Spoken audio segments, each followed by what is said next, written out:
Okay, it's a lot. We're gonna go, guys. It's gonna happen. Ready? All ready for a great afternoon, great morning, great evening, whatever this is? All right.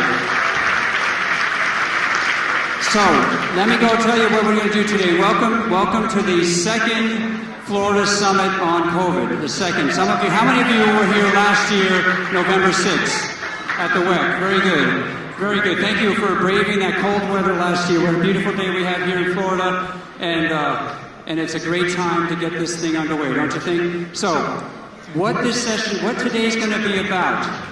What today is going to be about is restoring hope in healthcare in America. That's what today is about. All right, and I have the honor and the privilege of caring for thousands of patients in both Ocala and Kissimmee, and what I continually hear from patients is their frustrations with their doctors in the hospitals and the pharmacies who have not been helping them in the way they need help. So today, and especially at the end of the day, we're going to be talking about how we're going to make the healthcare system in America get back on track. Before that, right, we got to get back on track. Before that, we've got two amazing scientific sessions. And sandwiched in between, we're going to have an amazing legal panel and an amazing panel of women physicians that's going to knock your socks off, all right? I was so excited putting this together, I can't tell you. And especially leading off today. So leading off this morning, you're all going to get a good dose of virology and vaccinology, all right? And this is important stuff. You know, I used to say to my medical students, I wish I had studied virology more in medical school. And I mean, I'll tell you how important. You guys have learned a lot, haven't you, in the last 2 years about viruses, haven't you? Well, today I brought on this panel 3 of the experts in the world on not just coronavirus, but every kind of virus that's imaginable. And I'm going to start by introducing Dr. Ryan Cole, who's going to lead off with his talk on the evolution of coronavirus and related issues. Ryan, take it away.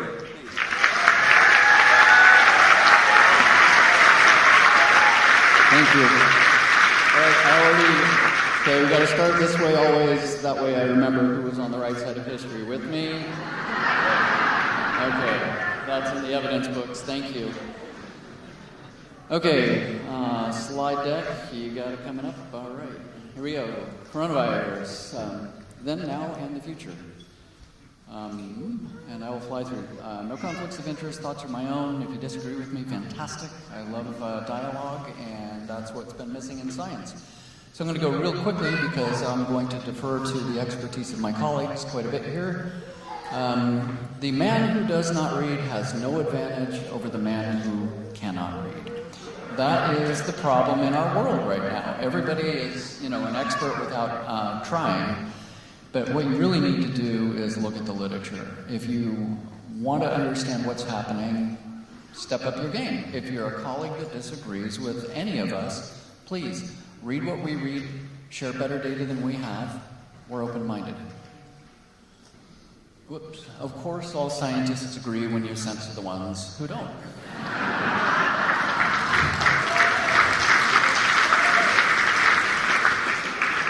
All right, here's coronavirus. So there's the family tree. Keep it really simple. Memorize this. There'll be a quiz later. There are a lot of coronaviruses. They affect mammals. They affect birds. There are a lot of subfamilies of coronavirus. And it's important to understand that this isn't our first rodeo. And as novel as it was, it isn't as novel as they said it was. And we knew a lot of things about other coronaviruses long before this. And obviously we've been experiencing as humans, common cold coronaviruses for many decades, for many years. And, we just got, there we go. Okay, so here's all our other friends who get coronaviruses. Our puppy doggies get them, our kitty cats can get them, our skinny cows can get them, pangolins, peacocks, chickens, bats, pigs, camels can carry it, mice, they get horrible hepatitis and encephalitis. It's important in the agricultural industry to understand that these animals are affected by this family of virus. Now, not SARS-CoV-2 that we've had, but they have their own subspecies variants. And you get a coronavirus in a cow herd or a bunch of pigs and a swine feedlot, and all of a sudden you got a lot of dead animals. So these viruses are important economically, agriculturally, not only affecting humans, but our furry and not so furry friends. This is not the plague of all plagues, and I think Steve will talk about things that may be a little more concerning than what we've experienced. In retrospect, we can gratefully look back. Many of us have already had COVID, and if you feel free, raise your hand if you had it. All right, see, I think we're about done, right?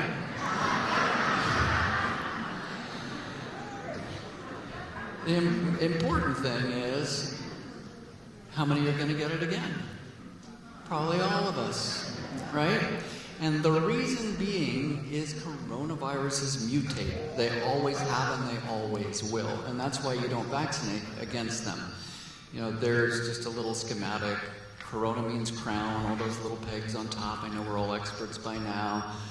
Most of, anywhere from 15 to 30% of the common cold is actually caused each season by one of these varieties of coronavirus. And that's what it looks like schematically as well. You know, most people think of, they hear spike protein. Well, it's actually like a little tulip, or Robert says it's like a treble hook if you're a Fisher person.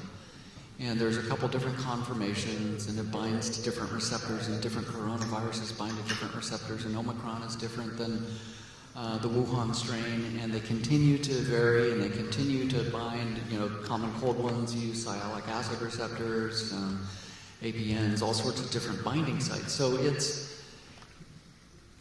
changes. There's your tulip, S1 up top, S2 down bottom of your cleavage site that we normally don't see in natural viruses. So I'm not sure exactly where it came from, wink, wink.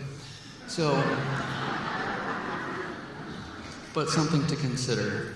And then the important thing too, and this is with each mutation, as you get an addition or a deletion of an amino acid or a peptide changing an amino acid, then the sugars change. And when the sugars on this spike protein change, the binding changes, and the body's ability to either reject it or its affinity to get in your cells changes. So it is constantly changing. If you take home 1 point, and if there's CME question, does coronavirus spike protein change? All the time, yes. There, give you the answer.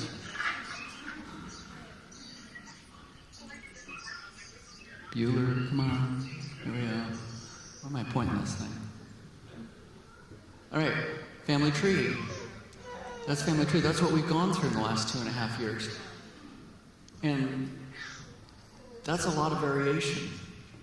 And we're up in the orange now, and we had BA1, it's gone, BA2, it's gone, BA4, kind of still here, but almost gone, and now we're on BA 4.6, et cetera, et cetera. It's always going to shift and change. BA5, it's shifting and changing and going away. And it's interesting that Omicron, in and of itself, really genetically is a fair bit different than the earlier variants. It doesn't branch off. It's not like...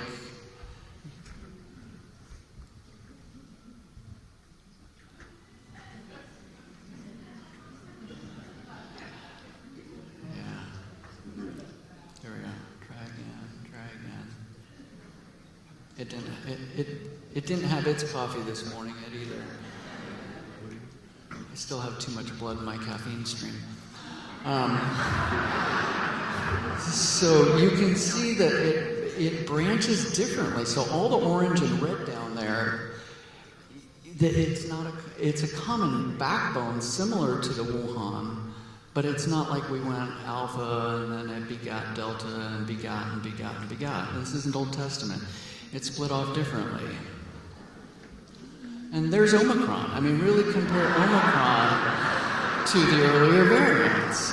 And that's what we're dealing with. I mean, I call it COVID, not COVID, because it's a cold now. And thankfully, it's different than the earlier, more aggressive variants that we were dealing with. I had it right a second ago. Next.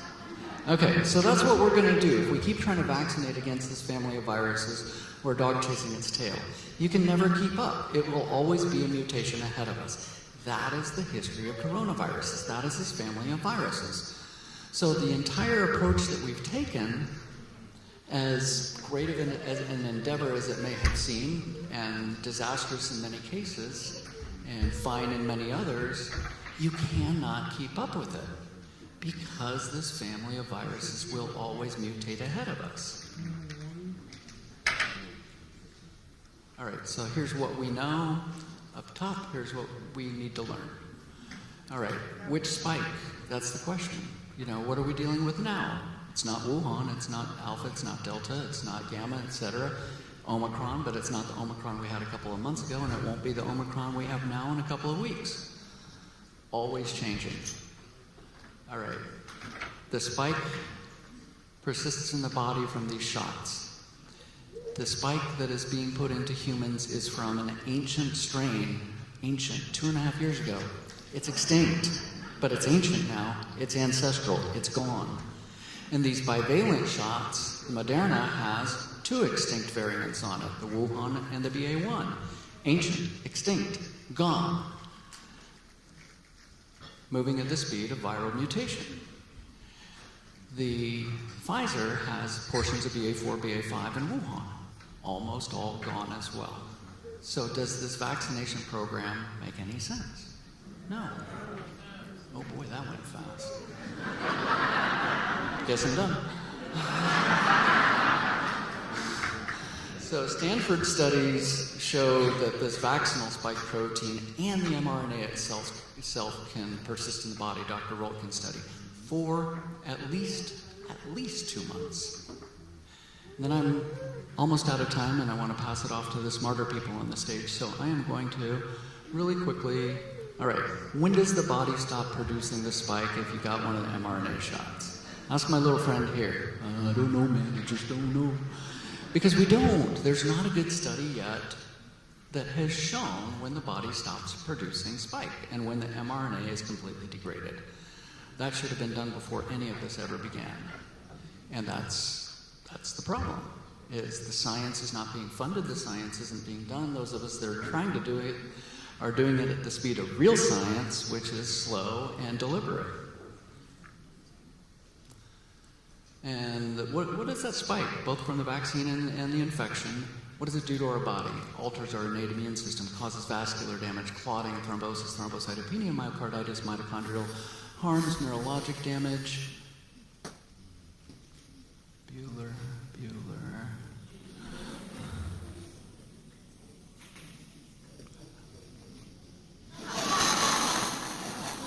There we go. Oh, I know, went too fast. Okay, organ damage, viral reactivation, antibody-dependent cellular cytotoxicity, immune imprinting, antibody-dependent enhancement, reproductive alterations, DNA mismatch repair, autoimmune disease, cancer gene binding, and other mechanisms, interferon suppression, etc., etc. It's a safe little spike protein, isn't it? So let's put a gene in our body to make this spike. No, let's not.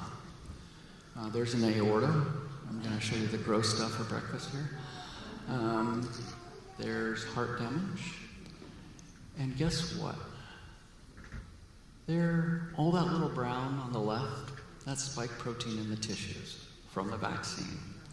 If you take home one message, I was talking to a lovely gal from New Hampshire earlier, Diane, and she has several doctors in the family have dialogue with me. I'm obviously wrong, but the cells don't lie.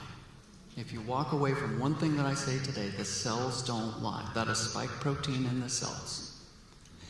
I didn't put it there, I didn't prevent it, I didn't cause it, but I sure can observe it. The cells don't lie. This is a dangerous protein that causes a lot of damage to the human body. The cells don't lie. There we have it within the wall of that blown apart aorta. Spike protein, the cells don't lie.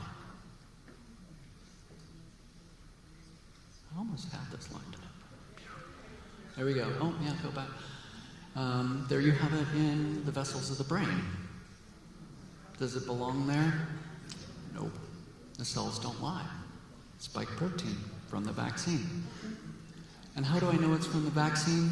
Because we test for nucleocapsid as well, which would be there with a natural infection. The cells don't lie. Neurologic damage, certainly. Immune imprinting, the blinders on the horse. I had to put that here. We're in horse country, so. It means your immune system can only recognize a very narrow portion of the virus, the spike protein, to the detriment of not having a broad immune response. And if you get a shot after having COVID, you narrow that immune response and you put the blinders on your horse again. So there's no such thing as super immunity. It's the same as Superman. They don't exist. So don't get a shot on top of an infection because you don't need it. Antibody-dependent enhancement, we'll talk about that. Autoimmune disease, we'll talk about that. Oh, reproductive harms. Yeah. Well, your birth rates are down, 20% in Germany, 20% in Sweden, 20% in Taiwan. There's nothing new in society in the last year, right? Year and a half? No. Cancer, I've talked plenty about that in plenty of talks. Some of the same harm mechanisms as the spike are the same ones that it induces that can trigger cancer pathways. There's your trend. That's cancer trends from CDC data since mid-21. But they tell me that I'm making it up. But I can tell them, whoever they are, the cells don't lie. There's a angioblastic T-cell lymphoma patient. You can see on the left how he was doing on PET scan, and you can see a couple weeks later after his booster how his lymphoma did. And this is what we're hearing about, wildfire. Again, I could give a 3-hour talk, each of us on stage could. The mechanisms are causing harm and allowing things to go crazy, and the cells don't lie. So at that, I'm going to skip through, and they're probably going to jump on me. Here we go. I think we need a new battery, John.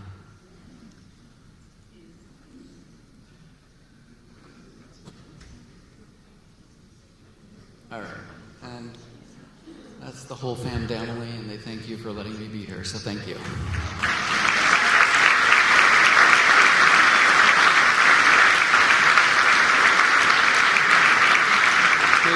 Very much. Thank you very much.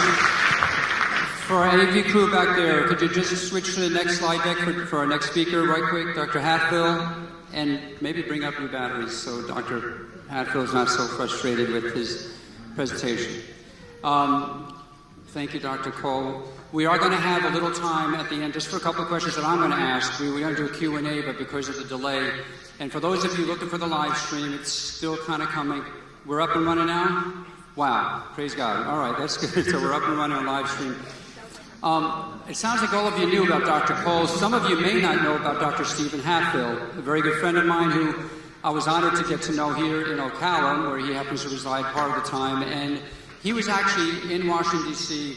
I'm not sure you're going to be talking about that at all, Steve, or were you planning on it? Okay, yeah, so he can tell you his story as a virologist who has done some amazing things around the world and actually in the White House, and could have done a lot more amazing things if certain voices in America had listened to his expertise. But without further ado, Dr. Hatfield, thank you.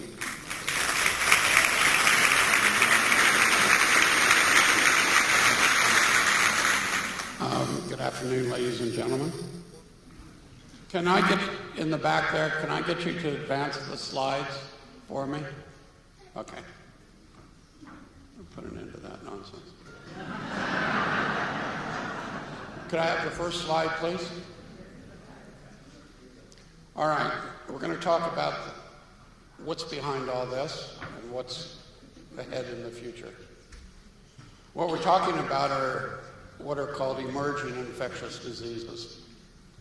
These are infections we've never seen before in science and medicine. They've come out of nowhere.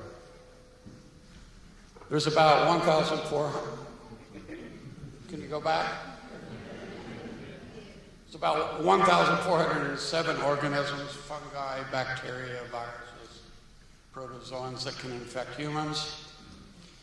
When we use the term EID, or an emerging infectious disease, this is a brand new organism that's brand new to science, or it's a known organism that is increasing its range or frequency of outbreaks.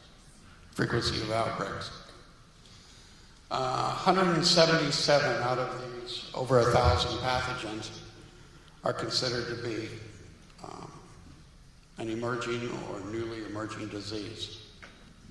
Majority of these are animal viruses. Could I have the next slide? Something very troubling is happening in the world at the moment.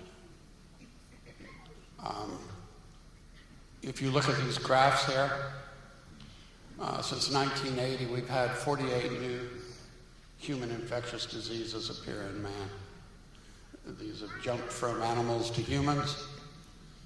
The types of different pathogens, RNA virus, DNA virus, bacteria, are also increasing, as is the method of transmission, person to person or through insect transmission. And we're predicting 10 to 30 brand new infectious emerging diseases over the next 20 years. We don't know the pathogenicity of these organisms. We don't know how infectious they'll be. We don't know how lethal they will be. And unfortunately, that's just the facts. Next slide. Let's go back and look at 2013 to 2015. 2 brand new viruses, completely unknown to science. It was the MERS virus, which came from imported camels into the Mideast. This was a coronavirus, a SARS-type virus. And we had this Basque Congo virus. There were only a few cases of it, but it was a rabies-like virus that caused hemorrhagic fever. I mean, you can't make this stuff up, honestly. 2015 was a bad year. We had chikungunya virus in Florida, Legionnaires in the Bronx. Naegleria fowleri is the brain-eating amoeba. They found it in the water supply in New Orleans, in one of the parishes. The new virus in China, severe febrile thrombocytopenic syndrome, and an H7N9 influenza virus outbreak in China. Next slide. What's behind all this? What's behind all this is the survival and adaptation mechanism with the RNA viruses. And what these things do, they have a special protein they carry called an RNA-dependent RNA polymerase. And all this does is replicate the genetic part of the virus once it enters a cell. But it's a lousy enzyme. It's a lousy protein, and it constantly makes mistakes. Every time you get these daughter viruses being formed, they're all slightly different. Little mutation here, little mutation there. But this is a survival advantage because the environment this virus has to face changes. The species it infects. You know, it's not an easy thing infecting a human if you're an animal virus. These are usually pretty species. I mean, I don't get, pig udder disease, These are very species specific. So to live in a human environment is a bit of a challenge. It requires going to school again, or these variants appearing, and all you need is a little survival advantage. Maybe one of these replicates quicker in a human. Maybe it's a little bit less responsive to an immune attack. Whatever it is, this becomes now the dominant clade with time. They're always changing. They're adaptable. Next slide. Well, these viruses don't exist in a vacuum. The ones we're really worried about are animal viruses. And infection of humans depends on a variety of factors. If you look at this Venn diagram, there's factors concerning animals, their migratory patterns, their density in a given environment. Humans, what interaction? Is it the occasional poacher that's going into the wildlife reserve? Or are you enroaching, knocking down the trees and everything for farms and pasture? And then lastly, what we had talked about is the RNA virus itself. And you can end up with one of three things. You can end up with a long-term unrecognized human disease like AIDS. That started around World War I.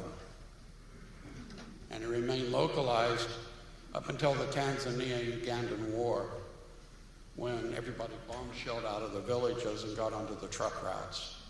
And from there it carried to the rest of Africa. And from Haiti, we know our first case came from Haiti.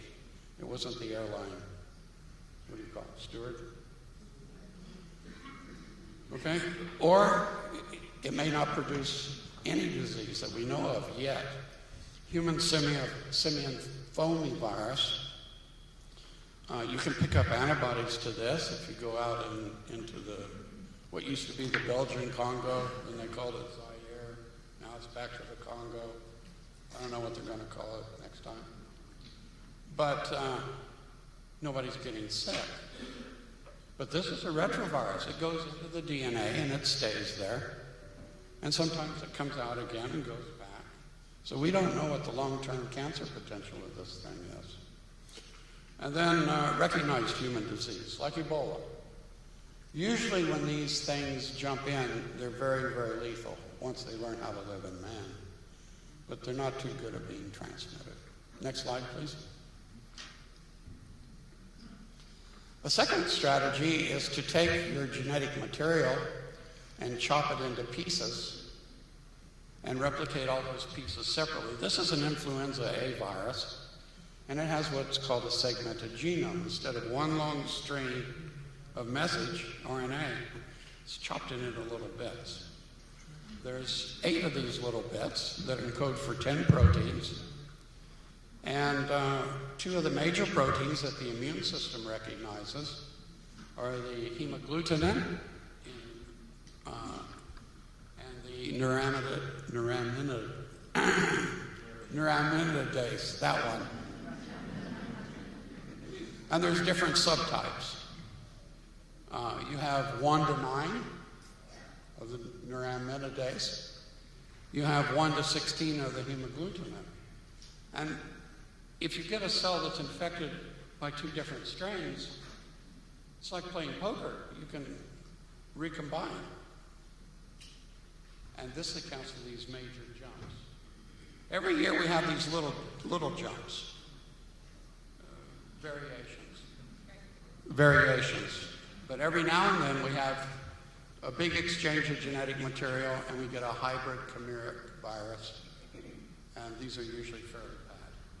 Next slide. This gives the influenza A virus a very wide host range. And it also, about every 20 years or so, it's like rolling the dice. If you roll the dice enough times, you're going to win money, right? It may take 1 million rolls, but eventually you will make money. And it's the same with these viruses. What's happened over the several hundred years at least is that influenza, the flu, is a bird disease. It's a bird infection. And it's spread through the bird droppings. You know? I get pooped on all the time. I cut the tree down, I still get pooped on. But even whales have an influenza strain. Bats, ferrets. The big one is between ducks or migratory birds and humans and pigs. And we very often get triple viruses. Next slide, please. So these are the basic mechanisms for an RNA viral emerging infectious disease. What are the risk factors? Next slide. In the mid-1990s, we started to see something very odd that has never occurred before. Up until 1990, we had 4 influenza flu strains. They would do minor antigenic changes, protein changes, and they'd come back in a couple of years, and then they'd go back and they'd mutation, and then they'd come back. But there were 4 strains. The H1N1 strain that we get and we're kind of concerned about from time to time, like 2009. That was actually, that's all that's left over from the killer 1918 pandemic. Still here, it's just a different virus now. 1990, we started seeing all these large recombinations and strains that we hadn't seen before. Something happened around 1990, and that got scientists looking. Could I have the next slide? What they determined, after a lot of looking, these things were coming out of China, by and large. And we could track that. And the problem was this type of farming called polyculture. It's a very efficient way to make protein. You combine the pig pens over a pond, you put fish in the pond, the ducks like it, and everything poos in the water, and the algae grows, and the fish eat that. And then, because it's very fertilizer rich, you use that on the crops. When you clean your vegetables and everything, the leftover goes to the pigs or the ducks or the fish. And that is an aerial photograph of these huge polyculture farms. And we're bringing all these three species together. Fish, which it's not too important, but the ducks and the pigs and the humans in the garden. And that's where this mixing is occurring. Next slide. So, risk factor 1 is a loss of area biodiversity. If you look at the circle on the left, nature is in balance. These viruses are very species specific.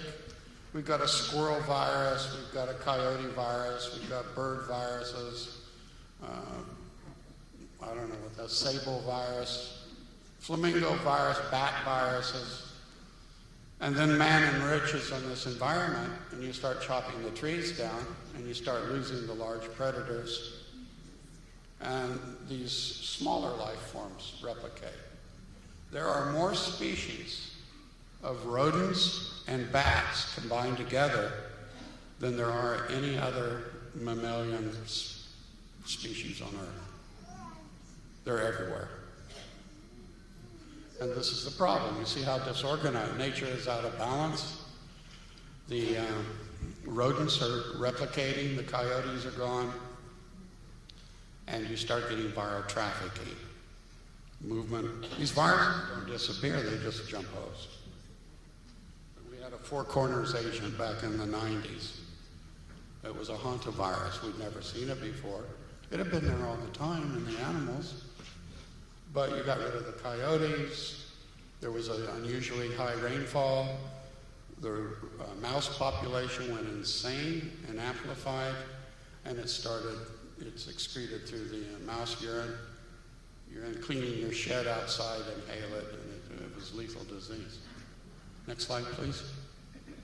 So a natural outbreak will look like this. At the top, this is the virus coming out of a bat. And if you happen to get a massive exposure to one of these animal viruses, there's a pretty good chance you're going to catch something. And it's usually really bad, and you die. But you're not infectious. This virus still hasn't learned how to replicate in humans. The ones we're worried about are where you have biodiversity loss, massive virus in the environment. The rodents pick it up, it learns how to live in the rodents, and it makes it more likely that now it's ready to jump into humans. And after a few rounds of replication, it becomes used to the human, and now you start your epidemic. And with certain things, then it goes into a pandemic. Can we have the next slide? Next slide.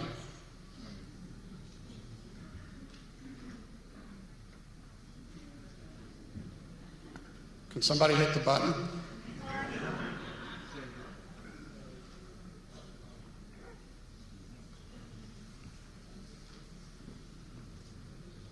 Huh? So anyway, this is the primary risk factor. The second risk factor are the Asian live markets. You've heard about these. With the bats. The Asian culture, they like to eat things freshly killed. So every market, grandma or the mother will go to these wet markets and they'll select the meal for the day. And they'll kill the animal right there, you take it home, cook it up, same thing the next day.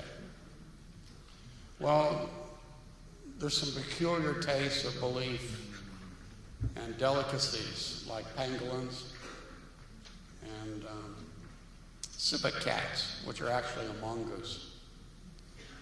And they're in the back. After the 2003 SARS virus, they made these illegal in China, but they're still there. They're still there. And, okay, back to the biodiversity. This is the Kitabatongan in Borneo, and the palm oil plantations are coming, replacing all the native wildlife. There's a reserve on one side and virgin jungle on the other. Next slide. This is the perfect laboratory for an emerging infectious disease. You've got 10 species of primate, you've got human settlements, you've got insectivorous bats, and you have these cute little fruit bats. Don't take them home, they're filthy. And this huge couple 100-mile area where the forest is fragmented, this is a disaster waiting to happen. Next slide. This is a live example of a live market. This is in Kuala Lumpur. All these animals crammed together. This is a viral pathogen mixing bowl. Next slide. This is what I was talking about. They had the bats there. They eat it's a delicacy. And the virus was shed into the environment. The original SARS-1 virus went into the civet cats, learned how to live in man, and that started a pandemic. Fortunately, it wasn't fully adapted to man. Next slide. Kuala Lumpur has a density of 17,310 people per square mile. You can see the high-rise buildings. This is the back of the market where these animals are sold. Next slide. Which leads us to risk factor number 3, intercontinental air travel. 24 hours after I took that slide, I was in JFK International Airport, well within the incubation period of anything we know about. And this is the risk. Next slide. The final tipping point is population density.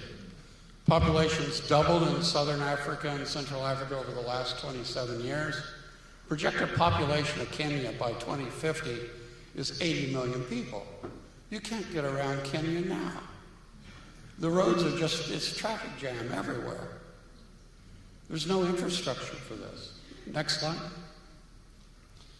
By 2050, these 8 countries are expected to provide 60% of the population increase. Nigeria is expected to have more inhabitants than all of Europe. Next slide. This is outside of Rio de Janeiro, a mega city. In 1950, New York City was the only mega city in the world. By 2004, there were 19. I think there's 23 now. 2 billion people living in these shanty towns. Next slide.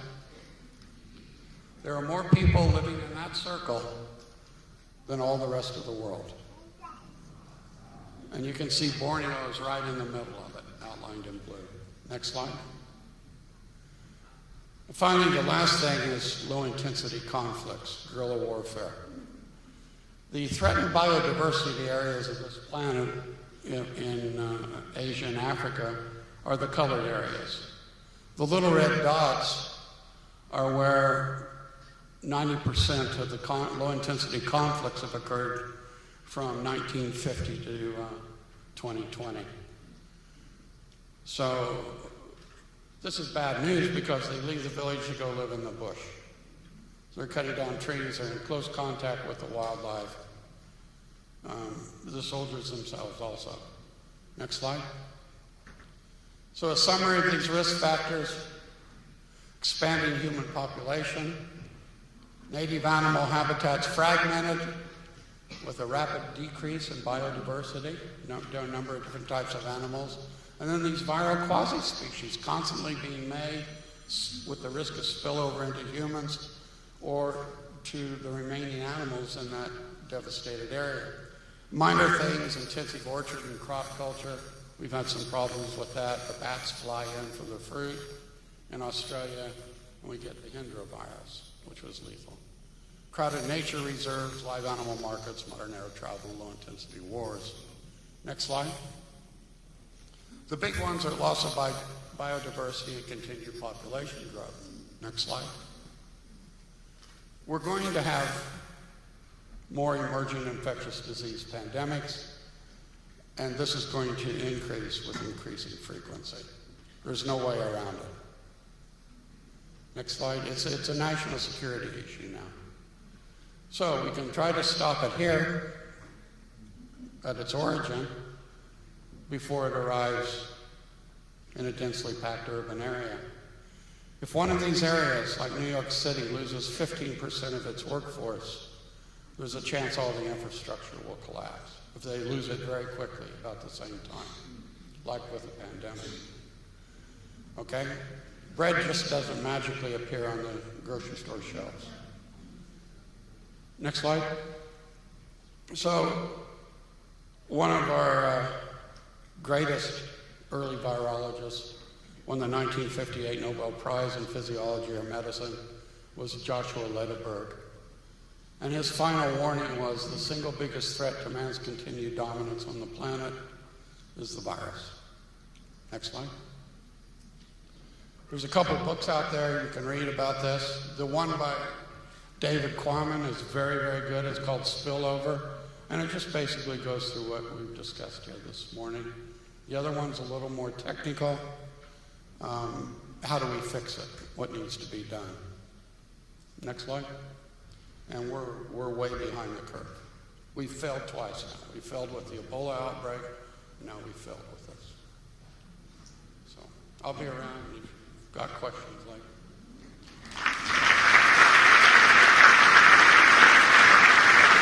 Thank you, Dr. Hatfield. Before we bring it up, thank you all for your patience this morning with the glitches, but we're coming there, and I know Dr. Malone does not have any slides. He's going to speak from the heart. But as a family doctor for 33 years, I have to say, we no longer in medicine you should never hear the words as a patient, it's just a virus. If we learn nothing else, you never say it's just a virus. We've gone from an esteemed immunologist and pathologist to an esteemed virologist, and now we have our vaccinologist extraordinaire. I can't say enough about him, so I'm just going to let him speak. Thank you very much. Dr. Robert Malone.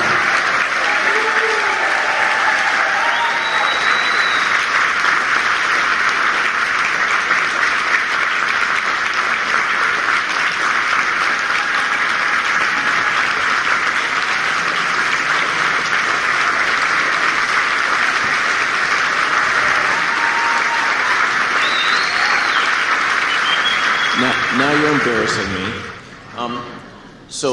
So as he said, I'm going to just speak. My goal here is not to scare you. It's to give you information, understanding that feeds off of and really follows this progression. So you've learned something about how this particular virus has evolved in the human species over the last 3 years. And then you heard a very learned, really comprehensive overview in the span of 20 minutes of the nature of the naturally emerging infectious disease threat.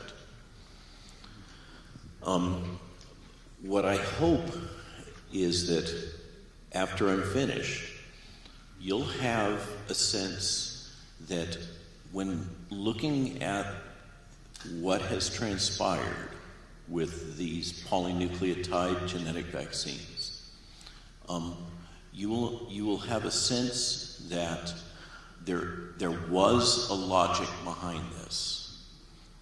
Now, there's a lot of different, I'm going to call them theories or hypotheses. I'm going to avoid using the term conspiracy theories. Let's call them, no, really. I mean, one of my core precepts drilled into me by lawyers as an expert witness is don't presume that you can understand what the other people are thinking. You can't get into their head. I don't really know what Klaus Schwab thinks. I don't really know what Bill Gates thinks. I don't really know what the head of the Bank of International Settlements or the Federal Reserve think. There's a lot of ways to look at what's happened to us over the last 3 years. And Jill and I have spent the last year at least trying to ferret out all of those little rabbit holes in preparing our Substacks and our book. And I'm not here to push the book or sell anything to anybody. But we have been on that journey, and I just want to acknowledge that there are many truths about what's happened over the last 3 years that we've all experienced. And my goal here is not to apologize or normalize what the government has done and what the World Health Organization has done and what the pharmaceutical industry has done. My goal is to help you to further your understanding of the nature of the threat that Stephen has introduced you to, and then help you to see through the lens of those that are trying to promote technologies to mitigate that threat. So I'm going to use kind of different language than you may have been familiar with, but it's the language that folks like Stephen and I deal with on a routine basis as we've worked with the government over the past decades. So start with a fact. Up until the end of World War II, there were a number of bioweapons developed and deployed: tularemia, plague, smallpox at various points in time, many different pathogens. Those have all, of course, been rigorously cataloged by the people in the government that do these kind of things. And programs have been developed to produce vaccines for those pathogens that have been actively used as weapons of war up until the end of really World War II. Now, if everything goes right, no major hiccups, and there's already been a number of them, the US government's biodefense enterprise is on track to have vaccines for all of those biothreats up until the end of World War II by the year 2050. A full century. You laugh. Okay, this is real. This is where we're at. With standard vaccine technology, if we're lucky, we will have vaccines for all of the known biowarfare agents up until the end of World War II by 2050, a full century after those threats manifested. That's the problem that the intelligence community, DARPA, Defense Advanced Research Projects Agency, which is functionally the developmental arm of the CIA, Defense Threat Reduction Agency, which has two main branches within the Department of Defense, Threat Mitigation Branch and ChemBio. The threat that they're trying to address, that they're focused on in their threat scenarios, is not only these emerging infectious diseases that Stephen has identified, but the threats associated with engineered pathogens. Now, how big of a threat is that? Well, we just saw an example of scientists, let's give them the benefit of the doubt, thinking they were doing good science at Boston University, and in fact, what they were doing was generating another engineered pathogen through what is functionally gain of function research. Now, that's been overplayed in the press. The starting virus, Wuhan, in that mouse strain causes 100% mortality. So saying that we now have a recombinant that causes 80% mortality is not kind of the way it's been pitched in the press, if you follow what I'm saying. But to just help you to comprehend,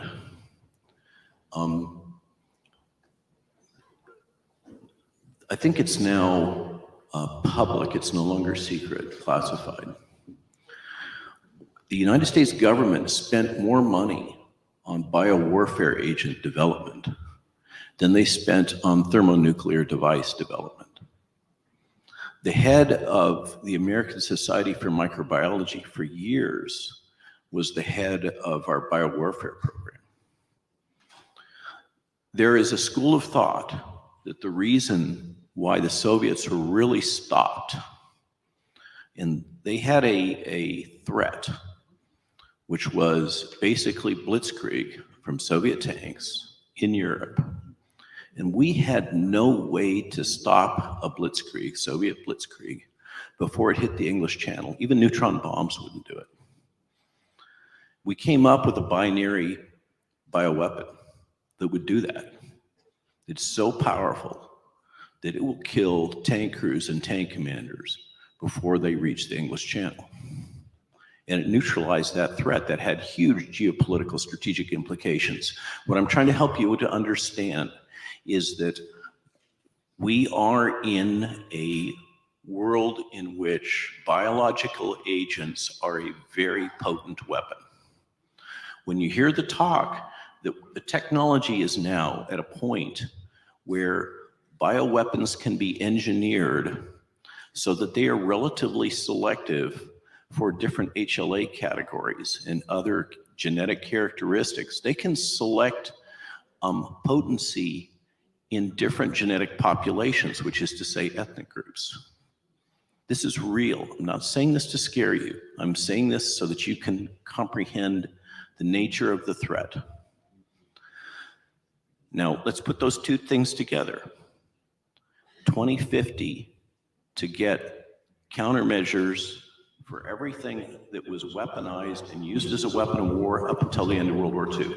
Obviously, that is just not acceptable in the current threat landscape. And for better or for worse, the government is trying to address that threat. Now, I disagree with a lot of the decisions that were made. I think they've destroyed the potential of this technology.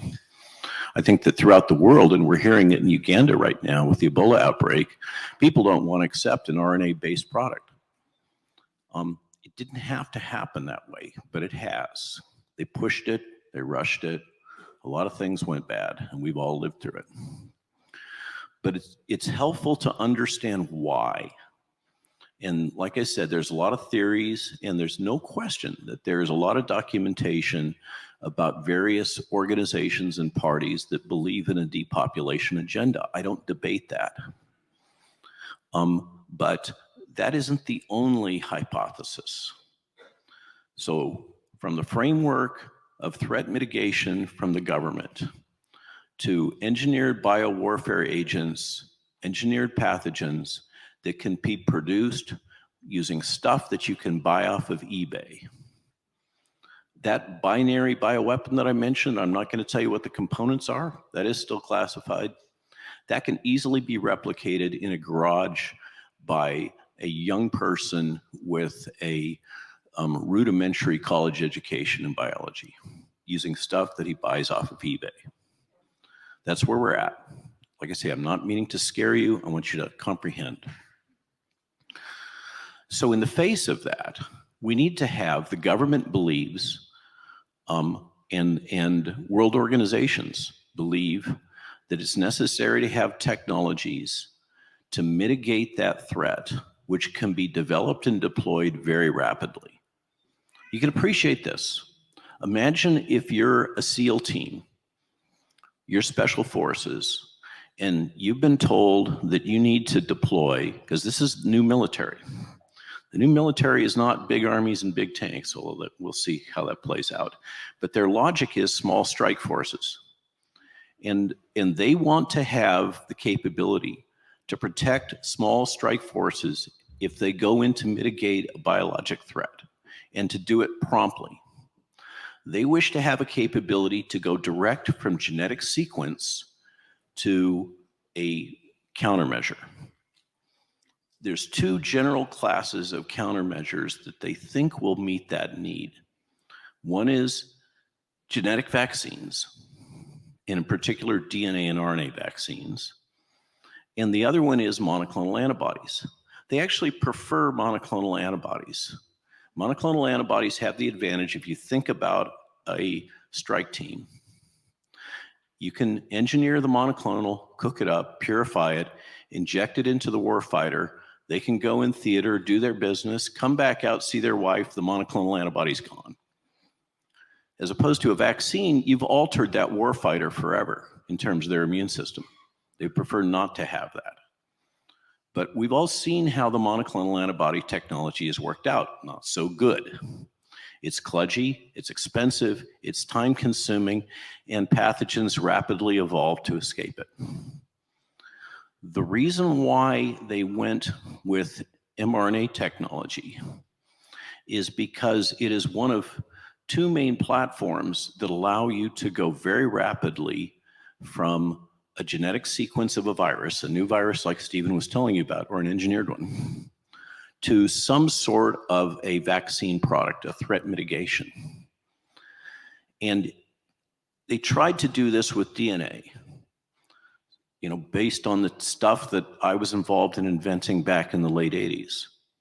Merck spent billions of dollars to try to do that. It never worked. It works great in mice, doesn't work in humans, okay, for a variety of reasons. And DARPA, remember I mentioned Defense Advanced Research Projects Agency, the functional operational development arm of the CIA, which has a mandate that they don't take on projects that are a sure thing. They want projects that have about a 20% probability of success. That's what they fund. And they pulled the RNA technology basically out of the trash can and decided we're going to push this and see if it works, how far we can get it to go. And so they funded a group of companies, and one of them was called Moderna. Moderna is absolutely a product of CIA funding, okay? And the new RNA manufacturing plant in Canada was funded by In-Q-Tel. In-Q-Tel is the CIA's venture capital arm. Okay, so it's coming out of the intelligence community. That's not a lie. It's verifiable. And they believe that if they can build a platform technology where you only change the sequence of the polynucleotide, the sequence of the RNA, you keep everything else the same, then you can go really rapidly from the new influenza virus or the new chikungunya or whatever pops out of the forest or pops out of a bioweapons lab to a product literally within a couple of weeks.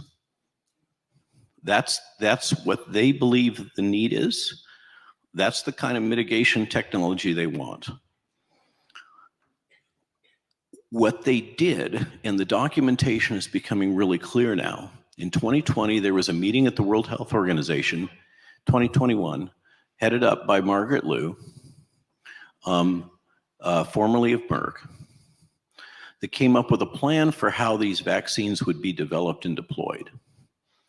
And it appears the reason why they used a surrogate RNA, luciferase, the RNA that makes the firefly tail glow, is because they weren't really just developing a product for SARS-CoV-2. They were building a platform technology that they could use for anything. How do we know that? If you go on clinicaltrials.gov right now and do a search for RNA vaccines or mRNA, you'll find there's over 50 clinical trials at various stages, phase 1, 2, and 3, currently enrolling for mRNA-based vaccines. And none of those have had to do new preclinical data packages. The safety, toxicology, and all that is being grandfathered based on the very crude, inadequate safety studies that were done before this vaccine. And the governments all over the world agreed at the World Health Organization that they were going to try to push this forward very aggressively because they needed a platform technology to enable rapid response. And what they did was not only build a technology and platform that could really shorten the timeline for the manufacturing process and grandfathered in the non-clinical safety, toxicology, biodistribution work, none of which was done properly, okay, just to say it. But they made a decision that they would cut short the clinical trial period, which normally takes up to a decade. They made a series of decisions, for whatever reason, that the norms of vaccine development that have been implemented by treaty internationally over decades, they were just going to ignore those things. They were not going to do the human toxicology. They were not going to do good dose ranging. They were not going to do careful step-down clinical trials. They were not going to follow the norms of at least 2 years follow-up on at least 3,000 subjects for each of these new vaccines, because of the logic that we had to do something right away. And they're now taking what has been done all over the world and use that as the justification now to cut short all of those normal non-clinical tests and to shorten the time span on the clinical phase, which, as I mentioned, is usually a decade and typically over $100 million. And the reason is, I believe, certainly from the framework of the intelligence community and the governments all over the world and the World Health Organization, that the threat that Stephen has described to you is so significant that we have to have something, and it's basically out of desperation. That does not justify, in my opinion, what was done. It does not justify the suppression of the rights of the individual, the fundamentals of medical ethics, the fundamentals of informed consent. I'm not saying in any way this is justified, what we've experienced, but what I've tried to give you is an understanding of why this technology at this time, with these shortened timelines and abbreviated processes, and to alert you that what's currently coming down the pipe is it appears that over 50 new vaccines are already in clinical testing using this platform, and a total of 200 clinical trials. They're now extending this platform to medicines, RNA as a drug, for cancer and everything else. And they are grandfathering in, if you employ the formulation technology of these lipid nanoparticles, and you don't change what was done in the product that we've all experienced, then they're not going to make the companies go back and retest and redevelop. So what that does is it creates a monopoly for the companies that already have this technology deployed. It creates a situation in which Pfizer, BioNTech, Moderna, and potentially CureVac have platforms for mRNA as a drug and mRNA for vaccines that third-party competitors can't break, because they would have to come up with their own formulations, their own testing, demonstrate their own safety in competition with these people that already have existing technology. So that's where we're going, and it's part of the whole. As a vaccinologist, frankly, I knew that there was a lot of corruption in the system. What we've seen, and we just saw last week with the CDC votes, is a level of corruption that astounds me. It's almost boring. It's so pervasive. I don't know how we're going to fix it, but I hope now with this little talk, you have a sense that this wasn't just random chance. It wasn't just Klaus Schwab wanting to kill us all. It wasn't just Tony Fauci. You have to understand, Tony Fauci sits at the apex of the entire U.S. biodefense enterprise. That's why he gets his big salary. He basically took over the mission space that DoD had been working on and brought it over into Health and Human Services. And where the other thing where this is going that you need to be aware of, when you hear these words like transhumanism, there's a new division within NIH that's just been created called ARPA-H that is going to be focused on things like implantable technology, prosthetics, transhumanism, genetic engineering of humans. And I guess I'm going to leave you with, number one, I hope now this makes more sense to you, that might have been confused about why this is happening.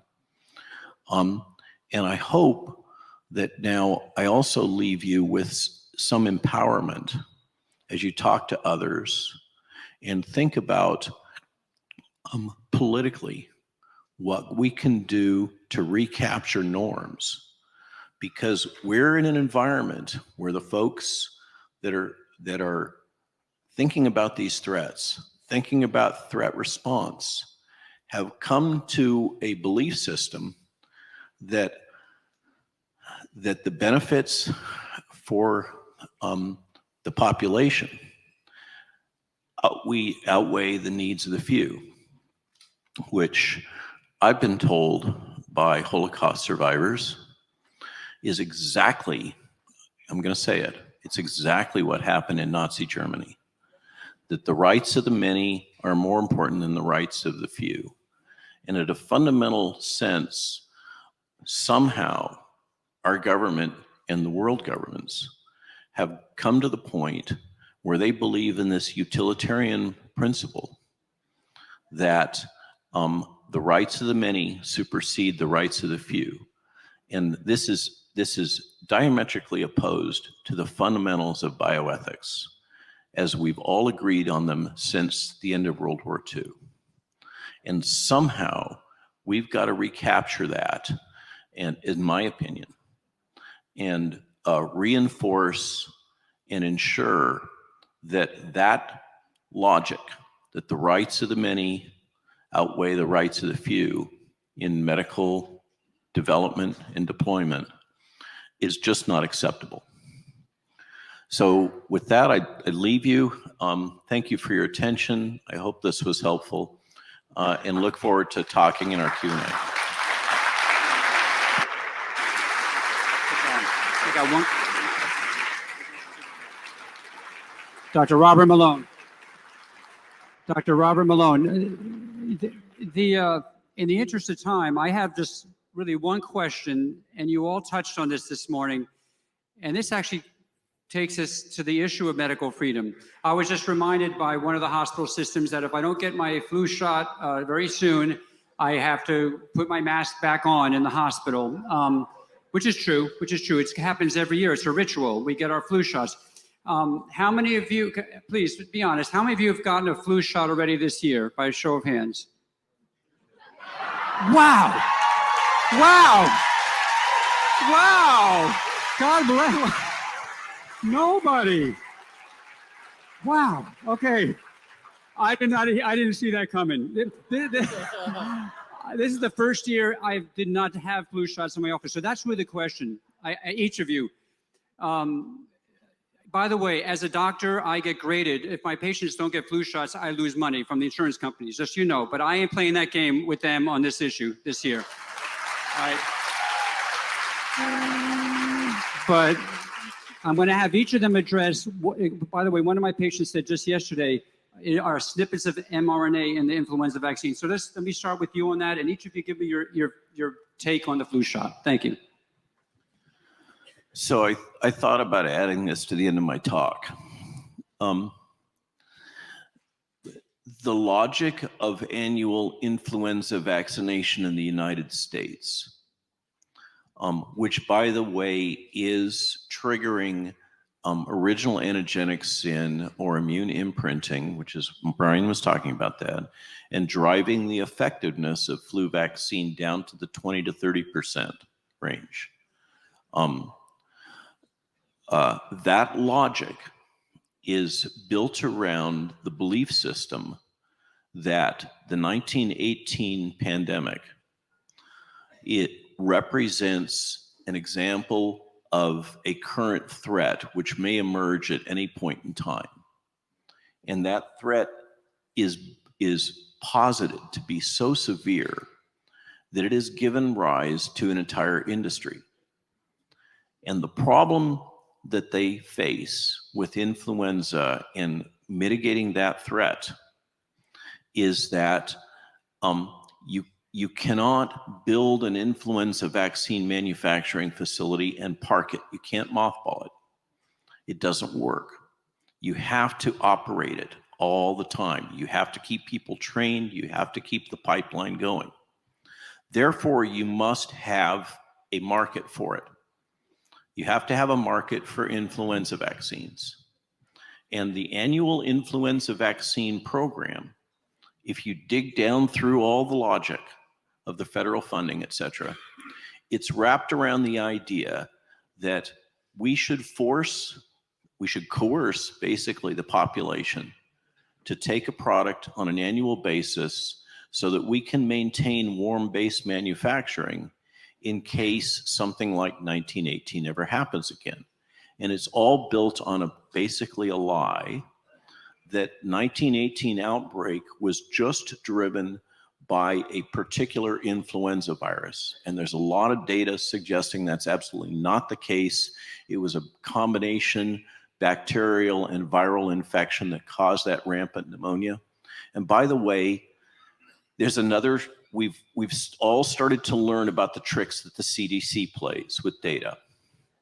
And one of the tricks that they have been playing is they've taken basically all pneumonia deaths and classified them as influenza deaths in order to increase the perceived risk of influenza virus. So it's another one of the lies that we've now become accustomed to coming out of the CDC. Another one of the propaganda techniques is that they have grossly overstated the threat of influenza and then put in place all of these programs, like John was just saying, all these incentives to try to push you to take an annual vaccine. And the underlying logic, and this is a case of the pharmaceutical industrial complex owning, wagging the government dog.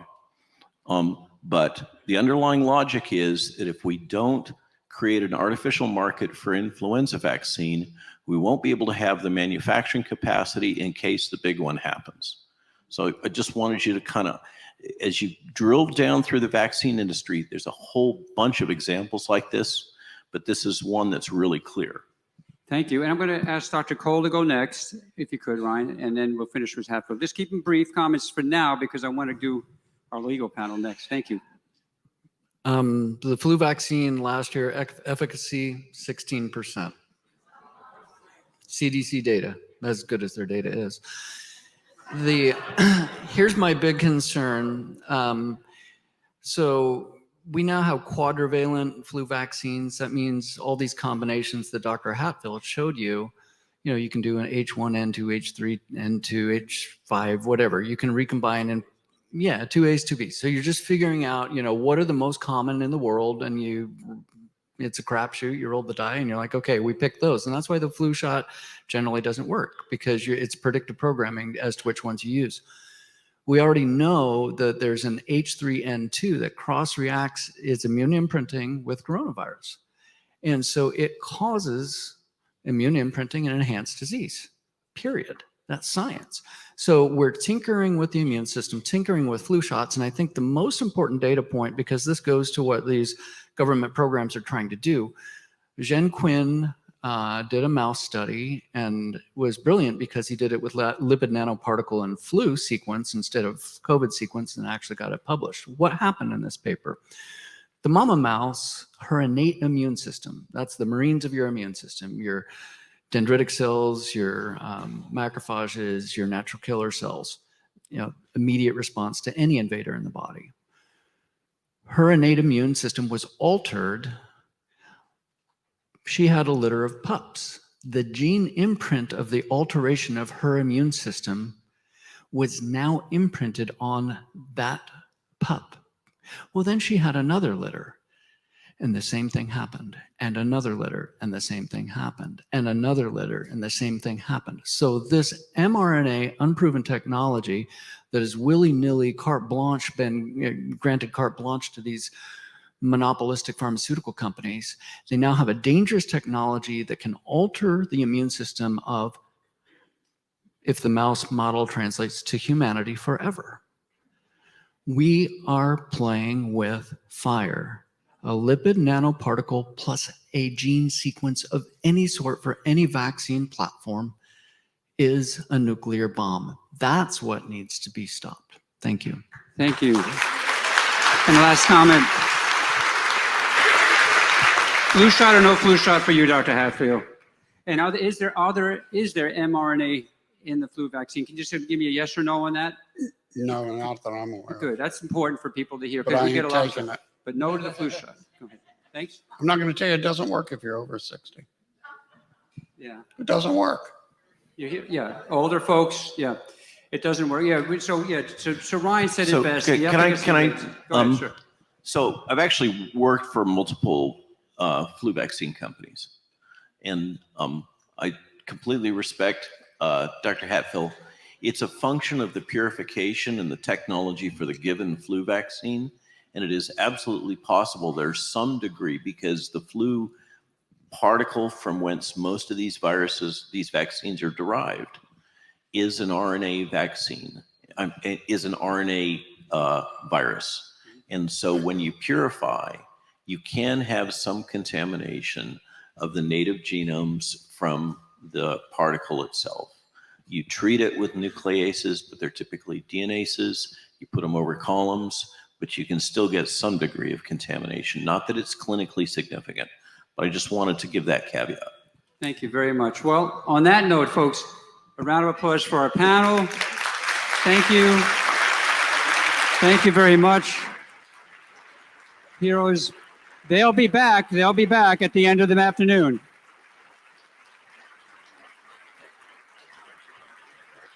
Wow.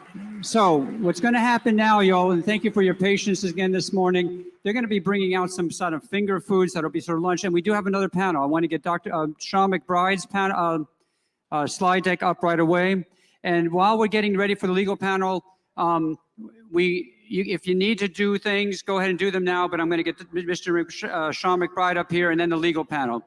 This is not a big break. Just try to get things done, but come right back. We don't really have time for a break right now. Thank you.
Jim Davis. Jim, good to meet you. Good to Pleased to meet you too. Let me ask you a quick question.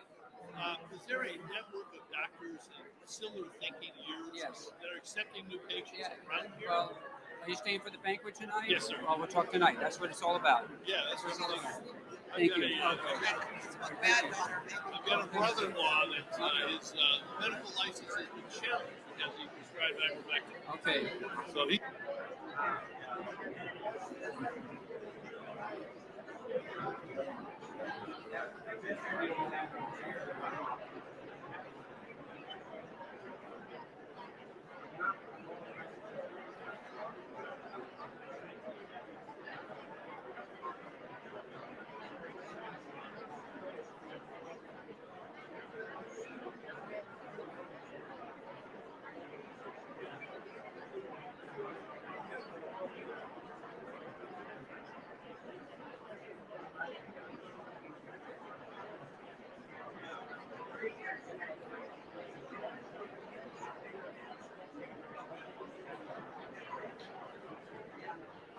Yeah, he's going to start now. Okay, folks. We're going to get started. Thank you for your patience. And for those of you here, thank you. For those of you outside, you'll be back in. Again, there'll be some foods out there that you can munch on and come back and forth. There's not going to be a big half-hour break. We're just going to try to roll here. I want to have you all pay attention for a second to our next speaker. And assuming the slide, the AV tech, you're ready for Sean McBride, right? You got his, can you pull up the first slide so we have it up there? Make sure it's working. Now, if you all can be, shh, if everybody can keep it down at least and give some attention to our next speaker.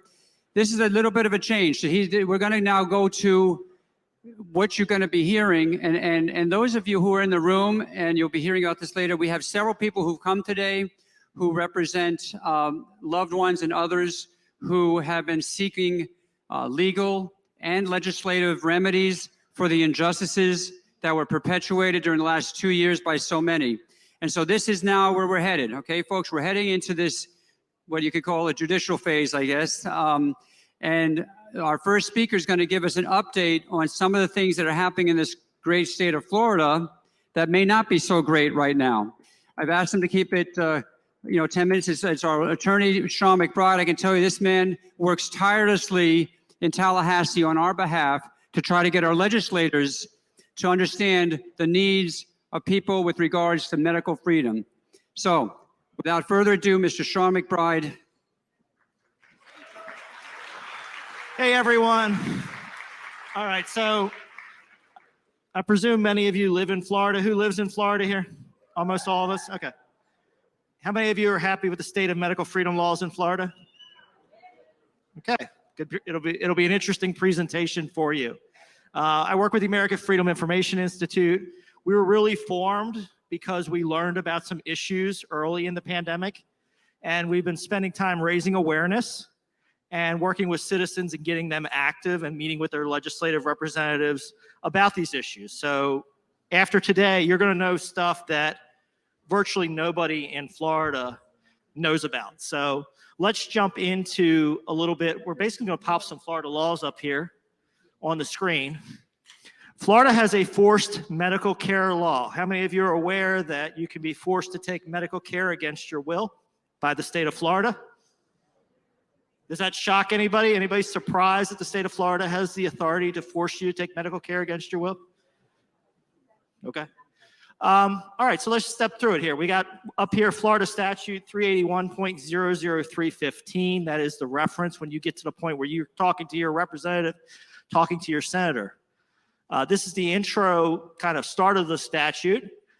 And it basically says the state health officer can declare a public health emergency when this person finds that there's emergency conditions that are necessary to save public health.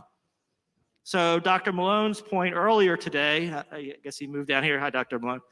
He was talking about the balancing of public health versus individual rights. That's exactly what we're going to be talking about right here for Florida.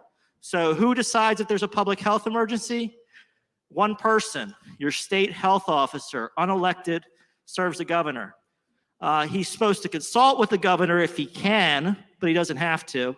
And for 60 days, the state health officer basically gets to run the show if the state health officer decides there's a public health emergency, right? So you get this, he decides if there's a public health emergency, and then he starts doing things for the public health emergency. Doesn't have to talk to anybody. One-man show.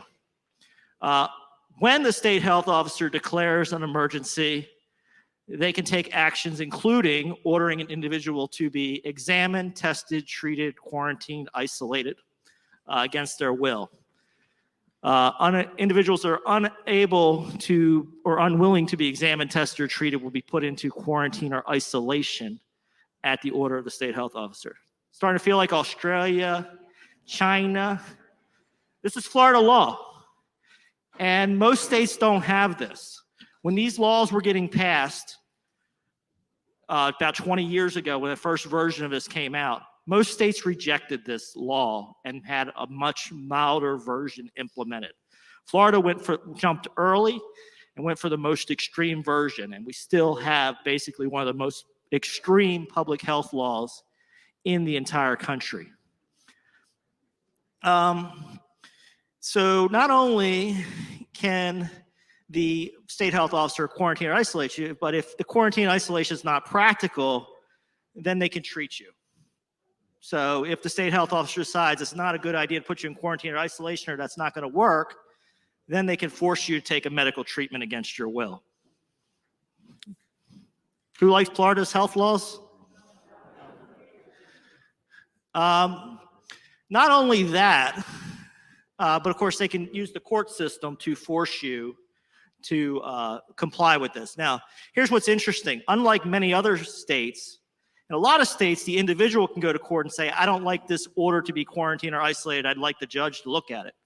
It works the opposite way in Florida. If you don't comply, then they can take you to court to force you to do it. Right? So there's no provision in this Florida law where you can go to a judge and say, I don't like what's happening, right? They never wrote that into the law.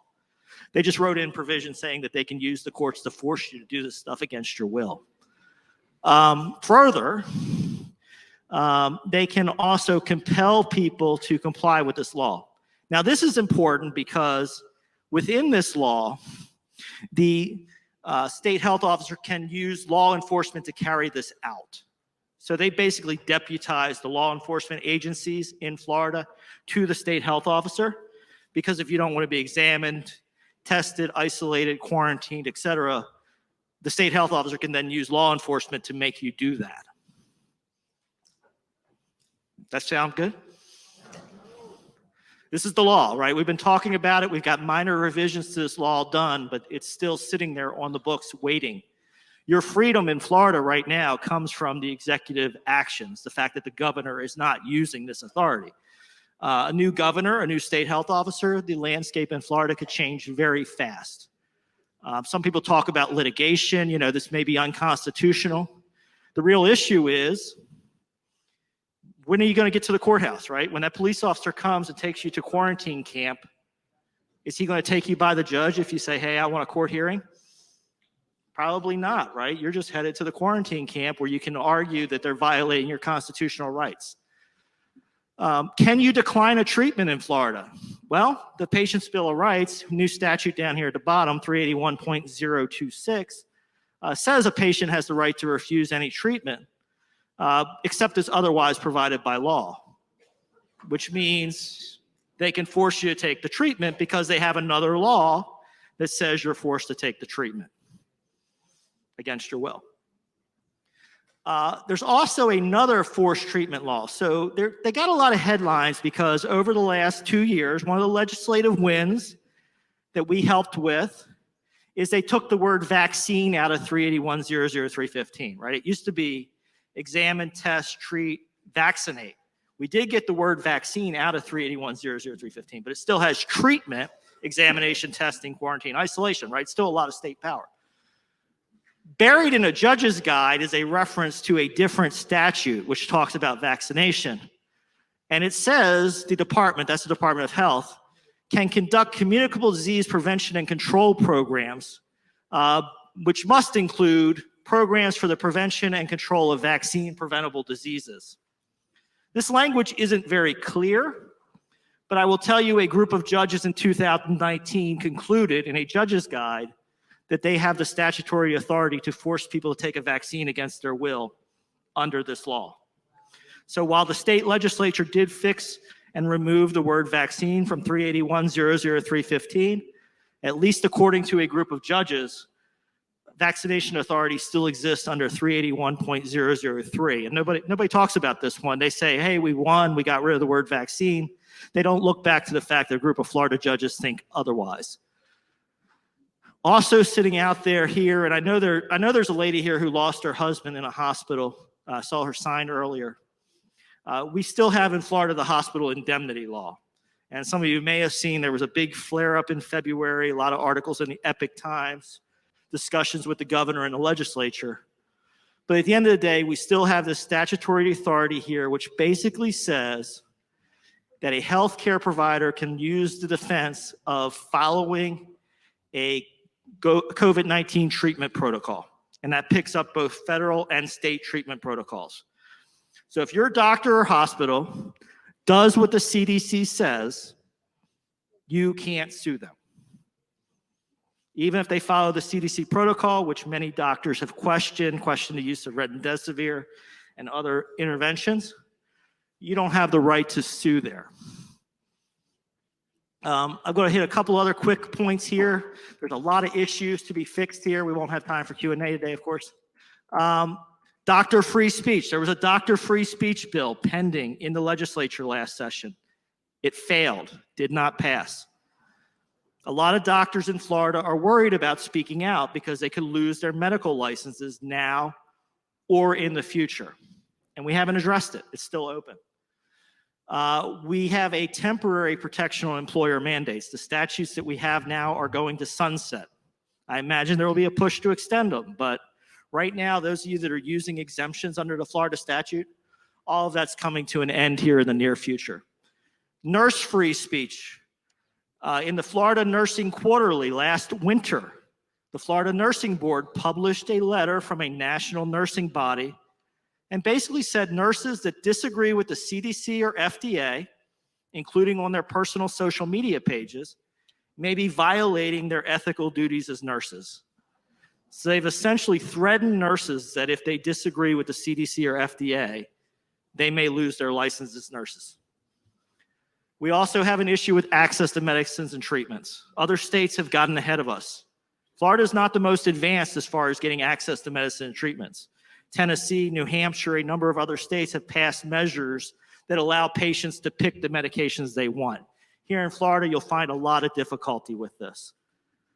And I wanted to frame these issues for you guys today because this is untalked about. People don't know about a lot of these issues. The headlines say Florida is great, but buried below the surface are a lot of issues that can be fixed. So I'll be around today, and Tom Oltorek, where you at? Tom's in the back here. Tom has been very active with Move Freely America. He's very aware of these statutes and issues as well. So if you have questions about this, you want to discuss further, find me or Tom. Thank you, Sean McBride. And you'll have no trouble finding him today either. He is a patriot. Thank you so much, Sean. God bless you. Can I bring up our expert lawyers? Come on up here. Come on up. Now, I have to say this, folks. Again, my apologies. There's not going to be a long break, and there's going to be food out there. And so we're going to honor these wonderful lawyers. You realize I've been in independent practice for about 20 years, and I think you all realize how the independent practice of medicine is really in jeopardy right now as hospitals and others, and that's what we're going to be talking about later this afternoon. Well, so is the independent practice of law. All right, so these three gentlemen that, oh, excuse me, wow, look at that. Well, are you gentlemen or are you, let me see, are you a lady? Yes, there are two women. Sorry, it was the wrong conference. I thought I was somewhere else. All right, pronouns, yeah, no, pick it up. Yeah, so you guys, but no, they're in independent practice, so they have been able to defend doctors and nurses, and they're going to tell you what all they've done. The vaccination. Matter of fact, I'd like really quick if I can bring up here folks who have had loved ones who have been injured. as I'm presenting what they're doing. Come on, you know what? Let's wait till they're done. I'll bring you up right after the end. But they're not a big law firm. And I don't want to mention any, by name, Morgan & Morgan. I don't want to mention the big ones. But they couldn't do what they do if they were owned by somebody who's owned by, for example, a political party. All right, and that's what's happening. So without further ado, I'm going to start. I didn't really have any. Let's start with Bob. This is Bobby Cox, who came all the way from my home state of New York to discuss what she's been doing up there on behalf of New Yorkers and is going to hopefully do for the rest of the country. Thank you, Bobby Cox. Thank you. Thank you, Dr. Littell. Hi, everybody. Good afternoon. So my name is Bobby Ann Cox. I'm an attorney in New York, and I've been practicing law for about 25 years. And I want to just point out something that I know this is a room of medical experts, but I want to point out something that if it's not obvious to you, it's obvious to attorneys, that we are where we are today with all of this because of one really basic reason. It's called government overreach.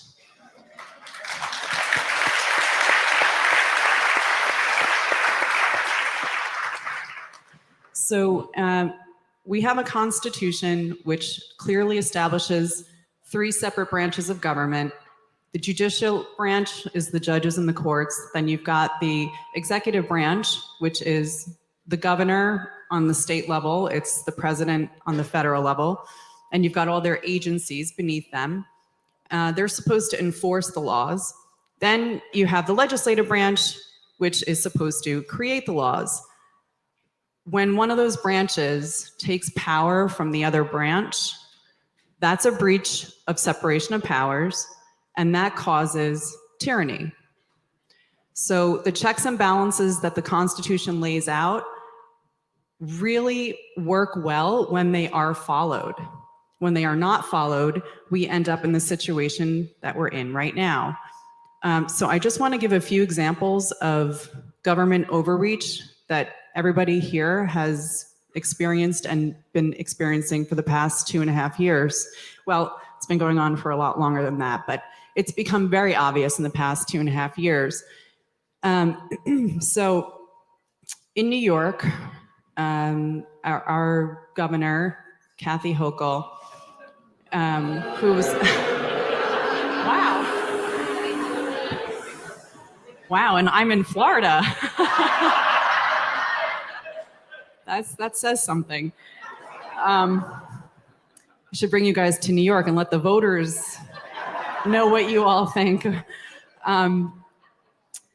So she's in our executive branch. She's the head of the executive branch, and she has all the departments beneath her. And in New York, we had a bill very similar to what the attorney that was just up here speaking, Sean McBride, was talking about, that you have here, the isolation and quarantine law, right? So in New York, there was a legislator, there was one, his name was Nick Perry. He was an assemblyman from New York City, Democrat. And for 7 years, he was proposing a law similar to what Sean McBride was just describing that you have here in Florida. It would allow the governor, the Department of Health to pick and choose which New Yorkers they could pull out of their homes and throw into isolation or quarantine facilities, camps, whatever you want to call it, pick your noun, and force them to take treatments and this and that. So for 7 years, starting in 2015, right up through the height of the pandemic, end of 2021, this assemblyman proposed this bill. He was trying to get this bill made into a law. In New York State, if you combine the number of New York State senators with New York State Assembly members, you have 213 members that constitute our legislature. Not one got behind the bill.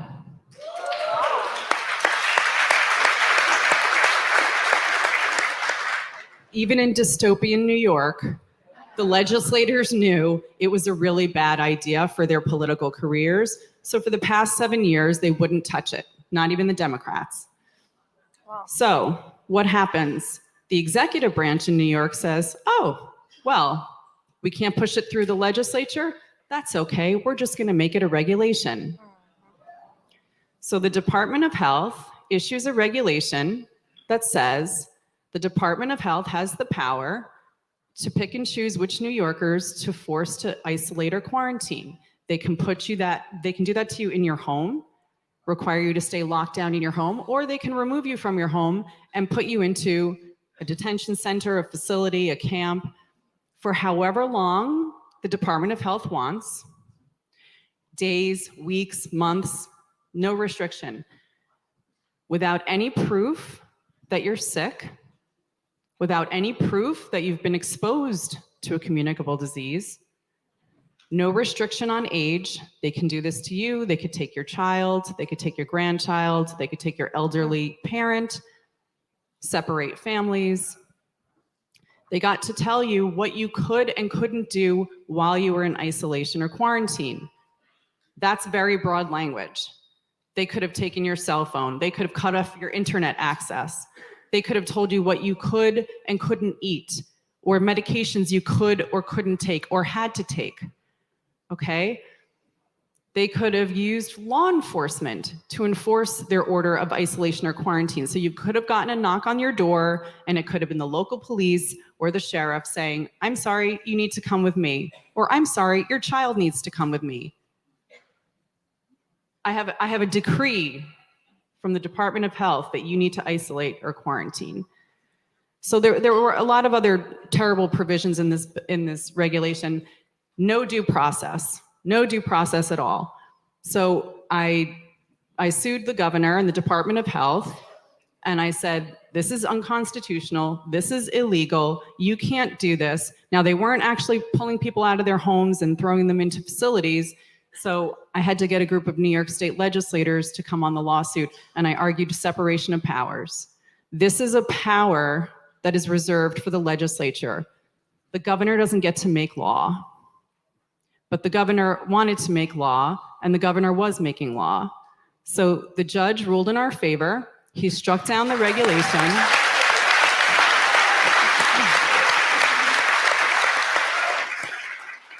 He struck down the regulation. He said it's unconstitutional. It's a breach of separation of powers. The governor doesn't have this power.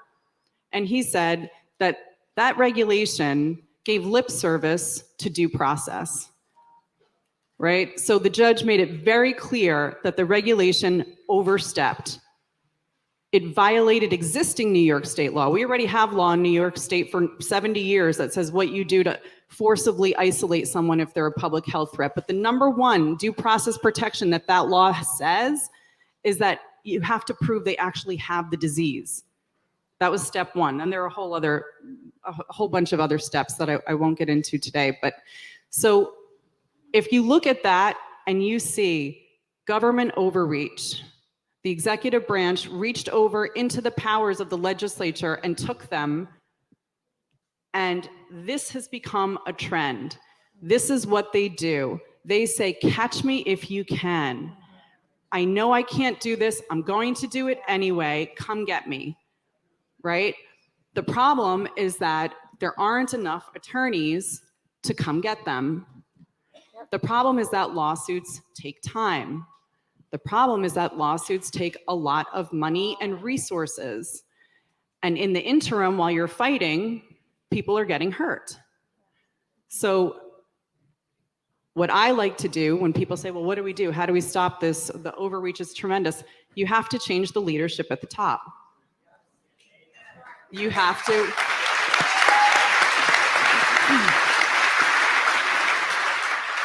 You have to vote, and you have to get everybody you know to vote. And there has to be a movement to make sure that elections are clean and elections are fair. We have to start with the basics. I just want to point out, before I pass the mic along, I just want to point out that you see this government overreach not just in New York. It's happening in states across the country. It's happening on the federal level. Last year, we saw the United States Supreme Court strike down what was the CDC, the Center for Disease Control. So CDC is an agency under the executive branch, under Biden. they made a rule, landlords can't evict tenants, nationwide. You can't evict a tenant because apparently that creates the spread of COVID-19. So as landlords were getting decimated across the country, lawsuit was brought. It went up to the United States Supreme Court. The court struck it down last summer and said, nope, sorry, CDC, you can't make law. You are not Congress. That got struck down. Then we saw in January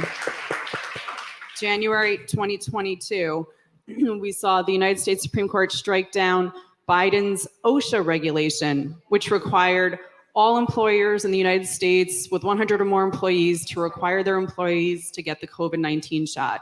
That was struck down because that is an agency making a law. Agencies can't make laws. So that was struck down. And the last one I'll mention is just this past summer, the United States Supreme Court struck down an EPA regulation. So the EPA, Environmental Protection Agency, it's an agency underneath the executive branch.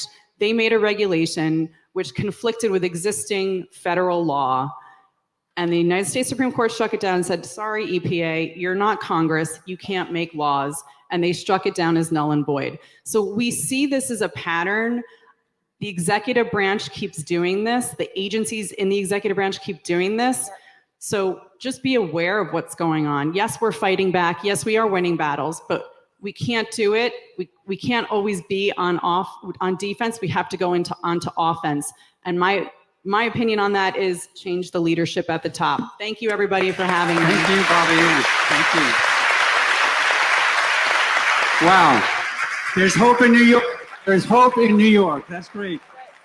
And we have hope in Florida now. And that was a great segue when you mentioned the OSHA. Unfortunately, when they struck down Biden's mandate in OSHA, they still made it mandatory for those of us in the healthcare field to get vaxxed. And that's when we're going to come up with Jeff. But before we move over to Jeff, Rachel Rodriguez is here. She represents a huge segment of the population who could have been vaccine injured and certainly are vaccine injured. So come on up and speak to us on that. But by the way, when Bobby was mentioning those draconian measures for quarantine, it gave me flashbacks to what I actually saw on the COVID units in the hospital during the Delta variant.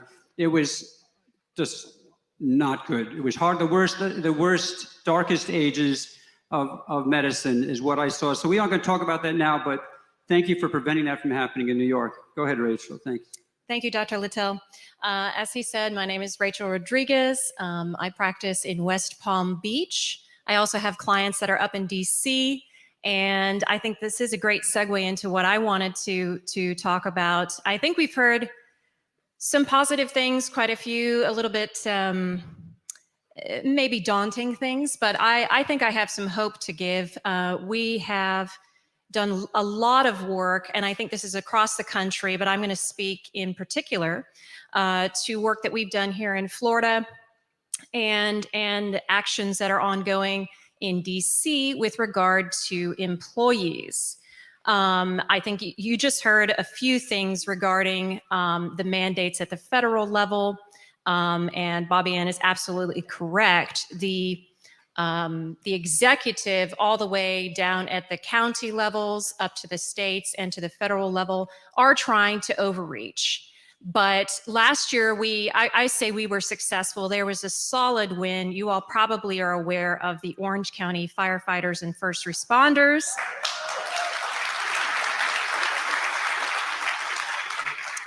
And they were very courageous. We had at the, I think it was 75 by the time that the law came in November. So that was our win. It was a legislative win. But we went into the court on the basis that Mayor Demings in Orange County did not have the authority under the Constitution and even under the ordinances within the county itself. There was not the authority to mandate the COVID-19 vaccines for all of the first responders and firefighters. This was a really pivotal fight because it was, as I understand, other than the city of Gainesville first responders, it was the first group that was mandated to take the vaccine. So the fact that they stood up, we were working behind the scenes with many other firefighters and first responders in other counties in Florida. And there was a win at the legislative level in November. Both public and private employers were not allowed to terminate employees if they did not want to take the vaccine. Obviously, Sean McBride has mentioned there are still some issues there, but what has come since that time, I want to go through a little bit of the development of the case law, or the cases that are currently pending, actually, with regard to employment. It began, as I said, under constitutional claims, even cases around the country on First Amendment grounds. There were also challenges at the Department of Defense. There have been challenges with regard to the experimental aspect of these vaccines, these injections, and that is not appropriate for mandating in an employment context. Another very important fight has been with regard to unionized employees. These mandates that would require in most cases it was termination. There was this strange psychological thing that was going on with these employers, and it was like they all read the same memo. They would separate you from your job without pay for a couple of weeks, and then they'd send you little reminders by email but if you get the vaccine, you can come back to work. This happened across the board, public, private employers. It was cruel. And in the case of those who are unionized, the imposition of this fundamental change in their employment requires, at minimum, impact bargaining or collective bargaining. The union has to come to an agreement representing the employees to say to the employer, okay, this is fine, we'll allow this or not. But that bargaining has to take place. It's inappropriate and against the law and against their contractual obligations to allow that to occur without that bargaining. So all of those have been the challenges, I think, at the outset, and I'm sure that Jeff and Bobby Ann can fill in on this, but that was the outset. And then a lot of that was in trying to stop. These were injunctive relief. This is, demanding that employers stop mandating this, stop terminating employees. And then we saw develop out of that, unfortunately, as Bobby Ann has said, we could not stop all of the employers from doing all the bad things. And so you end up with a huge percentage of the workforce being fired or otherwise being severely discriminated against. And what has developed then is now in the employment fight in this phase, we're working on the equal employment opportunity laws. This would be your civil rights laws, Title VII and the ADA. This is where the fight is now. And I would like to be able to give examples of wins, but we're still in that. I will give you a couple of things that I think are very, very exciting. It's very hopeful. And that is that we have found that there's a provision in the ADA that an employer cannot discriminate against their employee for a perceived disability. That sounds a little bit broad. It is, but this has really come into play in the COVID era, because as you know, what's going on is there is a sense of the employers that all of these unvaccinated people are vectors of vicious disease and constantly dangerous. I have had employers say that basically a fully remote worker, this is a case in DC against the Washington Nationals, a fully remote worker is an unacceptable risk in the workplace, despite the fact that they knew his religious beliefs were sincere. So what we've done in that case is we brought Title VII, and of course under the DC Civil Rights Act, most of the states have them as well. Here in Florida we do too. We brought a Title VII claim because they denied his religious exemption, and we brought a perceived as disabled claim. Here is the brilliance, the kicker on this one. So the Washington Nationals come back with a motion to dismiss. They're trying to get rid of our ADA claim. And they say there is a defense to that, and I won't go into all the legal mumbo jumbo, but the defense is essentially that if you can say that what you perceive the employee to have is temporary and minor, not a big deal, then if you can prove that objectively, you can get out of that claim. So what they did in their brief, this is now in the record and it's in the court, they said, well, COVID-19 infection is temporary and minor. The terms that they use are transitory. Oh goodness, what is it? Transitory and minor. So they said that while telling my client that his sincere religious beliefs could not be accommodated by staying remote, possibly testing if he felt sick, because he was an unacceptable risk. So we got him, in my opinion. We got him. And I would recommend to any attorney that's fighting these fights, this is the 2-point prong. If you have a case where you're fighting for religious beliefs of the employees, you want to add in the perceived disabled claim. And I know my time's up. I wanted to mention, with regard to a law firm that will not be mentioned, I actually have a case against them as well.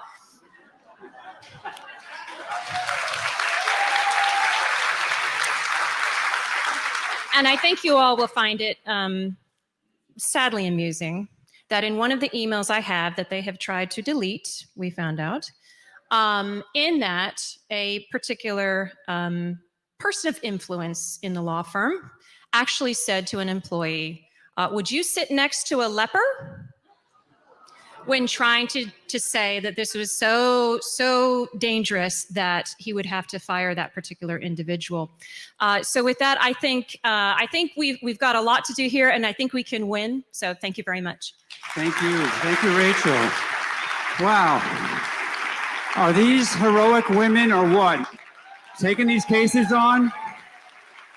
You know, just like we in medicine.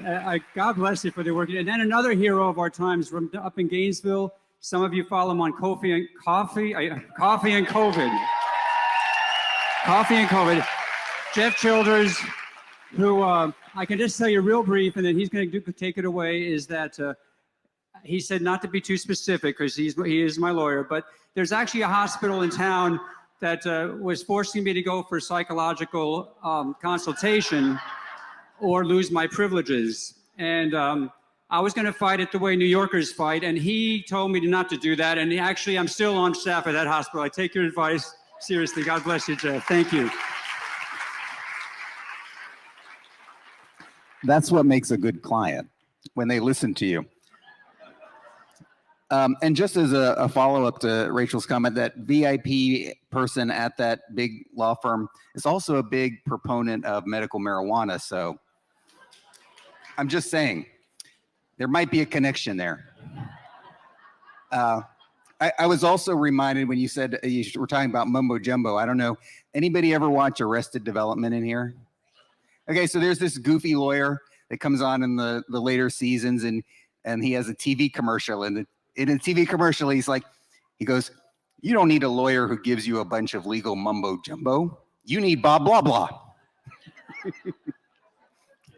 I'm not Bob blah blah, I'm Jeff Childers. And good morning. As Dr. Littell mentioned, there's really two sort of worlds that I fight in now in regard to this COVID war. I'm a lawyer.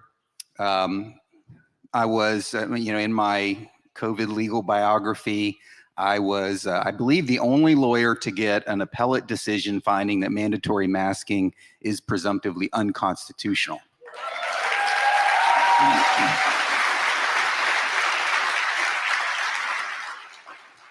I also got the very first broad injunction against any government authority against the vaccines in the city of Gainesville.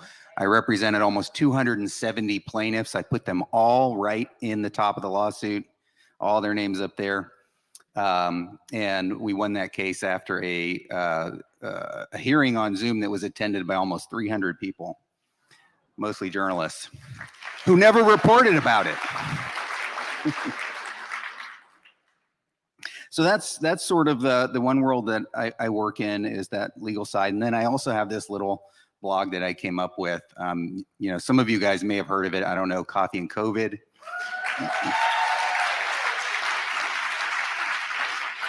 And I use my legal perspective to sort of tear apart the narrative and explain how they're trying to fool us every day. So I have a pretty good idea about what's going on from the perspective of, you know, the legal community and looking at it that way. And so what I'd like to do real quickly in the short time that I have is to do three things. First, I want to give you a little bit of good news. I want to, we can take as much good news as we can, right? I want to talk about sort of where we are today from how I see it, and then answer the question that I get asked more than any other question, which is there ever going to be accountability? Okay, does that sound good? All right, so first, just yesterday, and I blogged about it this morning, a federal judge in Louisiana ruled that Fauci and 9 other government officials have to sit for a sworn deposition.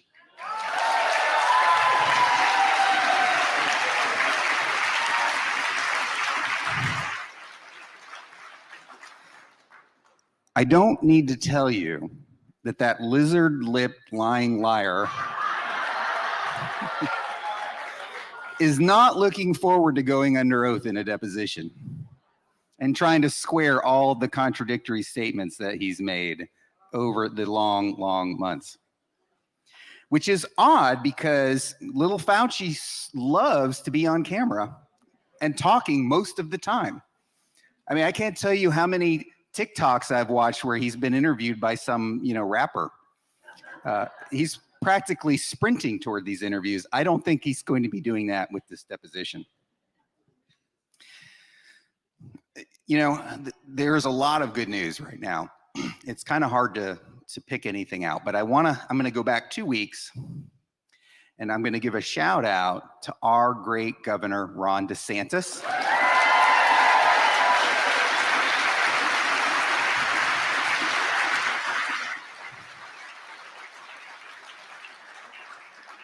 And the very highly credentialed Surgeon General of Florida, Joe Ladapo.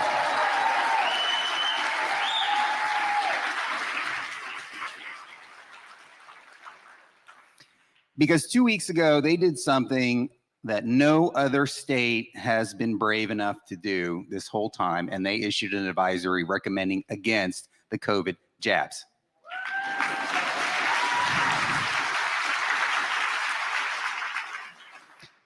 It's difficult to understate how important a development that is. It's the first significant government entity anywhere in the United States that is recommending against the vaccines. And not only did they do it in the little 1.5-page guidance, but they also talked about their own research that they did, finding elevated risks of cardiac injury. That is in the record. It's in the official record.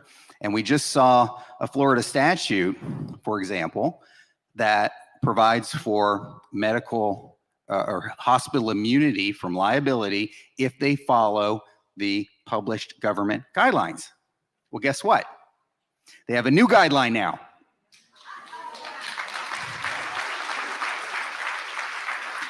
And that guideline, there's one sentence in it. It's a critical sentence.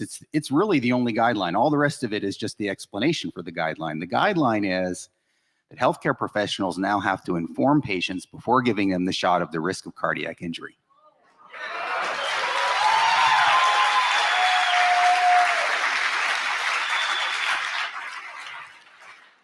Which changes the landscape in Florida. Guess what? If they don't do it, they lose their liability shield. Because it would not be following the guidelines. So I've got a sort of mental model of the next, I don't know, 10, 20 years of us fighting against this thing to get ourselves out from under it. I have 4 little mental phases. We're at the end of phase 1.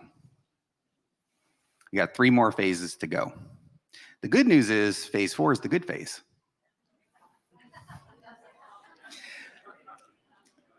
But as you guys know, I mean, for number 1, they just put the shots on the childhood vaccine schedule. You boo louder.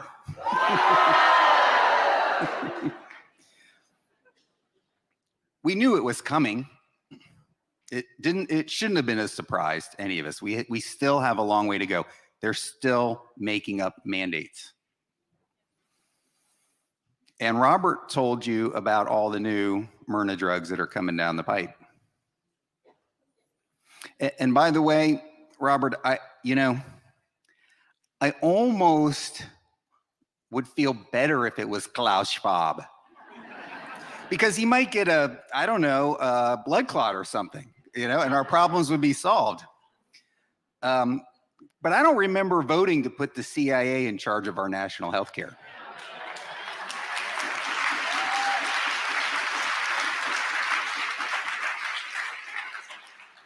I think we're going to have a conversation about that. So recently, I did an interview for American thought leaders on the Epoch Times.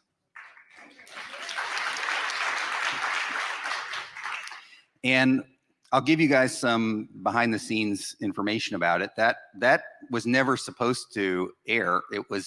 I was asked to come and provide a few comments about Governor DeSantis, because they're making a documentary about Governor DeSantis. And I was there at the very beginning before he became Governor DeSantis. He had just won an election by a handful of votes. So he was a governor with no mandate. And at the beginning, you remember, we had lockdowns in Florida. We had schools closed. We were following, all of that stuff. And he hadn't transformed into the man that he is now. So, and at that time, that was around the time I was filing my first lawsuits and desperately trying to get the governor's office to get engaged. So they wanted me to come in and talk for 5 minutes about that. And you saw what happened. And he just kept asking more questions and asking more questions. And then it turned into a, 45 or 47 minute interview. And at the end of it, because he's an interviewing genius. Jan's been doing it for 40 years or something. And he said, this is going to make a whole American Thought Leaders episode. But I think that the one question that really grabbed him, and I was there, I could observe his body language. You can't really see it because of the way they cut the camera back and forth. But where I electrified him was, he asked the question, and I don't remember the exact words, but it was something like, do you think that, we're ever going to get to a point where people are going to have to pay for what happened? And I said, there will be accountability. It's inevitable. It is coming.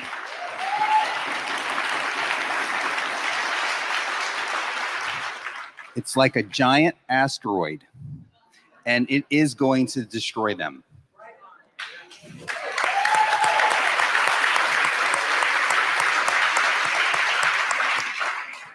So that's what I want you guys to know. But I also want you to know it's going to take time. We're fighting against, possibly the most heavily resourced adversary in the history of the world. They are not going down easily or without a fight. They're going to use every trick to drag it out, to obfuscate, to lie, to slide things under the rug that they can. And we're going to be there pulling it out from under the rug, explaining how they lied about it, and doing all those things. And we are going to tear it down brick by brick.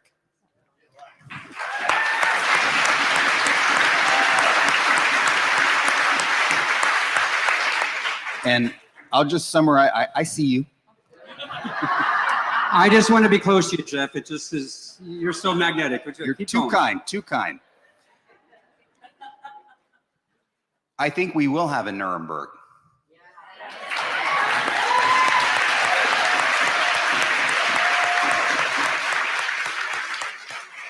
But there's two things I want you to know about that, and then I'll sit down. First, remember how long it took from the end of World War II till those trials happened. Okay? So you got to get ready for that battle. But second, the Jews started developing evidence immediately. They didn't wait for law enforcement to do it. They didn't wait for the governments to come around. They didn't even wait for having a country yet. And they started following those Nazis all over the world to South America and everywhere else and taking pictures of them and making sure they knew where those guys were so that when the day came, they'd be able to drop the hammer. And that's exactly what happened. And that is what we're going to do. That's right.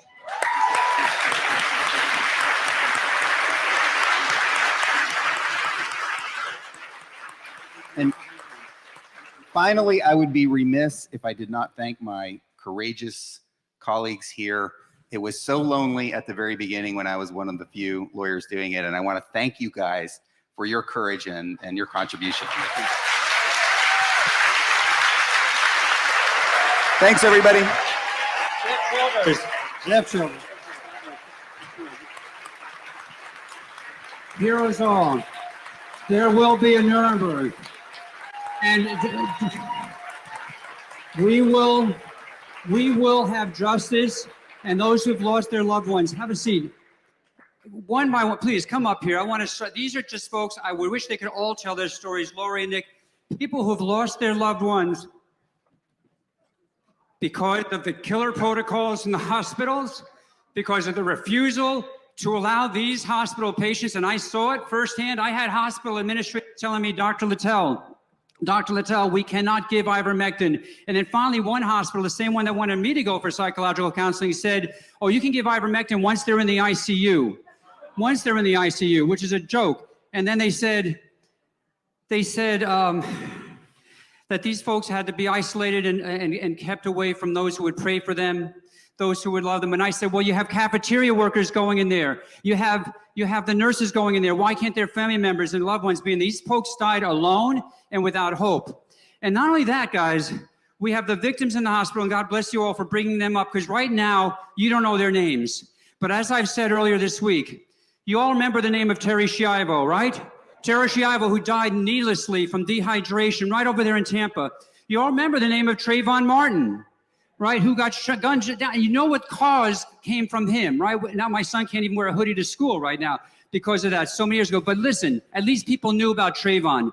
These people, whether we have to use Representative Caston's daughter, who died at the age of 17, 3 weeks after getting her booster shot of an unexplainable cardiac arrhythmia, 3 weeks after booster shot in her sleep. These are the things we need to start getting the names out. And thank you for coming up here. We're never going to forget your family members. And before we thank these folks, there's also a young lady over here who didn't want me to mention her name, but she was actually accepted to a residency in radiology in another state. And because she wouldn't get vaccinated, after her years in medical school, she could not attend and go to that residency. And we have another woman over here, Mary, who fought incredibly hard for her husband, Steve, to be able to get, you know what she did? She stayed in the room with him, and I gave her the ivermectin. She snuck it to him for days on end. And if it wasn't for Mary, Steve and her husband wouldn't be here. And that's what I had to put the ivermectin inside the books and give it to patients and say, take it, you can get it, all right? And I got penalized and fined, but listen, we have great lawyers and we have a great country. We have to legislate, litigate, and agitate. Agitate the heck out of your friends and neighbors for the sake of these victims. It's your civic duty to get out there. And God bless you all. Thank you for coming. Remember your victims. Thank you. Remember them.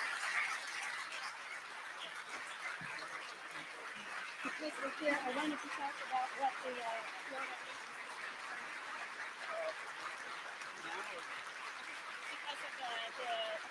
Thank you.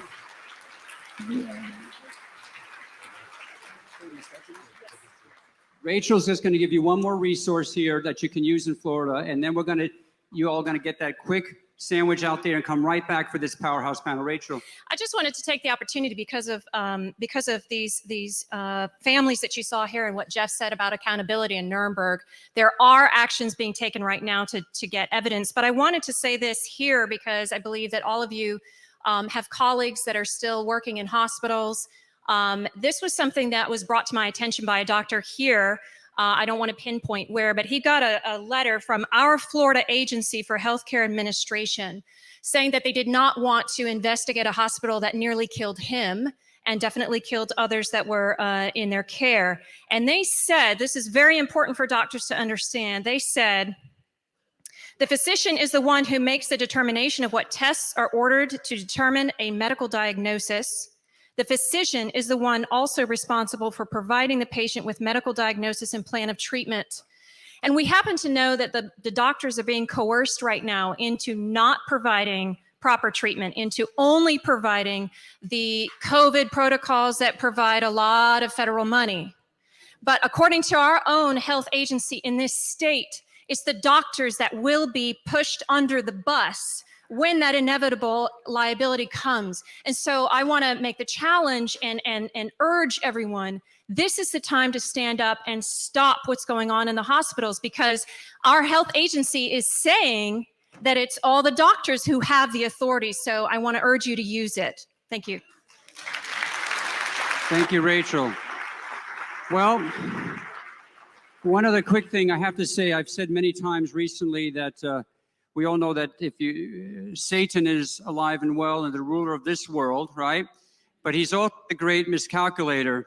And who would have thought, and someone just said this to me, that you'd see a day not only when Christians and non-Christians, believers, non-believers, Yankee fans and Mets fans all come together for the same cause, but we would actually have doctors and lawyers coming together for the same cause.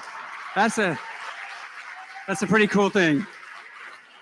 And you all got a good lot of friends. So we're going to take, if you all really behave well, I'd like you to just take like 10 minutes. You can stand up 15 minutes. You'll start hearing me talk, and we're going to show a very compelling video, 3.5 minutes before our next panel. All right, so that's going to be in about 15 minutes. You can get up. There's some really cool sandwiches out there. Remember, we paid a lot for those sandwiches. And if you see women with tickets, 50-50 tickets, you can get one of those 2 posters, $20. We could use that. So there's people with 50-50. Go get your food. We'll see you in 15 minutes. God bless.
It's going to start like a minute.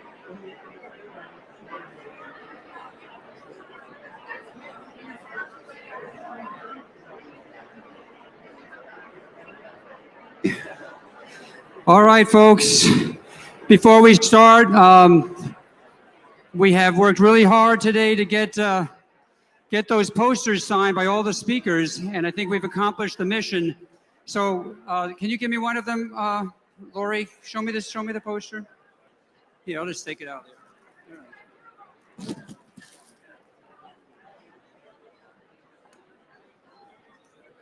So we have.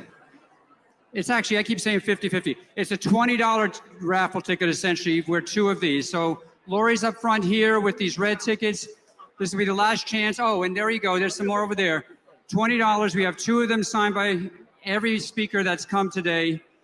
I have a feeling this is going to be something that will live on. And so if you want to get one of these, it's a good opportunity and also can help me defray the expenses for today. All right. Thank you, Lori.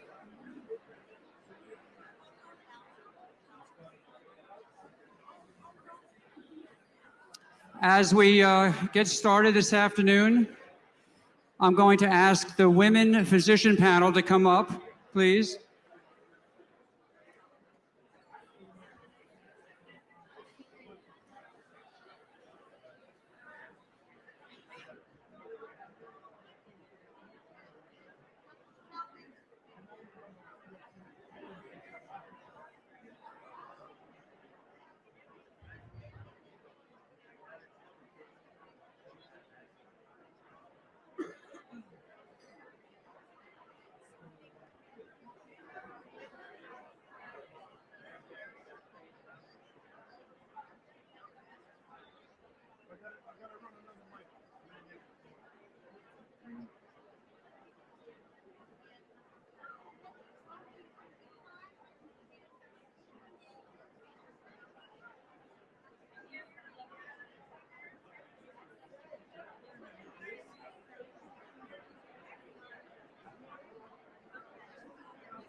You're ready for that? Thank you. That looks a lot better. I'm ready for that movie when you. Oh, this is up and down. No, you're not a woman.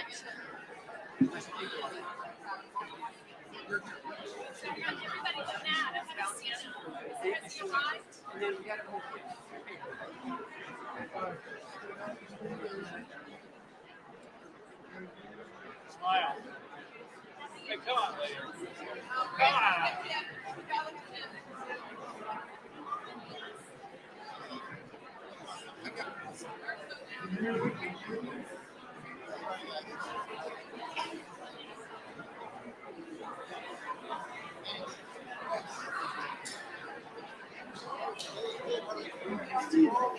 Okay, folks, we're going to get started for round two. Round two today. I hope you all. I want to apologize again. They ran out of food, and they're supposed to bring some more down. But I hope you all got at least enough sustenance to get you through a little bit of time. We went way over our projected numbers, and that's not surprising with the issue. Before we have this outstanding panel that's going to come up right now, and the title of our next panel is Restoring Trust in America's Physicians. You're going to see a video. Are the kids okay? And then you're going to react to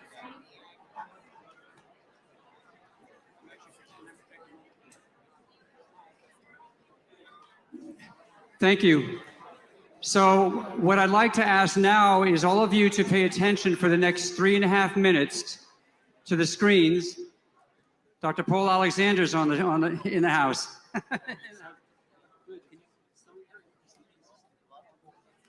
People are filtering in. If you see some important people, that's why we're having this event. By the way, can I say to you all, I got a text from Dr. Latipo early this morning. He's live streaming. This is a man who really knows where his priorities are. His oldest son is having his 6th birthday today, right now. So I said to Joe Latipo, you be home with your family, because that's what matters. Family first, folks, right? Family first. And he was just really regretting that he couldn't come, but keep him in your prayers and his family. So without further ado, we're going to show this video that I think is going to be fairly impactful. Take it away.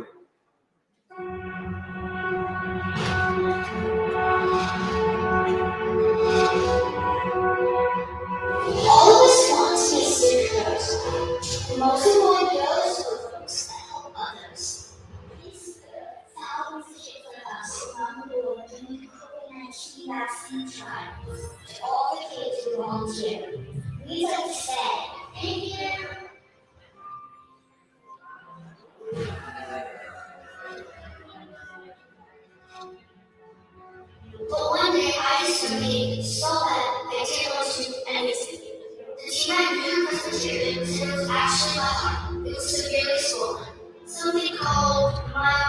this. The doctors gave me medicine that used to control my heartbeat. They saved me. So now I can come to the next great fashion center.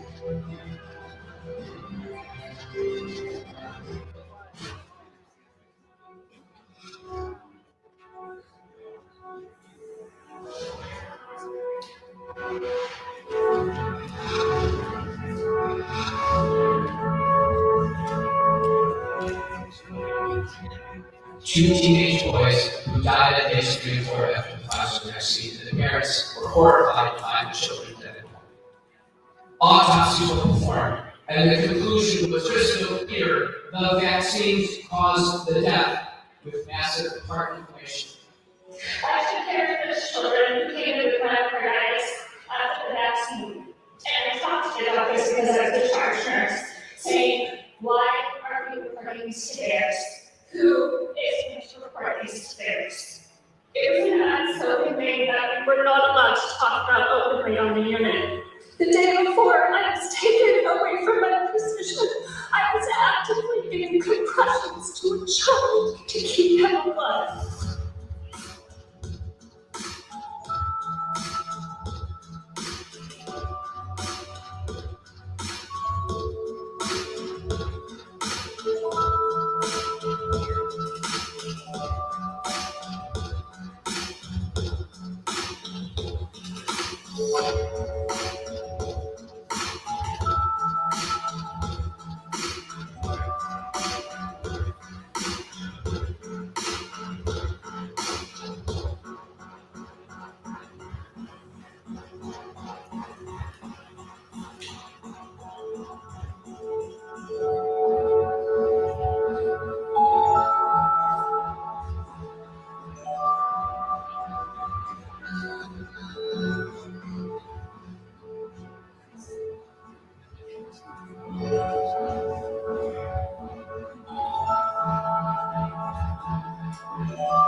It's amazing. Vaccination.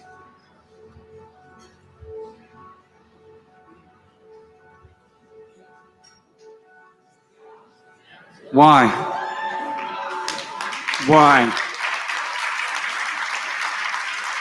That's that video, which is certainly very moving, was produced by Stephen Kirsch and the Vaccine Safety Research Foundation. Could you guys in the back put up my next slide from my slide deck on the COVID? Louisa is in the back. Put these on the tables. If you want to get access to this, please, there's a QR code. Share it far and wide. This panel was asked to come here because I've gotten to know each of these women over some cases several years. They are women of science, and they are women of medicine, and they are, I would have to say, and you probably agree, first and foremost, mothers of children. Let me just, Dr. Rebecca Peck, how many children? 6. 4. 5. 4. 3. 2. Somebody do the math. Somebody do the math. That's a heck of a lot of children. And so put up the next slide, please. Just the next slide, yeah. This is what our children nowadays are subjected to, according to the CBC. If you look at the bottom there, this is after all of those shots that are combination vaccines. And this is what we all as doctors get. You see at the bottom, COVID-19 vaccination is recommended 6 months and older. This is straight from the American Academy of Family Physicians, pediatrics, you name it. If you want to make it more user-friendly, when the average mom goes to the CDC for advice, she gets the next slide. Is your family growing? To protect them, you need to get all these vaccines. And again, 6 months and older. I'll leave that slide up for now because the first question I wanted to ask this panel, and let me introduce them again a little bit more than other than just as moms of amazing children. Dr. Rebecca Peck, family physician, friend of mine from over Norman Beach. She and her husband, Ben, have had an amazing independent practice off and on for years. Dr. Monica Waby, pediatric neurosurgeon from Missouri. Talk about how many years of training and education that represents. Dr. Kat Lindley, family physician, from Texas.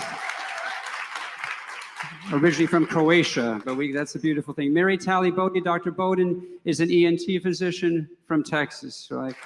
Very good. Dr. Angelina Farella, pediatrician from Texas. Renata Moon, I was thinking of April for a second. I don't know. Dr. Renata Moon is just an addition to the panel. She is also a pediatrician, right? And she has also been on the faculty of several medical schools and dealing with this issue with regards to how faculty members are being silenced when they're trying to teach medical students the truth about all this. And we're all experiencing that.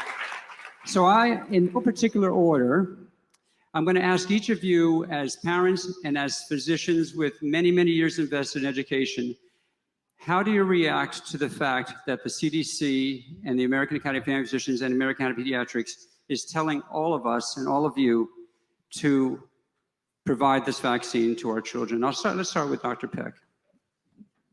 I'm mad as hell. I have 6 children. I have things to do. And they have awoken the sleeping giant of moms out there, and moms need to unite.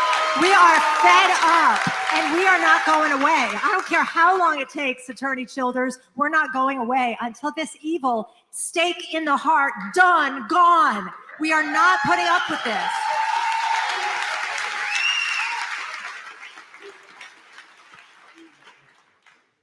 I guess the real answer to this is just corruption. Yes. And people have said earlier today, we just have to get rid of the people at the top. But, we always have to worry about how our elections are going to be run. Are we going to be able to do that? And I think the best answer is the parents and the family and grassroots, because nobody cares as much as a parent who's getting, seeing what's happening to their children.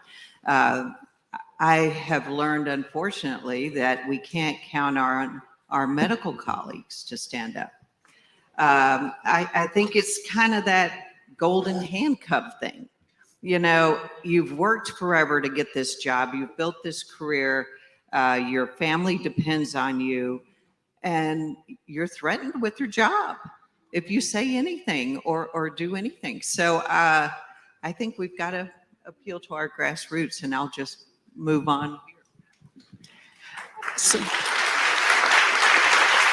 I agree with Monica. It has to come from us as parents. We need to become advocates for our children. We need to be their voice. And it's really the work starts at home. It starts in your town, in your school. I'm on the school board. I'm running for elections again. And it's really, we all look for answers in DC. We're not going to find them in DC. We're going to find them at our home, in our cities, in our state. And that's why it is important to go and vote. Every vote counts. There is no this one is going to win election, that one is going to win election. We just need to show up and most importantly, be our kids' voices. I mean, there's nothing more terrifying than a mama bear. And the buck stops with mom. At least it does in my house. This could be a turning point, right? I mean, this may wake up enough and get people angry enough to actually do something. And I do believe we're in an information war. And social media, I think, is a necessary evil, and we need to fight back. I mean, I was banned off of Twitter for basically posting a screenshot from Open Bears about kids, and that's how they took me down. That's the information they don't want out there. And one other point about the myocarditis is, how are you going to detect myocarditis in a nonverbal child? I mean, we're going to see kids dropping dead years later from scarring of their heart tissue, and no one is talking about that.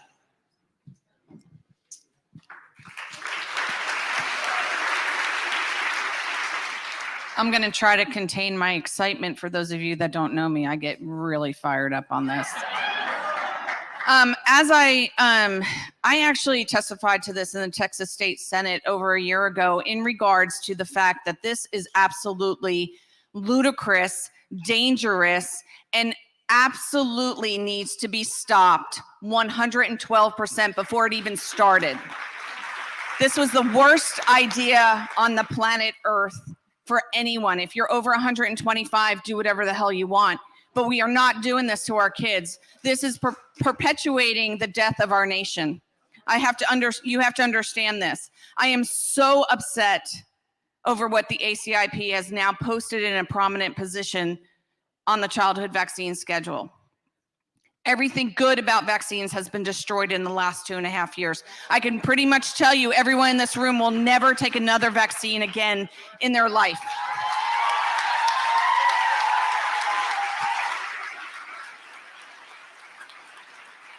And that's not to discount the wonderful things that, Dr. Malone has done and other people have done.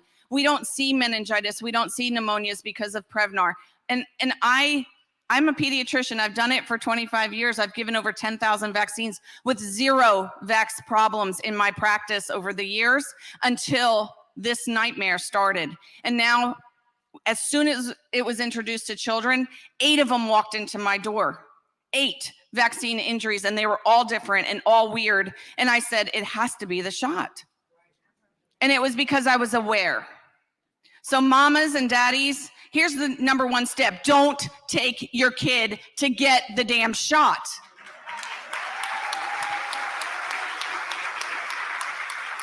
And if you don't have small children, but you have grandchildren, aunts, nephews, nieces, you have neighbors that have small children, get out there and tell them, do not do this. There is no harm in waiting. No harm in waiting. And we know that the risk completely outweighs benefit in children.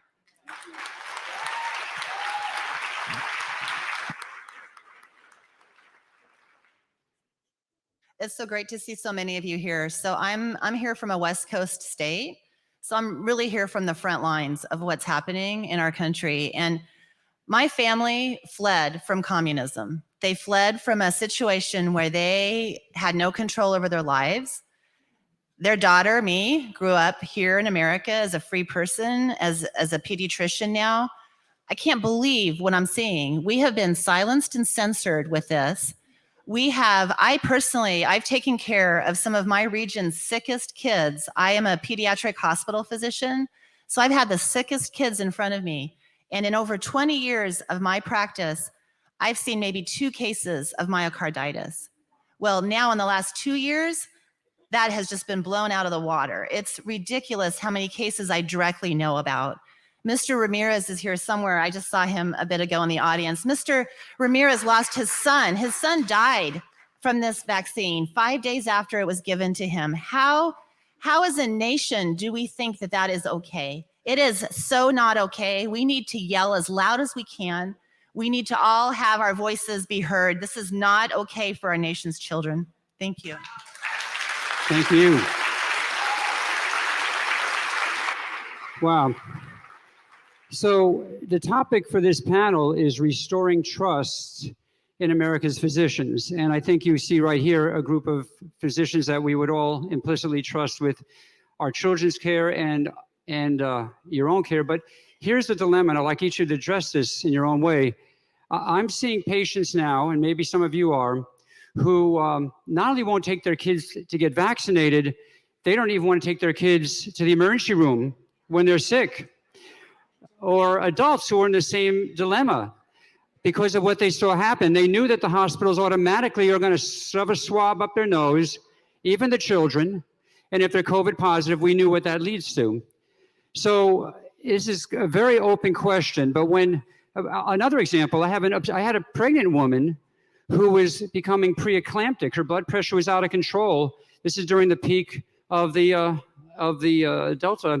She wouldn't go to the hospital. I said, you have to go. And she was in tears. I can't go. I said, listen, this baby could die. Ultimately, she did go, and the baby was in the NICU for several months. But this is what has happened to our mindset. And when you say, Angie, or whoever, that people aren't going to get vaccinated anymore, I don't think that was expected to be the reaction to this by those who promulgated this lie and perpetuated this lie. So how are we going to rectify this situation? What are you going to do, Dr. Peck, Dr. Webby, all of you doctors, to get your patients to trust you and, for that matter, the healthcare system with which you're affiliated? Well, the first problem, many of you might not know, my husband and I were both family physicians, and we were in private practice for 15 years, but Affordable Health Care Act was the first nail in the coffin, because what that did is we had to have these expensive $1 million electronic medical records. And, you know, we're family physicians. What do we know about electronic medical records? So we all went in these big groups. Okay, now once you're in a big group, you can be controlled. So we had the daily narrative of you will say this and you will do this. But I don't want to give the vaccine. You will do this, you will do this.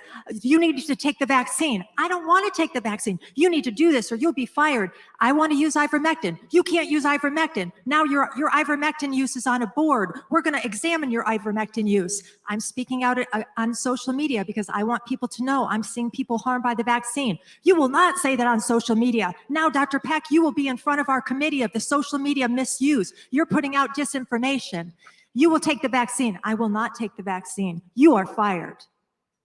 Do you see that? Do you see why more people aren't speaking out? And it all started because I'm controlled by working for a hospital group or a big group. So the first way to get this back is to vote, get the House. President Trump wanted to reverse Affordable Health Care Act. The first thing he came in, he tried to do it. He didn't have the support of the House. We have to get rid of every last vestige of Affordable Health Care Act, and we have to restore the trust between the patient and the physician, like the Norman Rockwell picture of the old family physician listening to the girlie's doll. Because I have that patient-physician trust. I have many patients that travel to be here because my patients are not just my patients are my friends. And when they told us, don't treat those people when they have COVID, wait till their fingers are blue. No way. I was talking to Dr. Littell and my other physicians, and I was telling them about early treatments and getting them Regeneron and giving them my cell phone so they didn't have to go through this alone. And that's what I am asking every physician who hears my voice, wherever this goes, if this is videotaped, you need to be that kind of doctor, that you care for the patient. The secret of caring for patients is to care for your patients. You tell her, girl. You tell him. You woke up the mama bear. She's a mama bear. Keep it going. Well, back when they were trying to do this ACA and Obamacare, I think a lot of us knew that this was just a move towards socialized medicine. At the time I was on the board of the AMA, I'm kind of embarrassed to say that now because it seems they've all gone to the dark side and are just puppets of the administration. But the whole goal is a lot easier to control big groups than a bunch of individuals. And I don't know how many other people would have died if there were not doctors writing prescriptions for ivermectin and trying different trials, you know, Dr. McCullough and everyone that was out there, Dr. Urso, all these doctors that were publishing different protocols and pushing ahead, even though they were all threatened. And I think all of us up here were threatened when we tried to speak up. I, for example, I'm a pediatric neurosurgeon, and we have the kids wearing these masks. I mean, how ridiculous is that? We know it doesn't work. We know it causes more problems. It causes hypoxia, it worsens the infections. It's caused severe developmental delay in our children. The average IQ in the kids that have been born during COVID is 78 as opposed to 100 in the years prior. And the kids can't learn to talk because they can't see your face. There's no communication. Kids aren't going to school. All of this is just, it's disgusting what's happened. And it's child abuse, putting a mask on these kids. I mean, what do you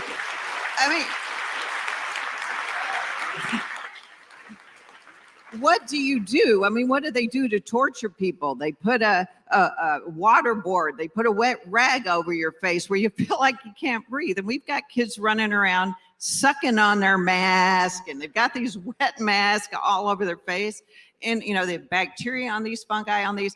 It's awful. How do we get people to trust us again? I was thinking about this. What do you do when you're in a relationship with somebody and that confidence is broken. How many of you have ever been in a relationship where confidence was broken, or, you know, what are your choices in that situation? Okay, so do you, number one, say, oh, you know, he's probably the best I'm ever gonna get. I'm just gonna kind of look the other way. I'm gonna stick with him. And then it goes on and on. Or do you say, the guy's a loser. I never wanna see him again. I'm done with it. All right, ladies, who goes with number one? Who goes with number two? Your third choice, the trust but verify. You know, do you try to salvage this relationship? And in a situation where we're doctors, what other choice really do we have other than to try to fix this doctor-patient relationship? And so I think what we have to do is allow patients to trust but verify. We've got to give them information. We've got to say, here's some data, go look this up. This is, you know, because they can't just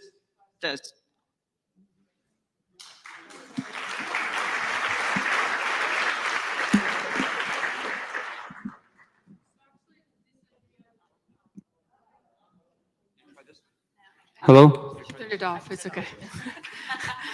So actually, what people don't realize, we actually are practicing socialized medicine. Corporate practice of medicine is socialized medicine.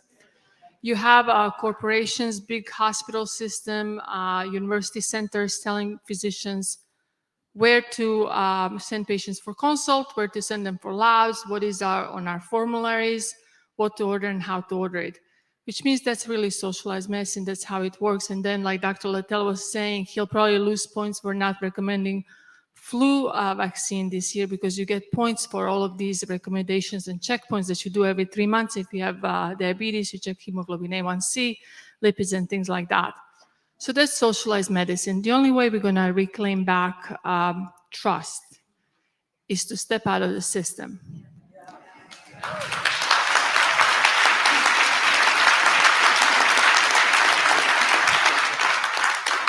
I'm a big movie fan, so I like to say unplugged from the Matrix, really. Yeah. But that's what I've done. I did that in 2017. I left a very high-paying job, and I was told at one point that my only job was to assign the charts for the nurse practitioners I was supervising.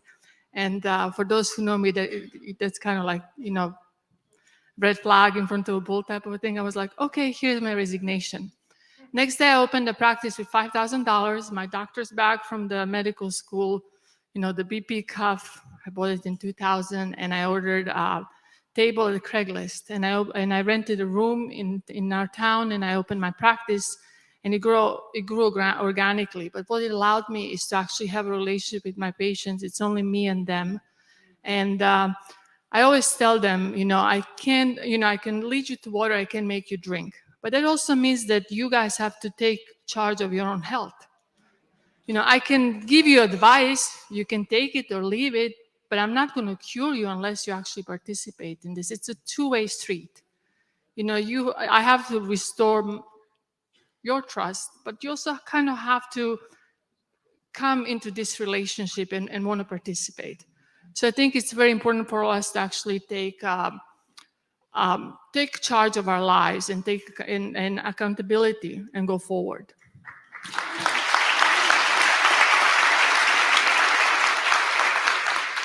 I too, and I call myself third-party free. I don't work for insurance companies. I don't work for a hospital. I don't work for big pharma. I don't work for a private equity group, and I do not work for the government. And I started that model of practicing 6 months before the pandemic began, and it served me very well. Had I not been independent like that, I don't think my life would be very different.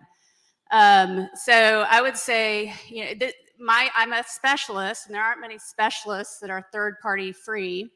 But there is a growing movement. And if you look for direct specialty care, direct primary care, we call it affordable concierge care. So yeah, it's almost like joining a health club, and you know, for $100, $200, depending on how many people are on your plan, $100, $200 a month, you get much better access, much more time, much more quality care. Now, unfortunately, not all of them are like-minded with COVID, but at least you know that they're not, you know, they're only working for their patients. So, you know, that is a growing movement, and I think it's starting to really take traction. And now is really just a prime time for people to realize that these options exist. And, you know, in terms of the insurance companies, there are hybrid plans where, you know, you need insurance if you get in a car crash or if you get severe cancer. But for the more routine things, you don't need your insurance. And there are hybrid plans that allow you to pay cash for the more routine, affordable things and use your insurance for more catastrophic care. The other thing is there is a groundswelling of organizations that have started out of this medical tyranny. One of them, The Body by Avery Jackson, and thinking of outside the box of how to create systems. For example, if I lose my medical license, I found out I can apply to become get my license under the Indian nation. So just thinking outside the box. So The Body is one. My Free Doctor. Wow. I mean, free medical care in all 50 states. Amazing. Peter McCullough starting the Wellness Company. I can't remember, but and then Global COVID Summits. There are just all sorts of organizations rising out of this. I'm actually trying to start a micro hospital in Houston because I think that's I almost had to take my kid to the ER last week, and I was terrified. I didn't know what I was going to do, and I had to really basically take matter. I watched a YouTube video, and I figured out what to do. But I can definitely relate to that fear. And then the final thing is, I mean, I have created a little list of local physicians that can be trusted. And I just give those to my patients now. So there's ways around this, and it's going to take time, but I think we're headed in the right direction. I'm gonna illustrate a problem we have. How many of you have pets like dogs, cats, ferrets, bats? I'm just kidding. All right, all of you that have your hands up in the air, I want you to understand something. You will pay more for your pet than you will for your child. And I found that to be true, which is a very sick and sad situation, because I went DPC, direct patient care, cash only for pediatrics in 2015 to 2017, when ACA came through, and I didn't pay myself for 5 years. I did not pay myself for 5 years. So I went and I said, screw it. I hate the insurance companies. I'm going to let people pay me direct. And I had to stop after 2 years because I couldn't put bread on the table for my kids. So you have to understand that you are very powerful economically as a patient, both sides. Now we are trying to strike while the iron is hot. Okay. I am a hybrid, so I have some cash pay and I have some insured. I know I'm going to take a huge hit this year from insurance companies, because if a parent comes into my office now and says, I'm really scared, I don't know what to do, I say, you know what, until you're comfortable, we're not doing anything. We're not giving your kid a shot because we can't reverse that. And so I said, it's okay, we can wait. Remember I said, there's no harm in waiting. That's how I'm rebuilding trust in my practice. And I have people driving to me from 5 hours away because of that.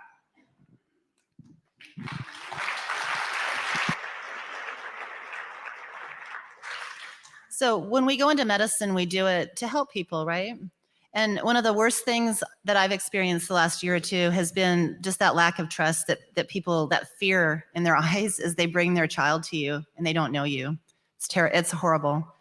I'm going to boil this down to ethics 101. Like, we in medical school had some classes in ethics, and my colleagues out there who are not speaking up have forgotten about the oath that they took.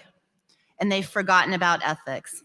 And they've also completely forgotten about conflict of interest. So our medical schools focus on, you know, you shouldn't accept a dinner from somebody.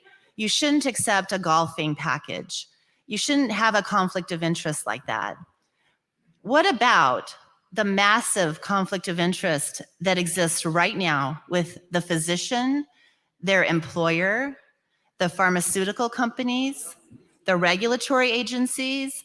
You go see your physician now, and it's not just you and your physician and your child in the room. It's all those entities pulling at those physicians. So my call right now to my colleagues out there are so many of you that already are aware of what's happening, and you're being quiet.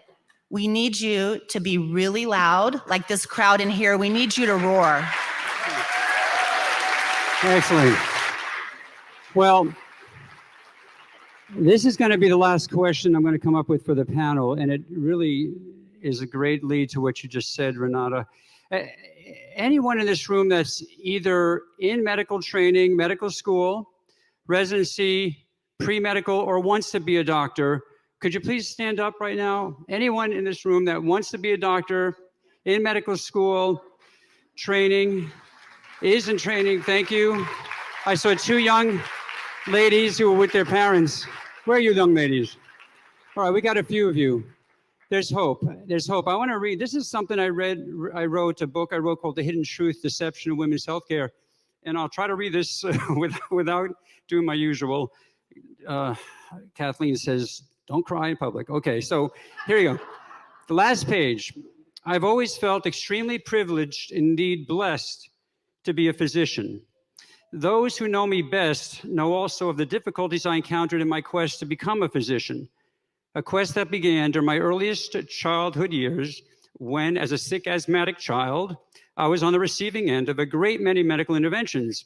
Yet it was my pediatrician, Dr. Viola T. Rabin, who was perhaps the most influential in my decision to pursue the vocation of medicine.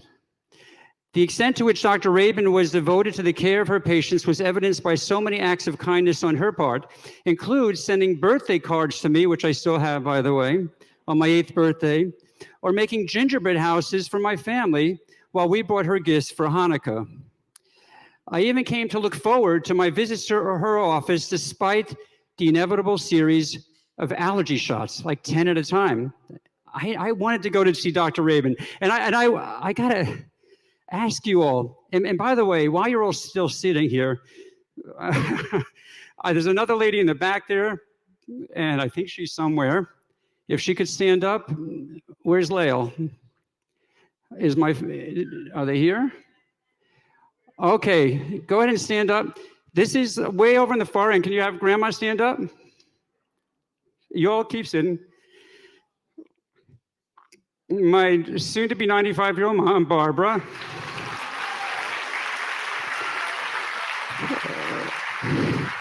And, you know, as a kid, she would tell me stories about Albert Schweitzer and Tom Dooley and real great men in the medical field. I mean, golly, didn't we all want to become doctors because we just love taking care of people? We need to restore that. We need these kids looking up to each of you. So please, just as you close today, just a couple of thoughts about how your kids and your grandkids are going to become the kind of doctors. What's it going to take that you all have been? So I have 6 kids, and my first 2 are at FSU studying to be doctors. You know, it's really easy to love your patients when you see Jesus, the divine physician, and Jesus in every patient. And no matter if we have differences, even with the people that are acting like our enemies, Fauci and all of those people, we have got to pray for them. I mean, my mind was turned about the COVID vaccines from a patient. You all have tremendous power, both because you can pray for the people to convert their hearts. Isn't that the point of life, to convert hearts? Don't give up on everybody. Pray for Fauci and these evil people. And patients, you have power. Bring the research to your doctors. Show them. If the doctor won't look at it, he's not your doctor. Pick another doctor. You have tremendous power to pray and to educate your doctor.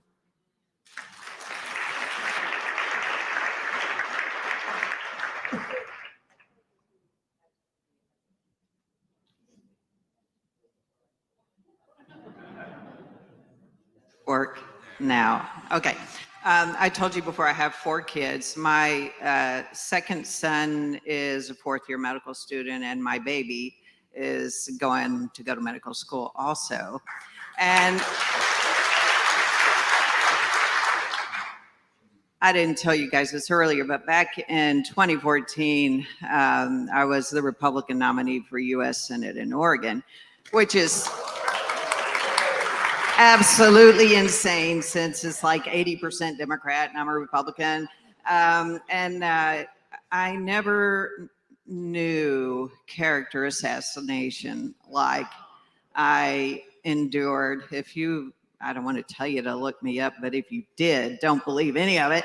But they turn you into a total raving nutcase. But when I was on the campaign trail, I would always talk about what I missed the most about being at work. And that was when a parent hands you their baby in a pre-op area and says, Dr. Webby, take care of my baby. And the amount of trust that happens when your baby's got a brain tumor or whatever, and you know that they are giving you that trust. There's really nothing like it. And so all of this stuff was happening. I was switching jobs from Oregon to Indianapolis when this whole COVID thing started. And I was a microbiology major at Notre Dame. I knew this didn't make any sense. It was crazy what they were doing. And I kept watching it and thinking, when am I going to get back out there and do something? And my kids, Mom, you just stay home. We don't want you doing this again. You know what it was like last time when you put yourself out there. And I was afraid to do it. But then I just kept watching it. And I said, okay, if they start mandating this, okay, if people start losing their jobs. And then it was like, if they come for the kids, I've got to do something. And they started coming for the kids. So I just encourage all of you that to not sit back. There are so many of us out there that are afraid to say something. And my patients come in and they'll have the mask on, and then the kids are, because they still make us wear the mask at our hospital, and the kids are afraid to take it off. And because they think the whole world's going to poison them or kill them or whatever. And I always make them take it off so I can do the exam. But I think you've got to be able to reach out to these people and say that it's okay. I tell the parents, I always ask, are they vaccinated? And they're afraid to tell me because they think I'm going to yell at them if their kid's not vaccinated. But they're all relieved when you say, yeah, they haven't really been tested long enough. We don't really know what's going to happen, so we need to kind of just wait. Or even more strongly, say something. But I still want to keep working. So anyway, that's just what I think. I'm going to stop because we need to get to everybody else. But really, there are so many of us. If you just, it's like when you buy a Camry, you don't think anybody has one, and then you see everybody has one. It's that kind of thing. I think it works. So I didn't realize that I wanted to be a doctor until I was 22, because I was actually born in communism. And when you're born in communism, you don't really have dreams. You kind of know what you're going to do, and that wasn't the track I was on. So when I came in the States, I was doing homework with one of the kids that I took care of, and Dad walked into the room. He was the eye surgeon. Both parents were eye surgeons. And he goes to me, Kat, why don't you go to medical school? And I kind of looked at him. I said, yeah, why don't I? So that's how I became a doctor. So when it comes to my children, I have 5. My oldest is about to graduate high school. He's very smart, currently first in his class. And we always thought he's going to go into medicine. And when he told me he wants to study music, it's actually going to be music and math, part of me was relieved. Because what I realized is that medicine is broken. because right now we're not actually practicing medicine, we're practicing healthcare. There's a huge difference between medicine and healthcare.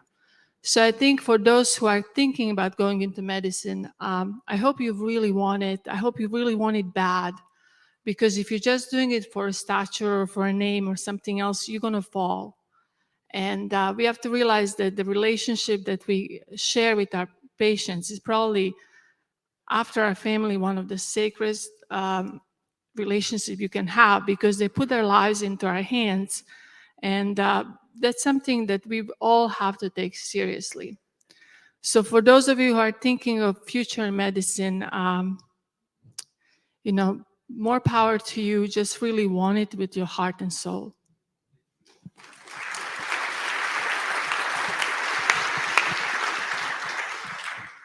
I recently had a resident reach out to me.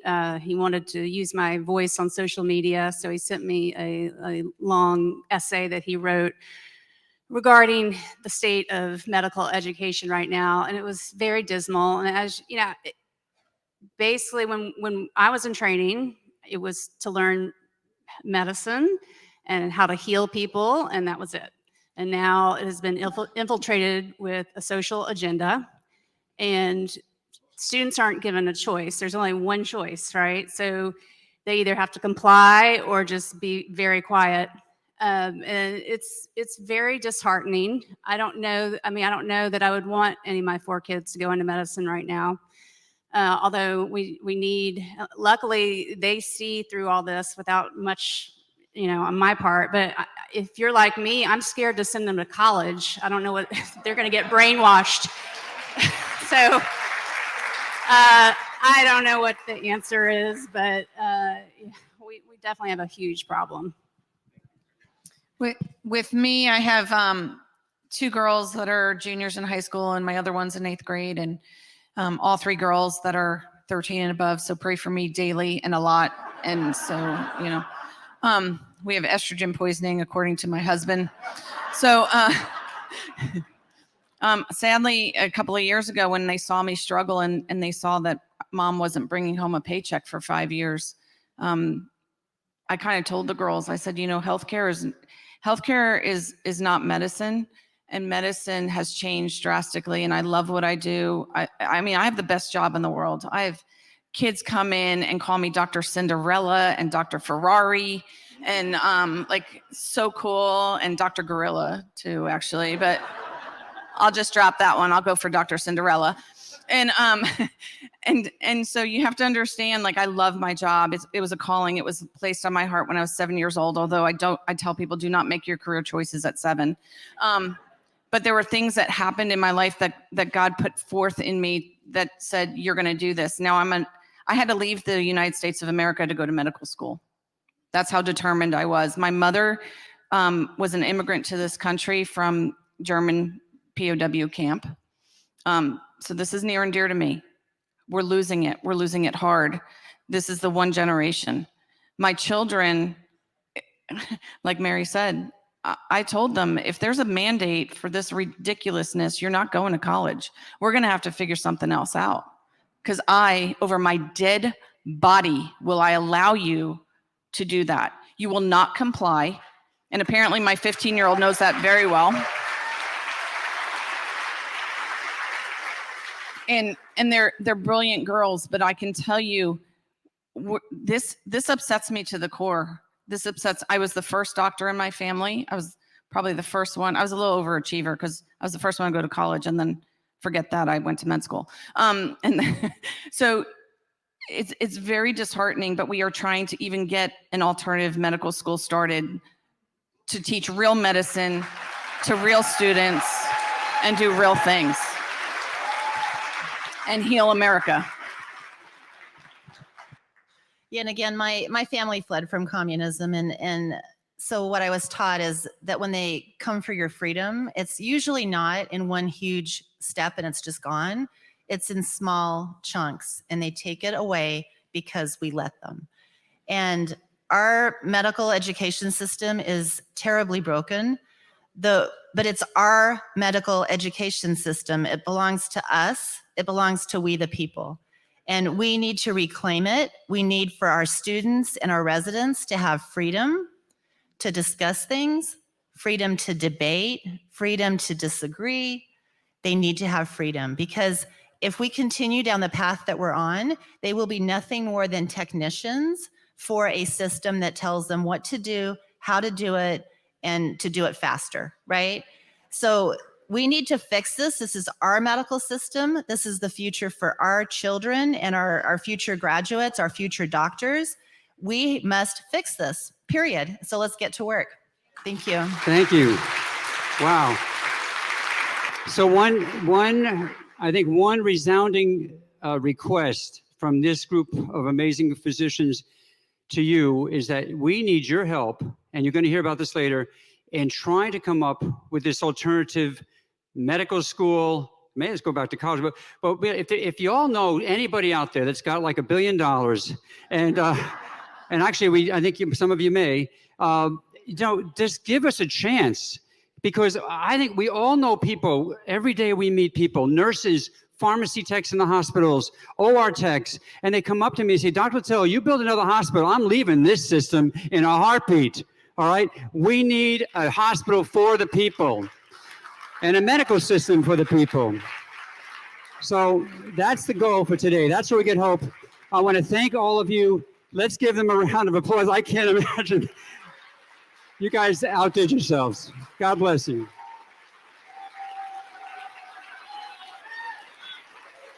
Women of courage, women of integrity, women of faith. God bless you. Dr. Pete Chambers is going to be coming up now. And if you don't mind, we're just going to keep moving right along here. I think, by the way, that panel, and just so you all know, as we get ready for Dr. Chambers to come up, and then after that, we'll have the men's group, sort of. Anyway, as you all go home later today, and please stick around because it's going to end with a bang. You haven't even heard from Pierre Corey yet. My God, I mean, it's just like, you never know. Anyway, this event, we finally got the live stream working. The entire thing has been videotaped. The whole thing will be available partly if you just go to my Rumble channel, which is John Littell or Dr. John Littell, whatever, on Rumble. But you'll be finding ways. You all know how to do social media better than me. And by the way, the other reason, as Dr. Chambers works his way up here, hey, Peter, you bringing your dog? Oh, thank you. That's great. All right. Love it. You know, we are doctors first and foremost. We are not entrepreneurs. Okay. So I was excited that we raised $2,000 on the raffle just now, $2,000, which, by the way, thank you. That pays for a lot in this place. So, but because we're not entrepreneurs, that means I'm really sincere when I say, after this meeting today, we intend to make things happen in this country. We intend to go out and support these amazing lawyers and all these independent doctors and make make medicine great again. And then eventually we can make America great again, right? Okay, Dr. Pete Chambers, you know what? This man is one of my heroes. I only just met him yesterday. I met my lovely wife, Kathleen, here at Fort Lewis, Washington in 1988. So, ooh-ah to the Army. And Kathleen was a pediatric nurse. I was an Army intern. I am greatly indebted to the United States Army for making me not just the doctor I am, but the man I am. And Dr. Chambers, your history, your story with the military has one to inspire all of us. So please, he's going to share for about 10 minutes what he has seen on the receiving end of these vaccines in the military. And he brought his great dog with him. That's Joe. His name is G.I. Joe on paper, but it's Joe. So any veterans that have served, whether it's one day or their whole life, stand up. Round of applause. All right, so here's what I need. This is what I need from you right now. Thank you for your service, first of all. This is what I need from you right now. You just became my linebackers. You are now back in uniform.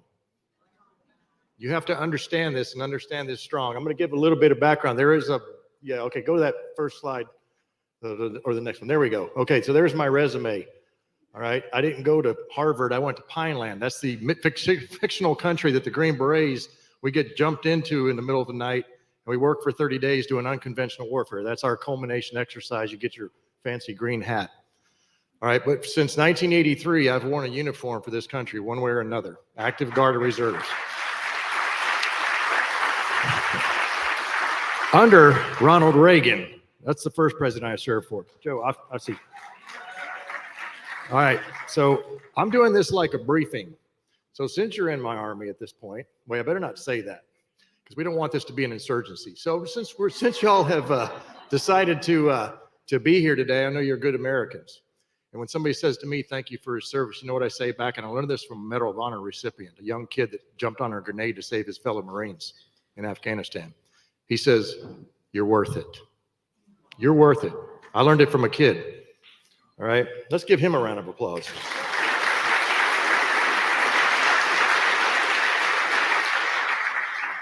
There's Ernesto. What's up, brother? That guy right there. That's a warrior. These doctors that are up here are warriors. Let me tell you something. Let me tell you something you understand real strong. Do you understand this real strong?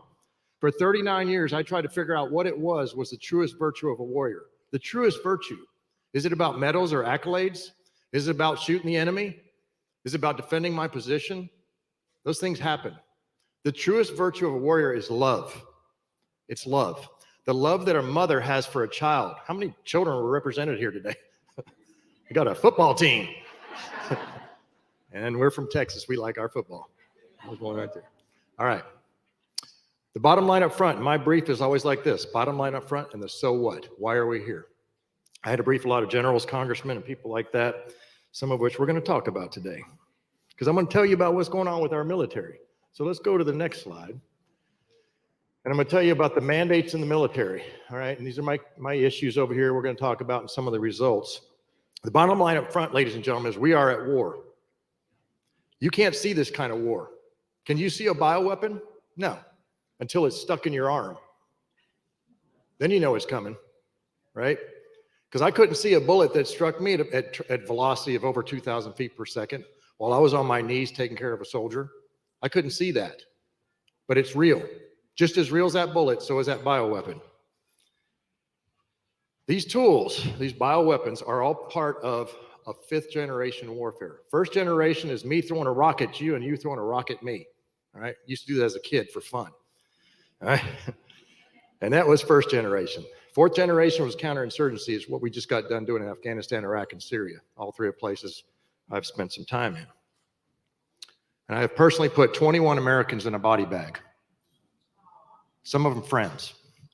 And this is not something I'm proud of, but this is to make it real right now, because you have to understand that the people that have taken these things are victims of, are casualties of war. They are casualties of war. This is what I told Senator Johnson. I was a whistleblower for him on the 24th of January of this past year when we gave Teresa Long, the Joan of Arc of this thing, all right?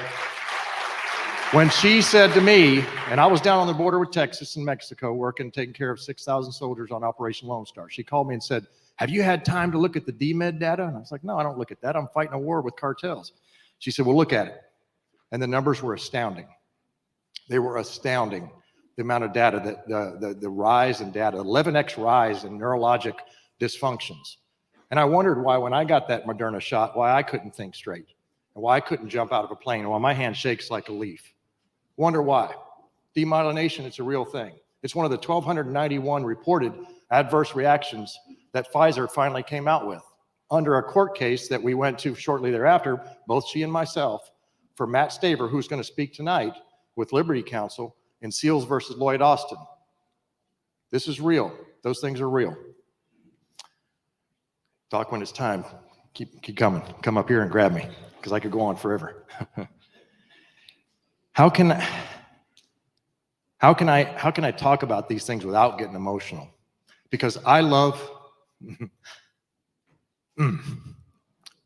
my patients, and some of them there was nothing I could do, and that was up to God whether I was going to be able to put my hand at the right place at the right time. But I can't do much about this thing. except for informed consent, which is what I did as a doctor. It's what I got fired over as a doctor. When a 2-star general came up to me and said, Chambers, you're not being very effective with these shots. And I said, well, sir, 2-star, General Aris, he's out now. I can talk about him. It's the truth. This is truth. This is fact. He can sue me. I'll just tell the facts. Chambers, this is about the policy. It's not about the science. Well, sir, here's the numbers. And I showed him the numbers. I said, most of my guys that are coming in sick, this was after they were mandated to us. Most of the people that are coming in sick are double vaxxed. When I had the vax rate really low in the beginning of this operation, everybody was working on the border, guarding this country against an invasion, by the way. We can go on for hours about that. That's going on our southern border. All right, we were seeing 12,500 people walk across a week from Del Rio, Presidio, McAllen, all the way across. All right, well, in Staver's case in Tampa, it's not safe, it's not effective, and we did it with lesser intrusive means. See, the Hegelian dialectic that they use is they take words and they change them around. So when they talk about readiness, they throw a dialectic out there. Now that dialectic takes you off your base. It's like me making a 200-meter shot with iron sights just standing. I can do it, but if I turn around backwards, I can't do it that way. It takes me off my base. Don't allow yourselves to get emotional about this stuff when you're having a conversation with somebody. Keep it real with facts. So we got that information into a court case, and now it's out there, and that was a win for Matt Staver, and he's going to talk more about that. Next slide, real quick. This is something I put together. I want you to understand the weaponization of public health. Through Henry Kissinger back in '76 comes out with a paper that was declassified, says there's too many people in the world. Right? And then the Cairo Accords take place, and then they put a number on it. All right? So then we go along, we look at all these acts that our legislators have codified into law, who we have put on the Hill or in your state legislatures to allow, including the Model Act, the Model State Act, which basically allows the weaponization of public health to take place in the form of quarantines. Okay? That's 42 CFR 71. That's another one. That's a huge one. But here's the scariest ones of all. The last 4 down there on the bottom right, where we're at right now. The National Defense Authorization Act, NDAAs.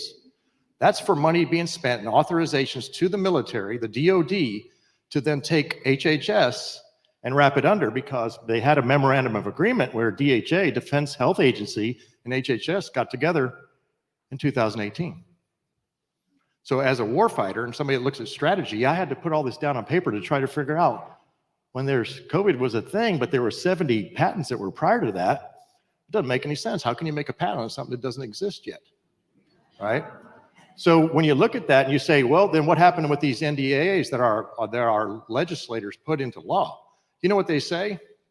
On the right side of the house, because I talked to a lot of them, there's just not enough of us. We can't really do this right now.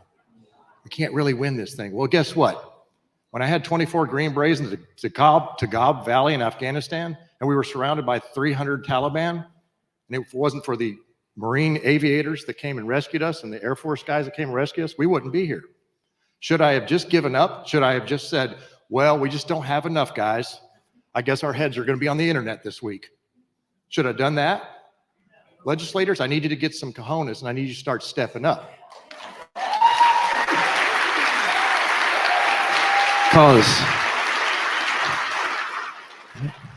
Because talk is cheap. And there's a saying in Texas that goes like this: don't pee on my leg and tell me it's raining. All right, here we go. I'm going to leave you with one final thought.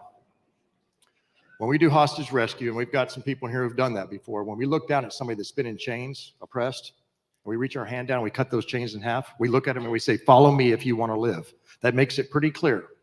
Follow me, follow the things that I just said, and understand it. Next slide. Because if you don't, people like this aren't going to be out there in the front lines doing the thing, defending this nation, and the national defense is at a clear and present danger. Thank you.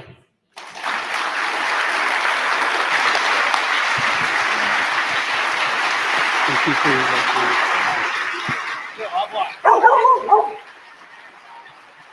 Stay up here. Stay up here. Stay up here. Come on back here. I'd like to ask all the physician speakers to come up here. All the women physicians, take your seats up here. All the physicians who are going to be speaking today, please come up here right now. We're doing this for a special reason. Dr. Marek, Dr. Corey, you all can stand behind. The lady's going to be up here. I'm doing this for a special reason because, number one, people want to get a picture of everybody. And number two, Dr. Bowden, who was out in the parking lot, she said she's going to run back in here. Come on. So ladies up front, men get back behind, like your shoulder up there. That's great. Thank you. We're getting ready for a superstar panel of treatment experts on COVID. Ladies can sit, and if you can't sit, that's perfect. I'm going to go around on the other side. Okay, here we go. Is Dr. Bowden here? Oh, good. Mary Talley. Good. All right, folks. Everybody look, everyone smiling. Stop talking. There you go.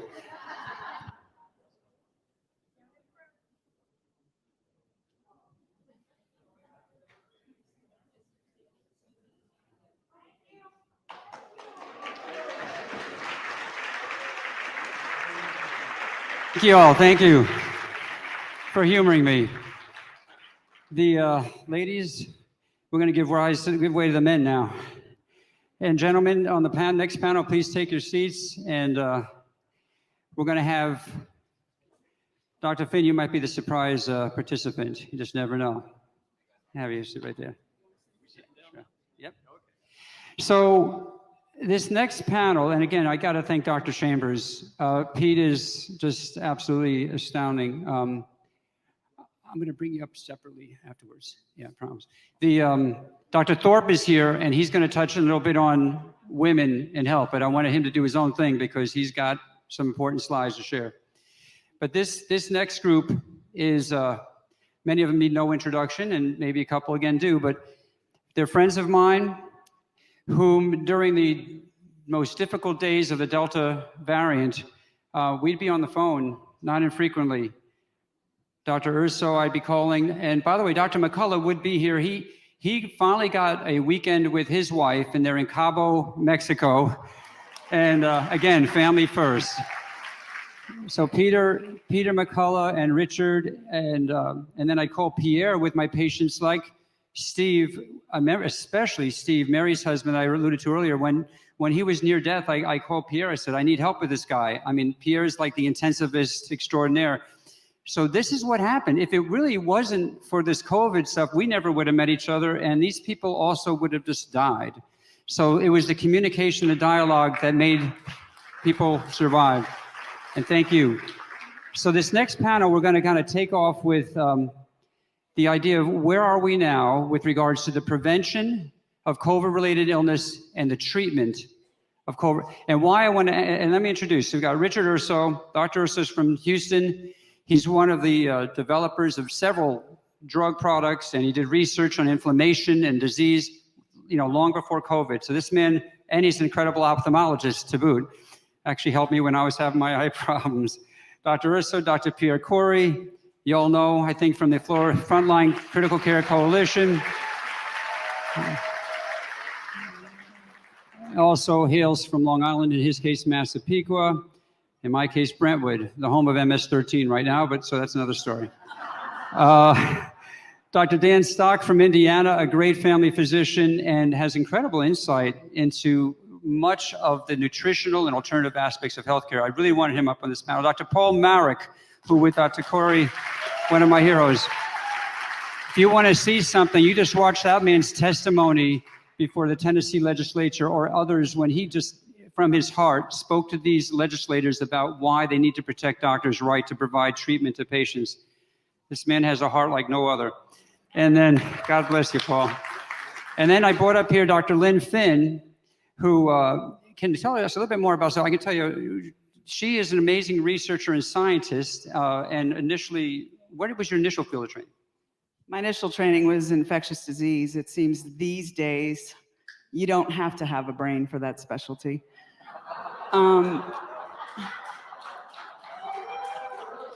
This is why I had Dr. Finn go on the panel. She's so right. I don't know how many of you have been in the hospital lately, but a consult infectious disease just means give them Zosyn 4 times a day and culture them up. And there are some great ID docs, but during the COVID, I invited all these infectious disease doctors to come to these conferences, and what was their response? So that actually is a good segue to into the first question, all right? And I'm going to basically ask them the same questions my patients have been asking me every day, at least 3 or 4 salient questions. One would be, let's talk about ivermectin and hydroxychloroquine, all right? How many of you right now in the audience have one or the other, ivermectin or hydroxychloroquine, in your home? Wow. And again, how many have had the flu shot? Wow. It's like Simon Says. That's amazing. Wow. Okay, so this is why we have to ask this question, because people come to me every day and they say, do I need to still have ivermectin and hydroxychloroquine in my cabinet, in my medicine cabinet? Is there another Delta variant on the horizon? I think you all realize now that the Omicron has not been, Dr. Cole did a great job with that slide about Omicron. But let me start with you, Dr. Urso, and you guys just take it down the line. Do we need to still have ivermectin, hydroxychloroquine in our medicine cabinets?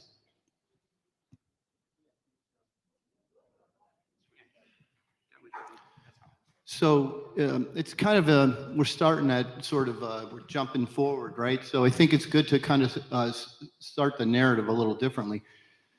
What was the narrative at the beginning, right? Everyone knows the narrative, right? There's no treatment for COVID, right? Is that true? Okay. So the absurdity shook me when this happened. It shook me because I was looking at patients, as all these other doctors were, and the patients were being told to go home, basically die at home.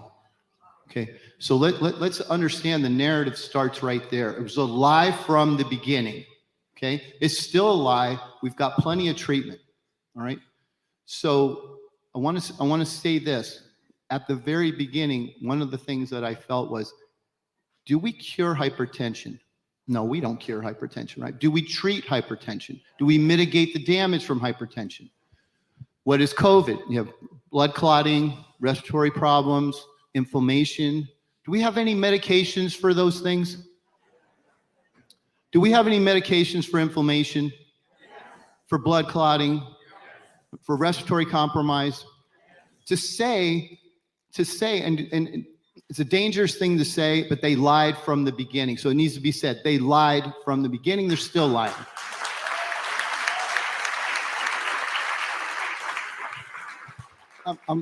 As I sit here thinking about it, one of the most absurd things that happened was my first patient that I treated was March 12th. He got steroids, and I got attacked pretty bad.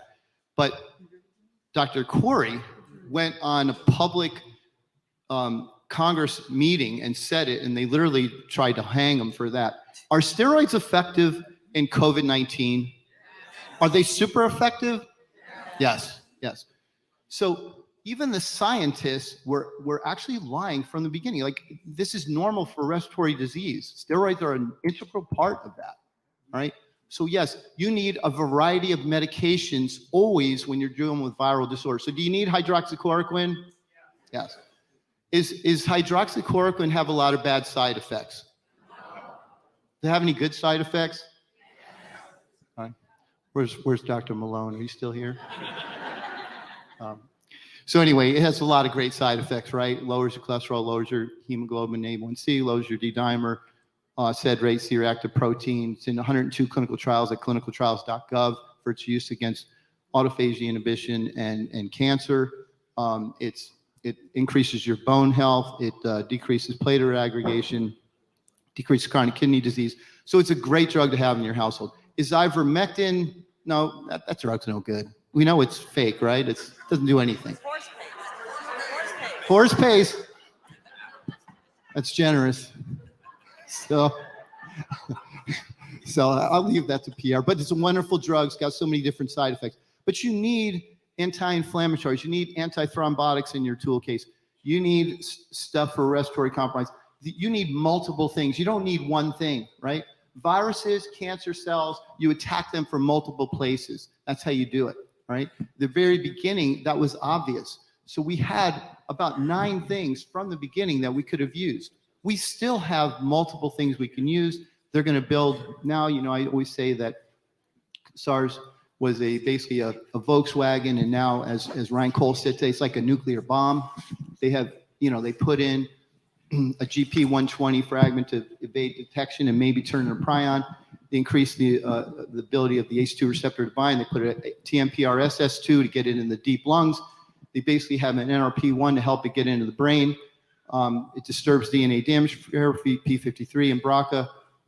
It binds up CD147 in red blood cells and platelets. It's affecting toll-like receptors, so we don't have a good job doing viral immune surveillance. So do we need a lot of tools in our toolbox?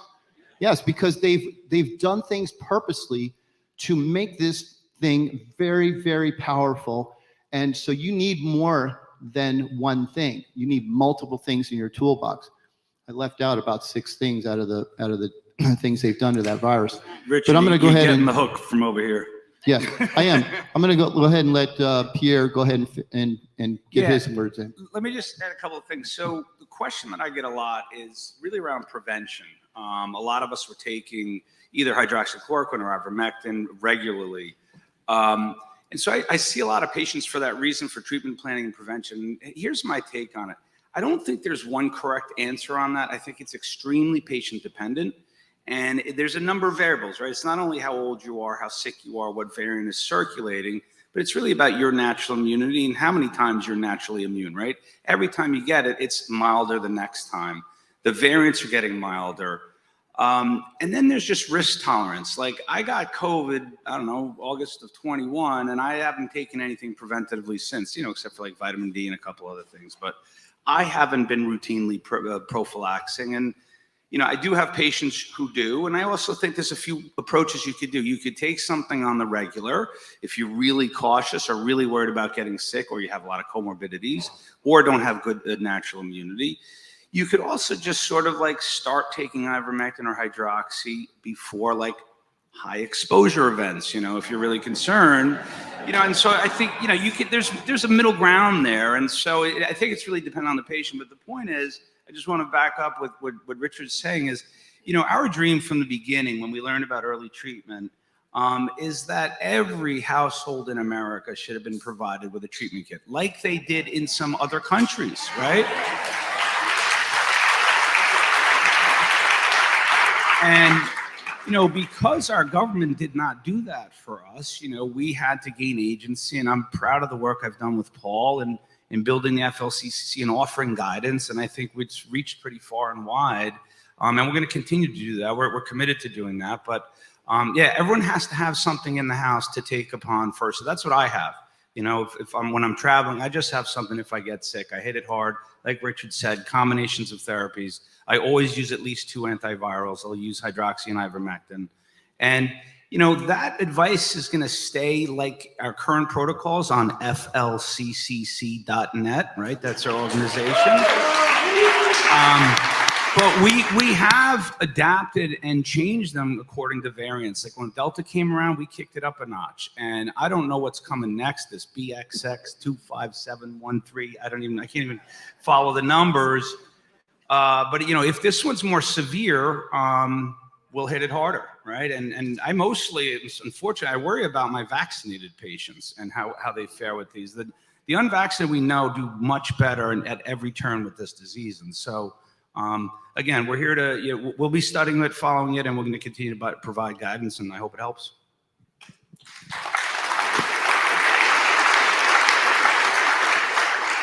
So this is probably going to sound weird for a functional medicine doctor to say, yeah, I think you better have it on hand, because we're not supposed to like anything that had a patent on it at one time.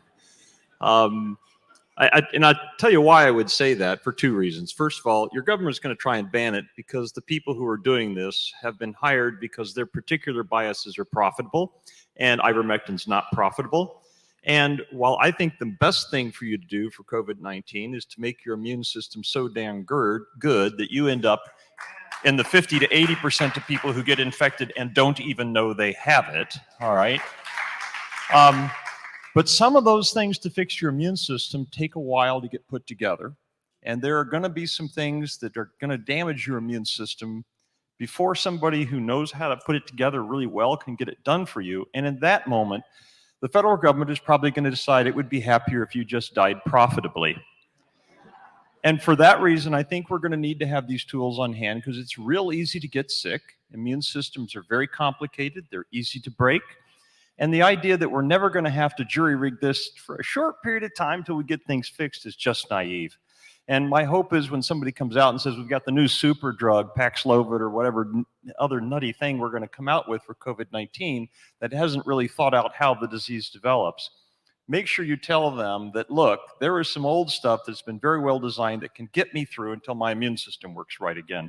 And I don't need your experimental stuff that you really haven't done good studies on yet. Thank you.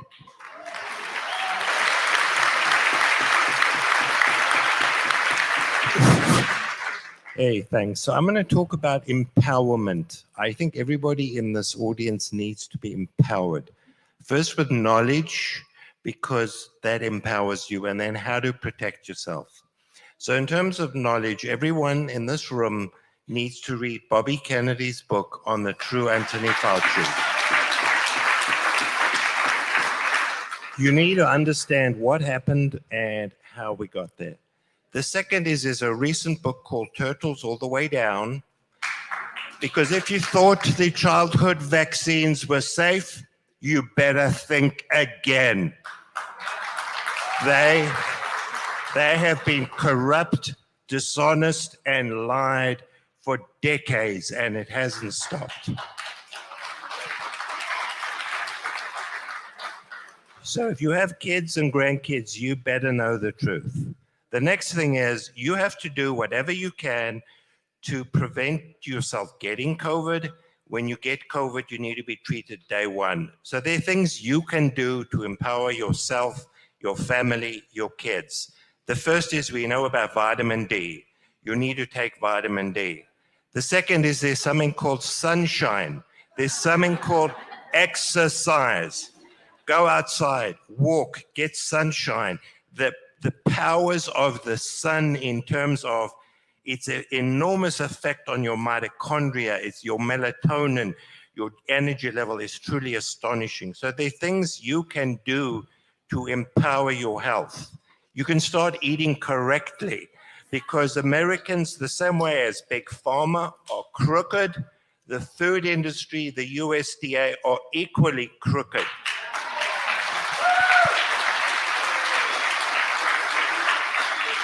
More people die of food poisoning, and I mean processed food, than of smoking, okay? Sugar and carbohydrates kill more people than smoking. So we need to take control of your lives, okay, people? You know, so I did it. I lost 40 pounds. I was a diabetic. I'm no longer diabetic. You can do it. You need to empower yourselves because no one else is going to do it for you. So you know what we need to take? You need knowledge and power. That's what we need. Thank you. I'll circle back to Dr. Littell's question, should you have these things on hand?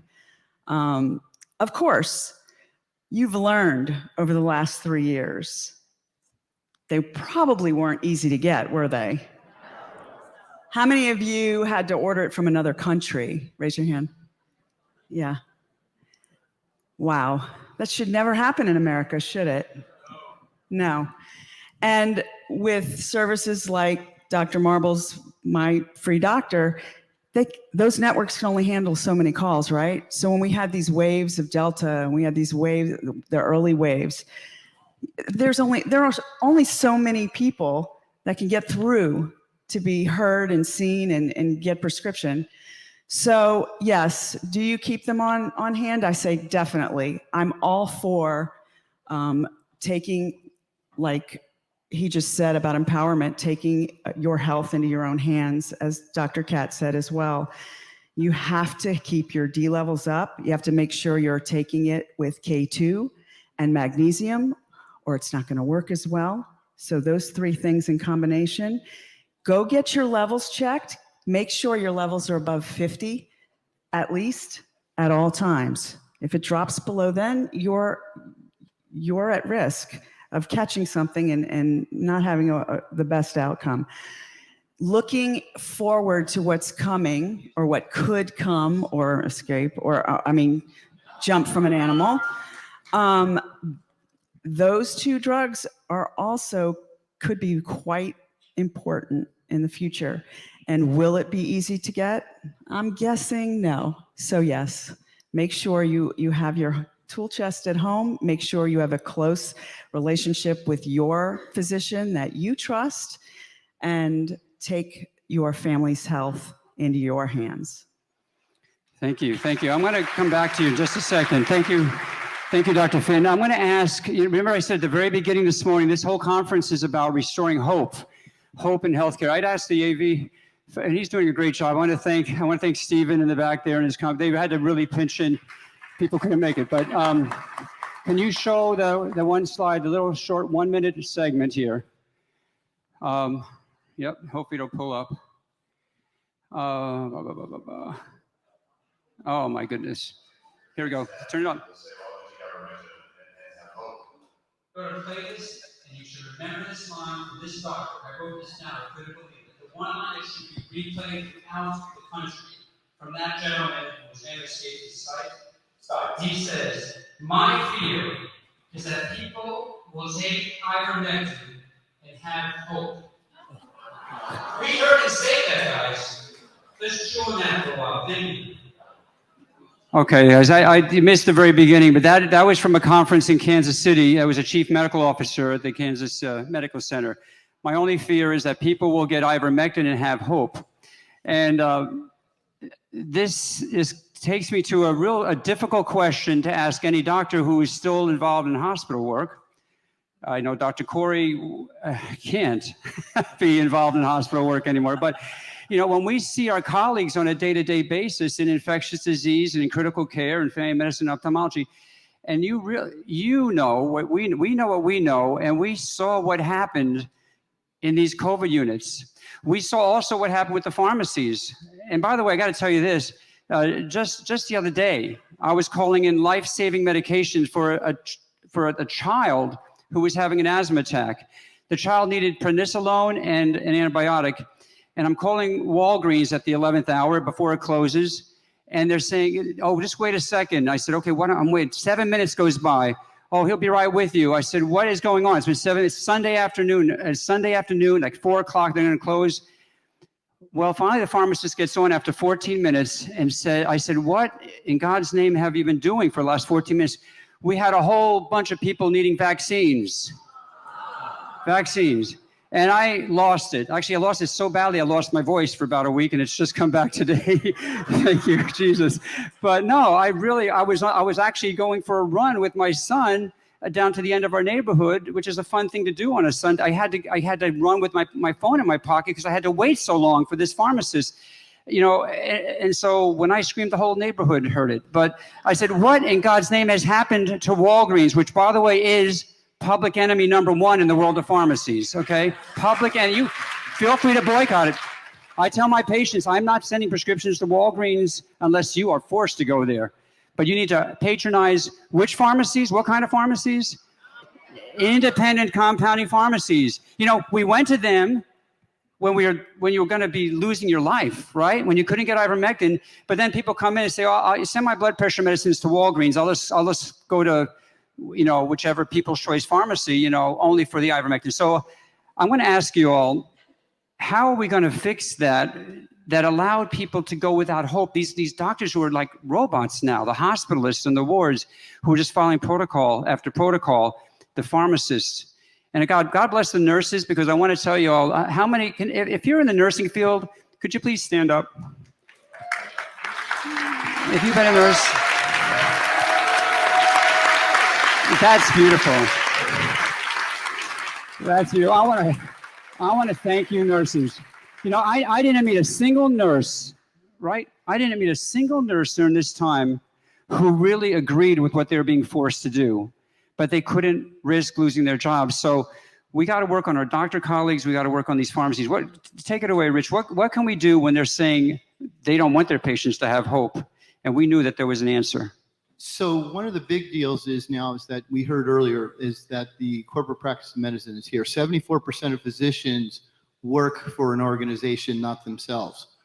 Now private equity is coming in and buying up big practices. I've the biggest ophthalmology practice in the country, and they've been knocking on our doors for about 10 years. And we keep turning them away for the very reason of we want to own our own practice. And my colleagues that are working in the hospital have a hard time resisting any of this. Now, let me explain this. I think Pierre and Dr. Merrick can probably both speak to this probably even better than I can. So, but the bottom line is, if they break protocol, right? Let's say you have a 40% improvement in the protocol that Dr. Corey and Dr. Merrick developed. 40% improvement, right? That means people are still going to die. You don't even get 10 patients up before they write you up and put you before a credentials committee for avoiding protocol. And maybe 2 patients died out of 10 instead of 4. But at the end of the day, somebody died. So they know, every single physician knows to fall in a line or you're going to lose your job.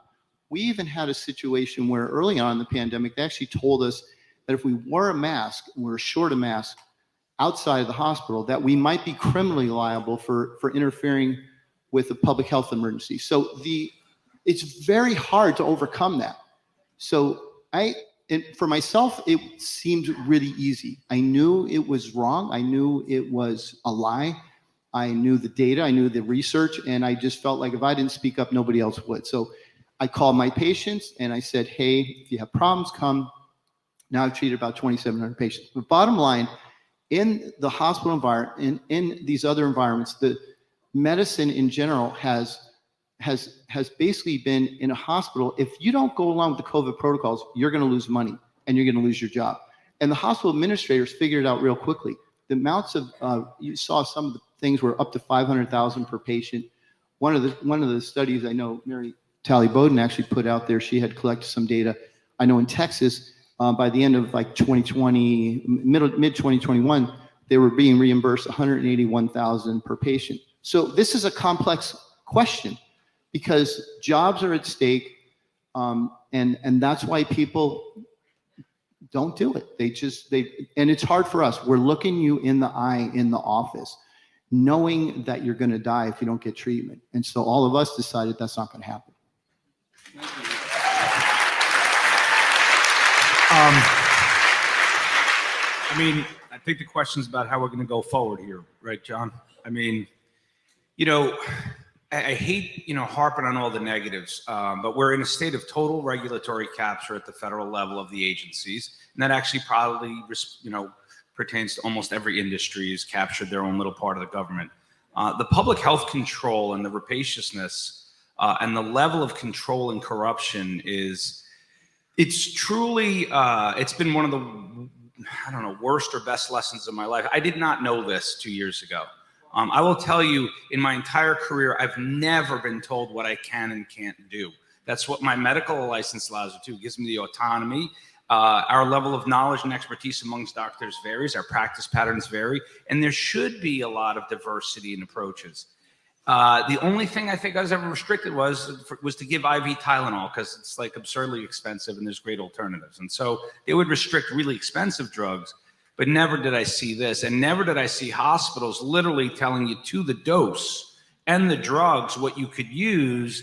And you're supposed to pretend that patients are no different from each other. Their phases of illness, their severity of illness, their comorbidities. Everybody should get 6 milligrams of dexamethasone. I mean, the world has gone mad. I mean, literally lost their minds. And, I no longer work in that system. I couldn't walk into a hospital today. I can't walk in for more than 5 minutes. I mean, in my most magnanimous moods, I feel bad for the doctors because I think a lot of them don't know how badly they're being lied to. Some of them do and they keep quiet.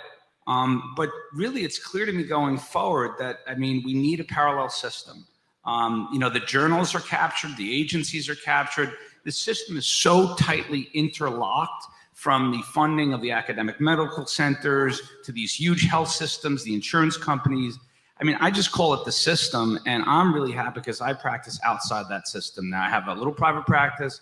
I charge fees. I don't mess with insurance. I stay under the radar, and I take really good care of my patients. And I'm really happy to do that. And I think My only hope, I'll finish here, is that I really do think, I'm so sick and tired of being a doctor calling foul about the system. It's time for the lawyers, the prosecutors, the judges, and the prisons.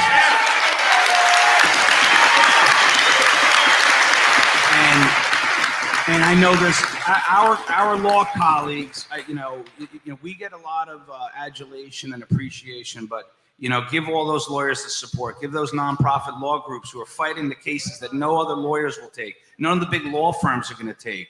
Because I really do think if we can expose just how rotten this system is to the wider population, now we're going to be on the move. And we're going to make a difference. And I think we can hopefully, even if not change that system, I doubt you're going to do that, build a parallel one, or at least have one that everyone wants to go to. So I look forward to the future.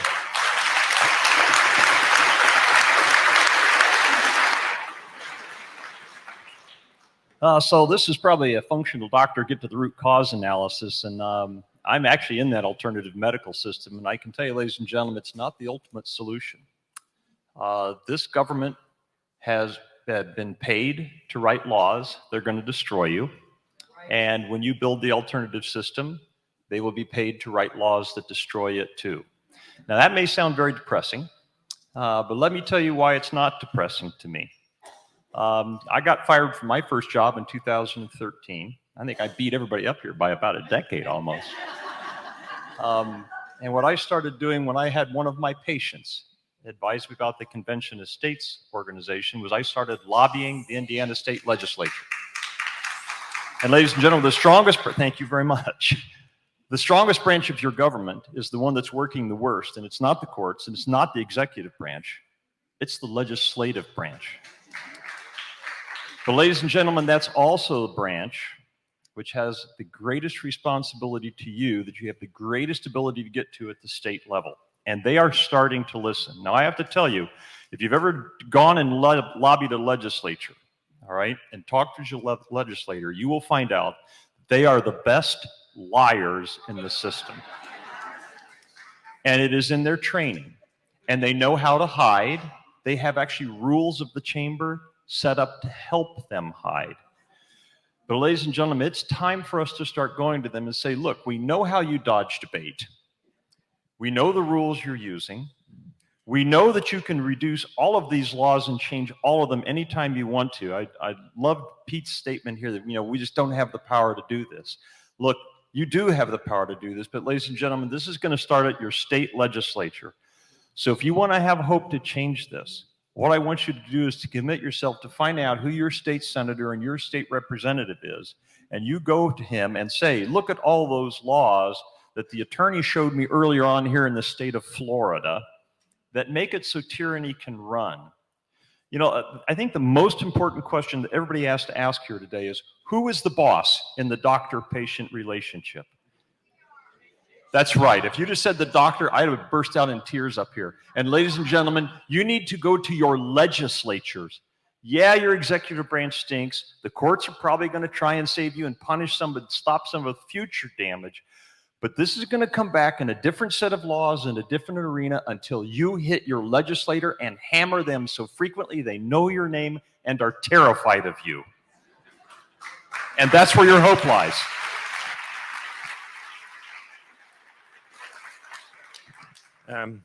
So basically what I'm going to say is hospitals are dangerous places for sick people.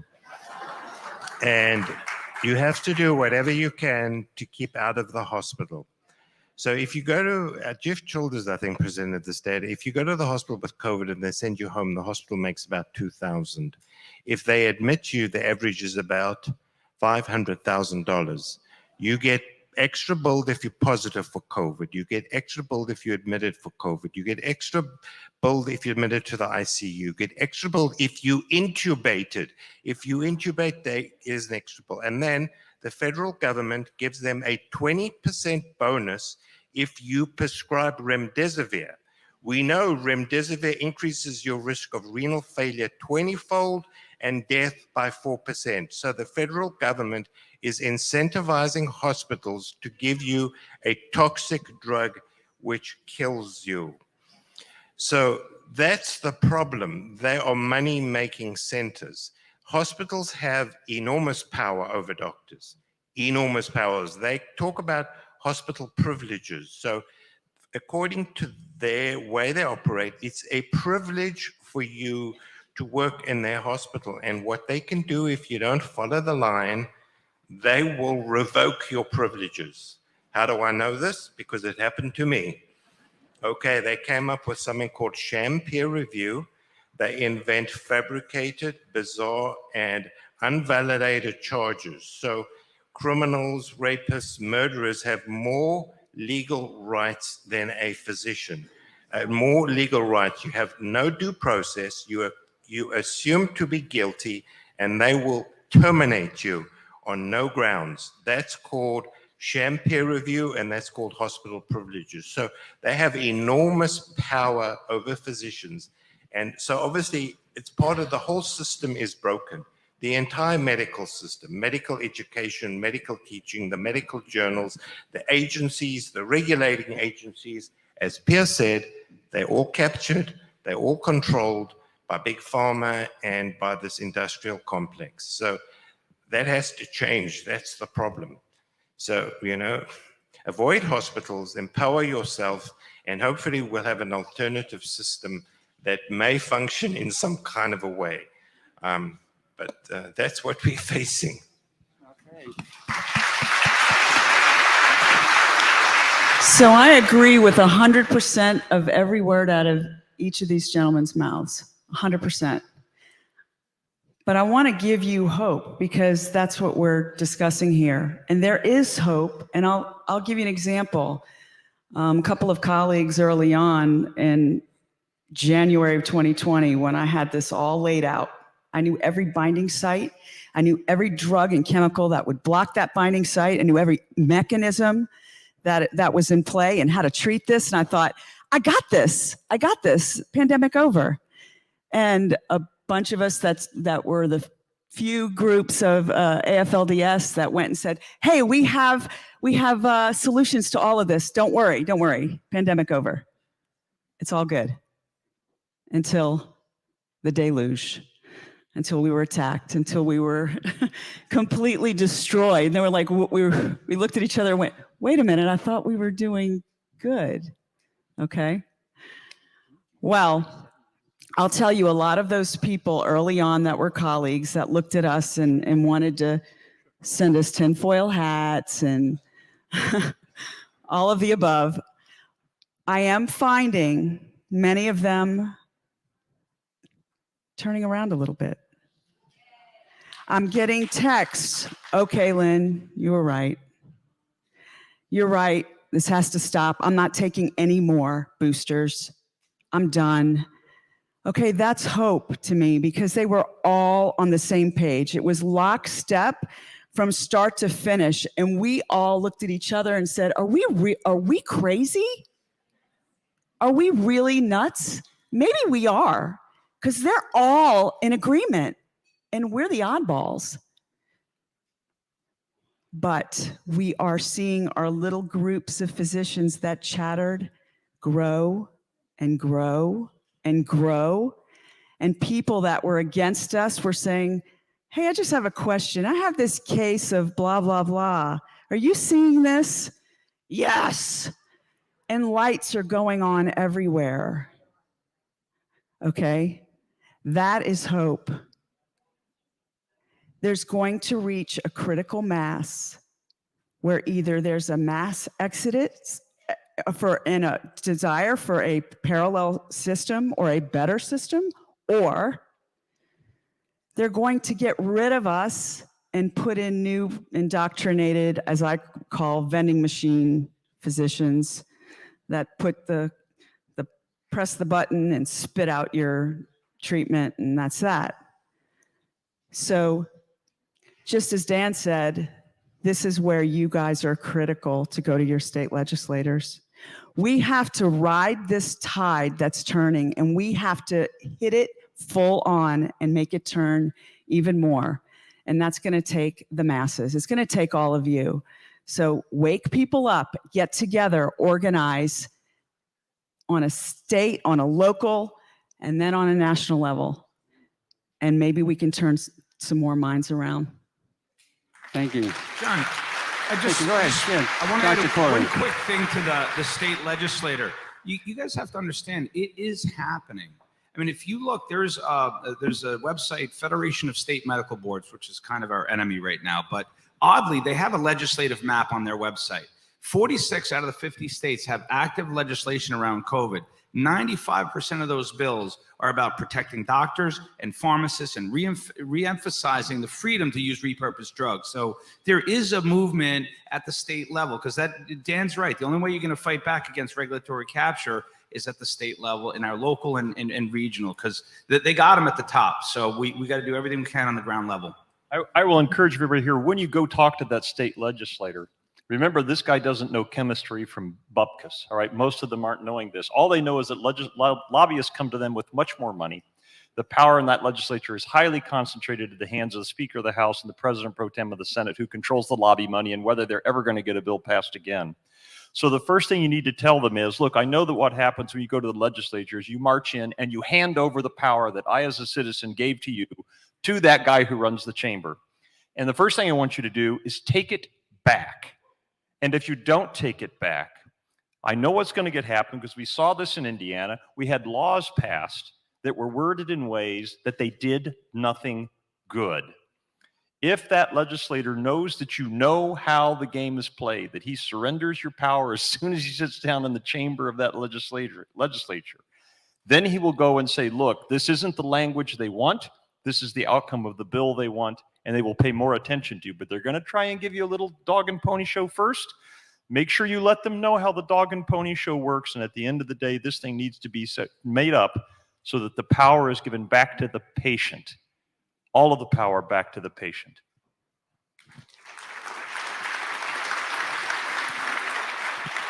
So I do agree. I think that the state legislature can achieve enormous progress. So, we have made a difference in a number of states. You may not know this, that there was legislation in Tennessee. You can now get the horse dewormer medicine.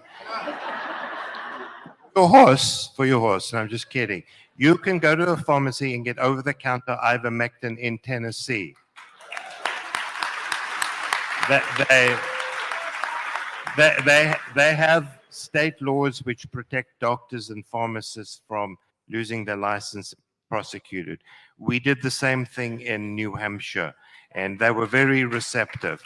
There are some more, I don't know what to say, more forward-thinking states. And so you need mom and dad power to go and lobby with these legislators to get them to change. It can be done, and I think for us, Tennessee was already, and New Hampshire, a good example of how you can get local, politically active people to make a difference and turn things around. And I think, as Pierre said, we have to do it state by state until it encompasses all 64, whatever number of states there are.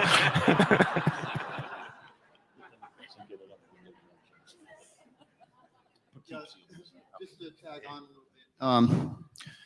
little bit, the legislatures have been responsive when we get there. Texas and Tennessee, they changed a couple of the laws. They allowed ivermectin to come in. They actually, we said basically, if you force vaccinate children, you're basically creating a hyperimmune response to some of those children. You are going to kill some of those children. Don't sign that mandate. And they did not sign it. And so there's no mandate in Tennessee, and they have ivermectin. So a coordinated effort on the state level ended up with ivermectin over the counter and no mandates for children. So this can happen. On our side, we're trying to create messaging. So FLCCC has done a fantastic job, Vaccine Safety Research Foundation. A lot of us are trying to create that. And one of the things we're also doing is something, well, one of the founders of Global COVID Summit was Pierre. And we basically founded something called DMED, which hopefully will have a messaging platform that can't be canceled. Also, potentially some national telehealth programs. And then we're looking at, I've already been involved in building hospitals and surgery centers. So I know what that takes. It's very expensive. In the current system, it's going to be hard to build surgery centers and hospitals that are going to be profitable because it's all insurance-based and federal government-based funding. So it's going to be tough to do outside the system hospitals, but eventually I think we could do small ones. So we're going to take it on ourselves, and we need your support. And so from an action standpoint, yeah, go to your legislatures, look for alternatives, support those pharmacists that are smaller, that are helping us. All those things make a difference. Support the doctors in your community that are sitting outside the system and speaking out. And that'll be wonderful if everyone in this room does that. Thank you. Thank you. Thank you. Now, I know there'll be a lot of questions you all wish you could ask these experts about, are people still shedding, after getting their vaccines? And some of you, and you don't have to raise your hands, but I know a lot of you in this room have received the vaccine, at least the first two. I mean, I have a lot of patients who are enlightened now who didn't know about it then, and that's okay. But that would take a lot longer than we have right now to answer. I mean, shedding is a real scientific fact. Answered. Thank you. It is a fact. But the question is, how long after the vaccine is administered to any given patient are they seriously shedding the spike protein? Dr. Hort. We absolutely don't know that. Our general intuition that it's probably recent, but I also have cases where I don't think it's time-based. But there's no research in this, no recognition of this. No one's going to do a study. It'll be an easy study and really interesting study to do as well as scary. But we just know it's happening. I think it's idiosyncratic and relatively rare, and it's around certain people. I don't know what the features are that make someone a shedder or someone who's exposed to that person susceptible to getting symptoms, because we know in those shedding events, not everyone around them got sick. So it's really complex, and I just don't even know that it'll ever be studied in an organized fashion. Yeah, I agree. So Journal of Immunology, 4 months of exosome shedding. We know that. How much people are producing means how much they might be shedding. So we don't know the production cycle. We know it's at least 2 months, and many people are actually producing spike protein for a time. And they get packaged up in what's called little exosomes. So when the cell makes a spike protein, it's supposed to be on the outside of the cell. But sometimes it's too many for the outside cell. So it gets packaged up in little balls called exosomes and spit out of the cell, which then goes through the body and gets in, bioaccumulates in other tissues, the brain, bone marrow, adrenals, heart, other things, and sometimes exhaled. Dr. Finn first. And then, so there are two types of shedding. We can speak of spike shedding, but as a most recent paper has shown, messenger RNA is passed through breast milk to the newborn. That, in my opinion, is because with each messenger RNA, it can produce many, many, many, many copies of spike protein. So when you shed messenger RNA to someone else, it will cause their healthy cells to start producing spike protein, okay? So the concern is directly after someone is vaccinated is the most likely time frame of messenger RNA shedding, unless you're a woman lactating, breastfeeding their child, through the skin, through the pores, through the sweat. These are always concerns. So if you know somebody in your office that just got a booster, stand clear of them. Now, spike protein, we don't know how long it persists. And with each dose, you are making upwards of 46 trillion copies of that. That's a lot. Now, we don't know the dose that makes another person symptomatic. We do see a lot of people around those vaccinated all of a sudden getting shingles at age 20, right? Or all of a sudden getting RSV as an adult, right? So we know that immune suppression is occurring. We know it's happening. But don't worry, there's a Shingrix commercial that's running pretty frequently. But that said, if I had to just make an educated guess, I'd say 3 weeks post-vaccination for spike, and I'd say within 48 hours for messenger RNA, or even longer. But there are two different concerns here, and they're both real. Thank you, Dr. Finn. One other comment, and then we're going to... And so one of the take-home messages should be, lipid nanoparticles are inflammatory. They will always be inflammatory, and they will carry and distribute this product, no matter what the vaccine is, everywhere in your body that you don't want it. Brain, bone marrow, adrenals, ovaries, heart. It gets through tight junctions. That's what lipid nanoparticles do. That also this messenger RNA platform produces for 2 months or more. You can't stop that. There's no way to stop that. So it's distributing and production is not controlled, and that's why they're unsafe. It doesn't matter what it is. Don't take them. Thank you. Thank you. All right, Dr. Dan, sure, one more. You know, I first want to second what Pierre said. We don't know, and probably we never know will, but there's a theoretical answer to that, which is, well, that depends upon your immune system. The way these things work is they put stuff in so that you have to make a cell, make a protein that your immune system has got to recognize and come out and destroy that cell. Because this mRNA that they're using has been specially altered with pseudouridine, so it won't break down very fast at all, and because we now know that it can be put into the human genome, the answer is you're going to start making spike protein, which is going to make you susceptible to get reinfected again until somebody makes your immune system good enough to go destroy every cell that is making this stuff, or until it kills you. And I don't see any other reality. Somewhere in there, you're going to either have an immune system that gets good enough to get rid of this thing, and there will be damage before it does. There's no way to get this shot and not get some degree of damage. But you could theoretically be making this the rest of your life, which will be shortened until it's gone. Okay. Let me give you good news now. That's good. Dr. Stock, that's good. So you heard point count. So here's the good news, and I'm going to go back to what Dr. Finn just said. How many of you now in the audience know about the importance of vitamin D, right? How many of you knew about the importance of vitamin D before COVID? I mean, maybe half of you. The point is, everybody now in America is waking up to vitamin D. They're waking up to insulin resistance and obesity. You guys are already woke to ivermectin and hydroxychloroquine, and really, that is the hope. The hope is that people like you, and who is it just said the most important person in the patient-physician relationship is the patient who's empowered with knowledge to make informed decisions. And number two, I got to say this. The reading for today, when I do my daily little thing, is about the fig tree, right? You don't cut down the fig tree, you wait for it to bear fruit. And what do we do with the tree that bears fruit? We can judge a tree by its fruit. And I think really the hope and the reason the voices out there are listening to these folks, these doctors, is you can judge them by their fruit. They're moms, they're dads, they're lovers of life, they're lovers of children, and they're lovers of the medical vocation. And you know what? Our peers in medicine see that. We're not dirtbags. We're not horrible people. We're good people. And so we can't help but have an impact, guys. You have had an impact everywhere you go. And I want to encourage these young doctors out there to continue to make an impact everywhere you go, because gradually, slowly but surely, people will see us and know us by our fruit, and the truth will prevail. Thank you very much for this panel. Give them all an applause. Thank you. Thank you. Heroes, men and women of science. Science, integrity, medicine. Dr. Thorpe.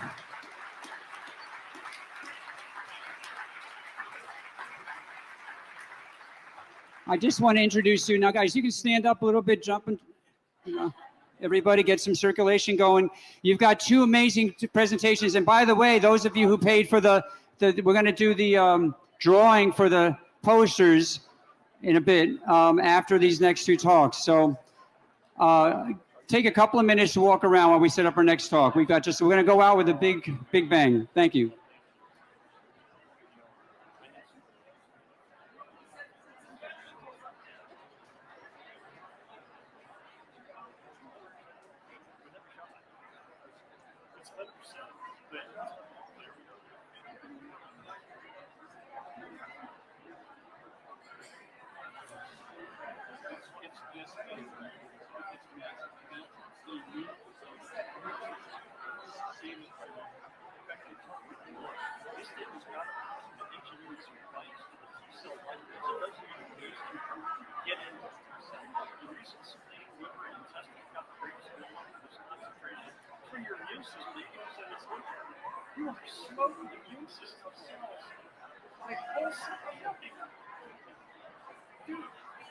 Very few species are long-lived without a specific immune system.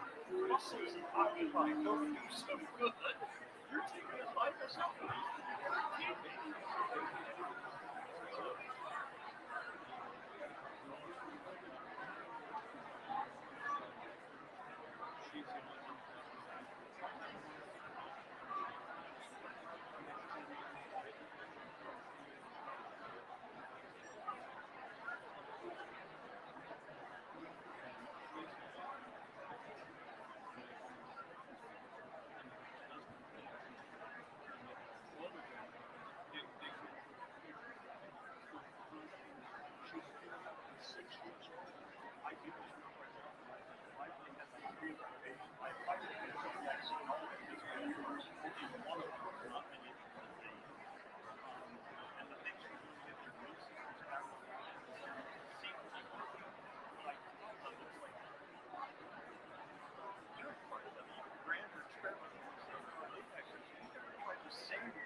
Sit down or stand up and run this fast.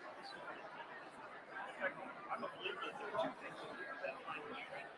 One is your seats when you gain power. You're not being stimulated and all of a sudden you say, hey, how would you result? The other one is what the things that actually made the paper and find the sites in the sense it's sick and die too. There's not as many. Whatever that second adding destruction to the thymus sites is the type of true progenitor cells. You scar the thymus, or the thymus actually. You scar the thymus? I don't know how you get out of that. And I know we don't have the generators do that. I can't transport it. That's the wrong information.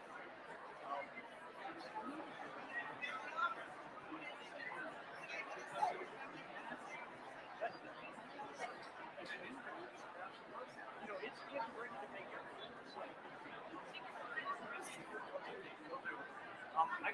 What's going on under this is the body is being primed by some information.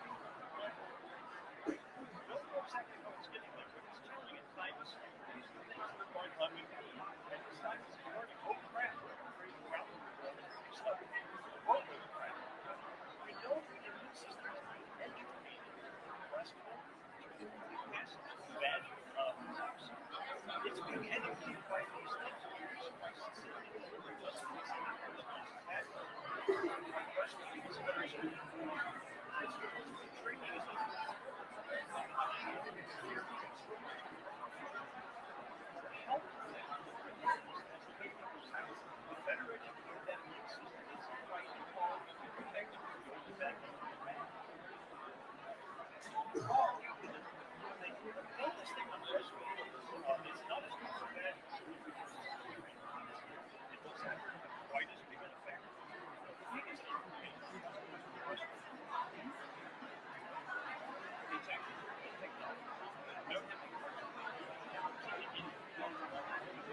This is basic textbook immunology. We already know that the breast milk never touched on the transfer factor. The transfer factor is actually the baby is born in the command.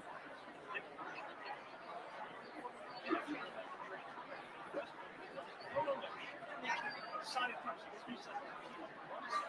He needs that information. That's what we see.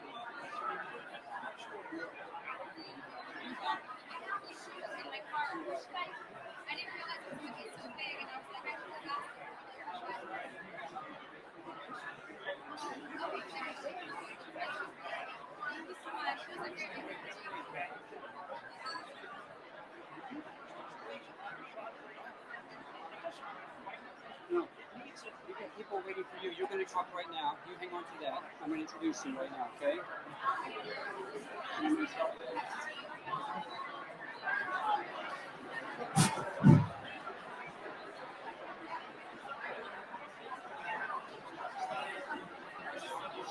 Okay, folks. For those of you who are here, I know this is a hard thing to stop conversation. Thank you very much. We're going to move into the final phase. And this is an opportunity for you all to hear something that I actually didn't expect to be able to discuss as much.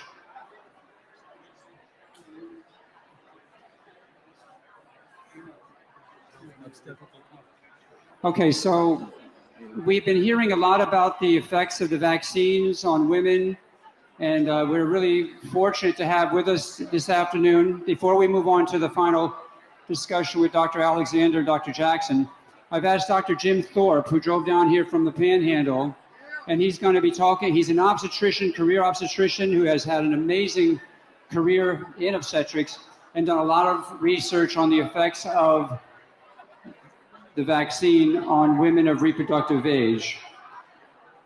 So if you can have the AV crew put on his presentation. And by the way, one other thing, if you haven't learned it already, we are an international alliance of physicians and medical scientists. And actually, I'm very impressed. It was very discouraging last night, to hear one of our speakers that was up here earlier, who's been on the admitting committee for a medical school. And she shared with us last night, before we had the event today, she shared with us that this woman who is on the panel, I'm not going to say her name because she's probably afraid of getting in trouble for this, but on her particular medical school admissions committee, they're not allowed to pay attention to the medical college admission test scores, MCAT scores, or even now the GPAs. And that what matters most is the statement of intention of the students, in other words, the student profile, not the IQ. And I think one thing you've seen tonight is that all of these physicians are incredibly intelligent men and women of science. And that's really a bonus for all the young folks who want to emulate them. So now I'm going to hopefully, if you could do that, please. I want Dr. Thorpe to kind of give us a very cursory overview of what he's trying to do, lightning fast. But thanks, Dr. Thorpe. Appreciate it. Dr. Littell, thank you very much for having me here. Yeah, let's roll those videos.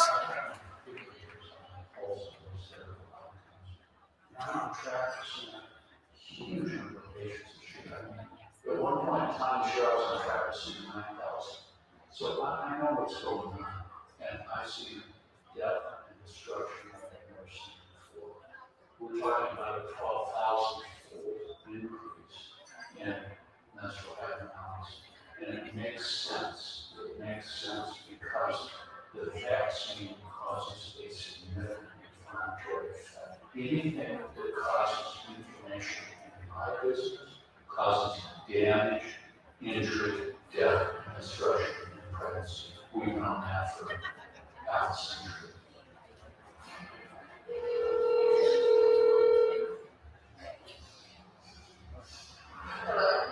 Hi, Michelle. This is Nathan Matthew. How are you? I'm good. How are you? So before the vaccine came out, there were 1 to 2 hemolysis, and every 2 or 3 months you would see one. I finally had enough when I got this email the other day that said that there was a record number of hemolysis and that there were 22 of them in 1 month. And then this email said that it's projected to increase each month.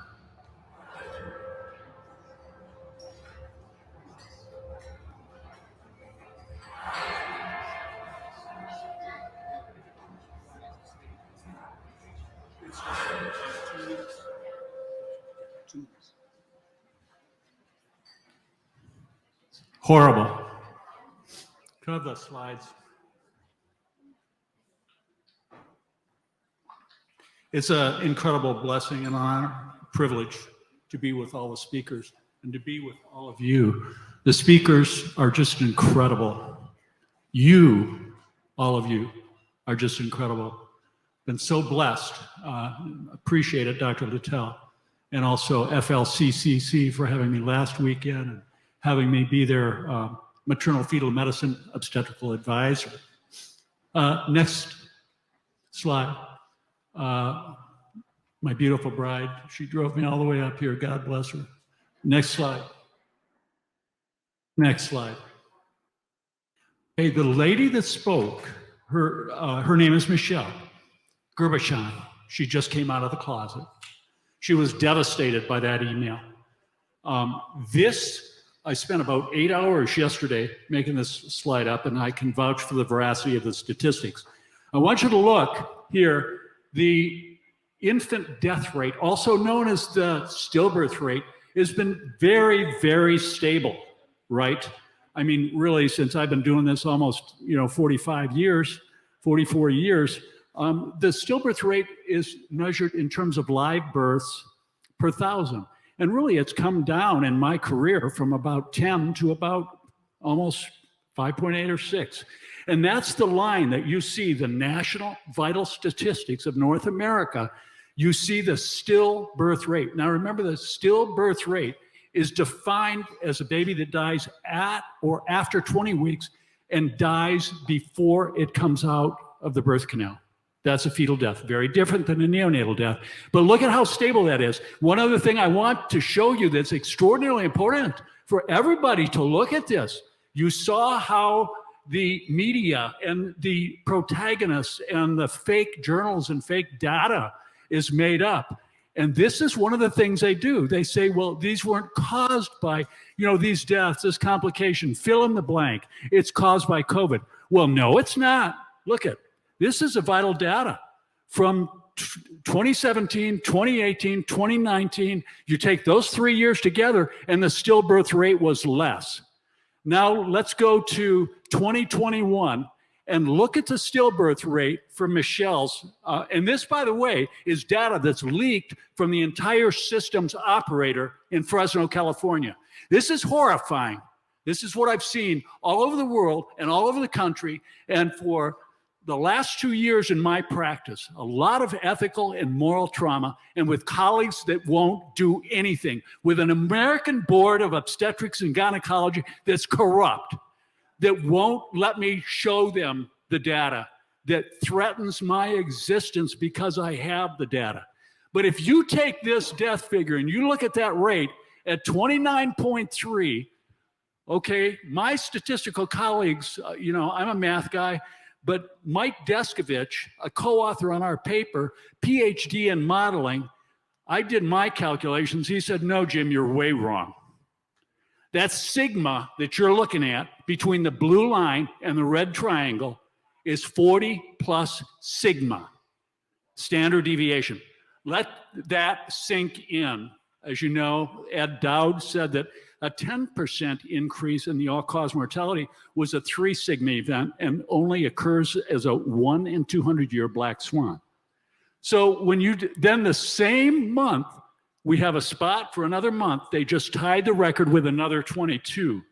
And, I can tell you just from looking at statistics enough, the standard deviation or the sigma is 0.5 stillbirths per day. That's the sigma in this model.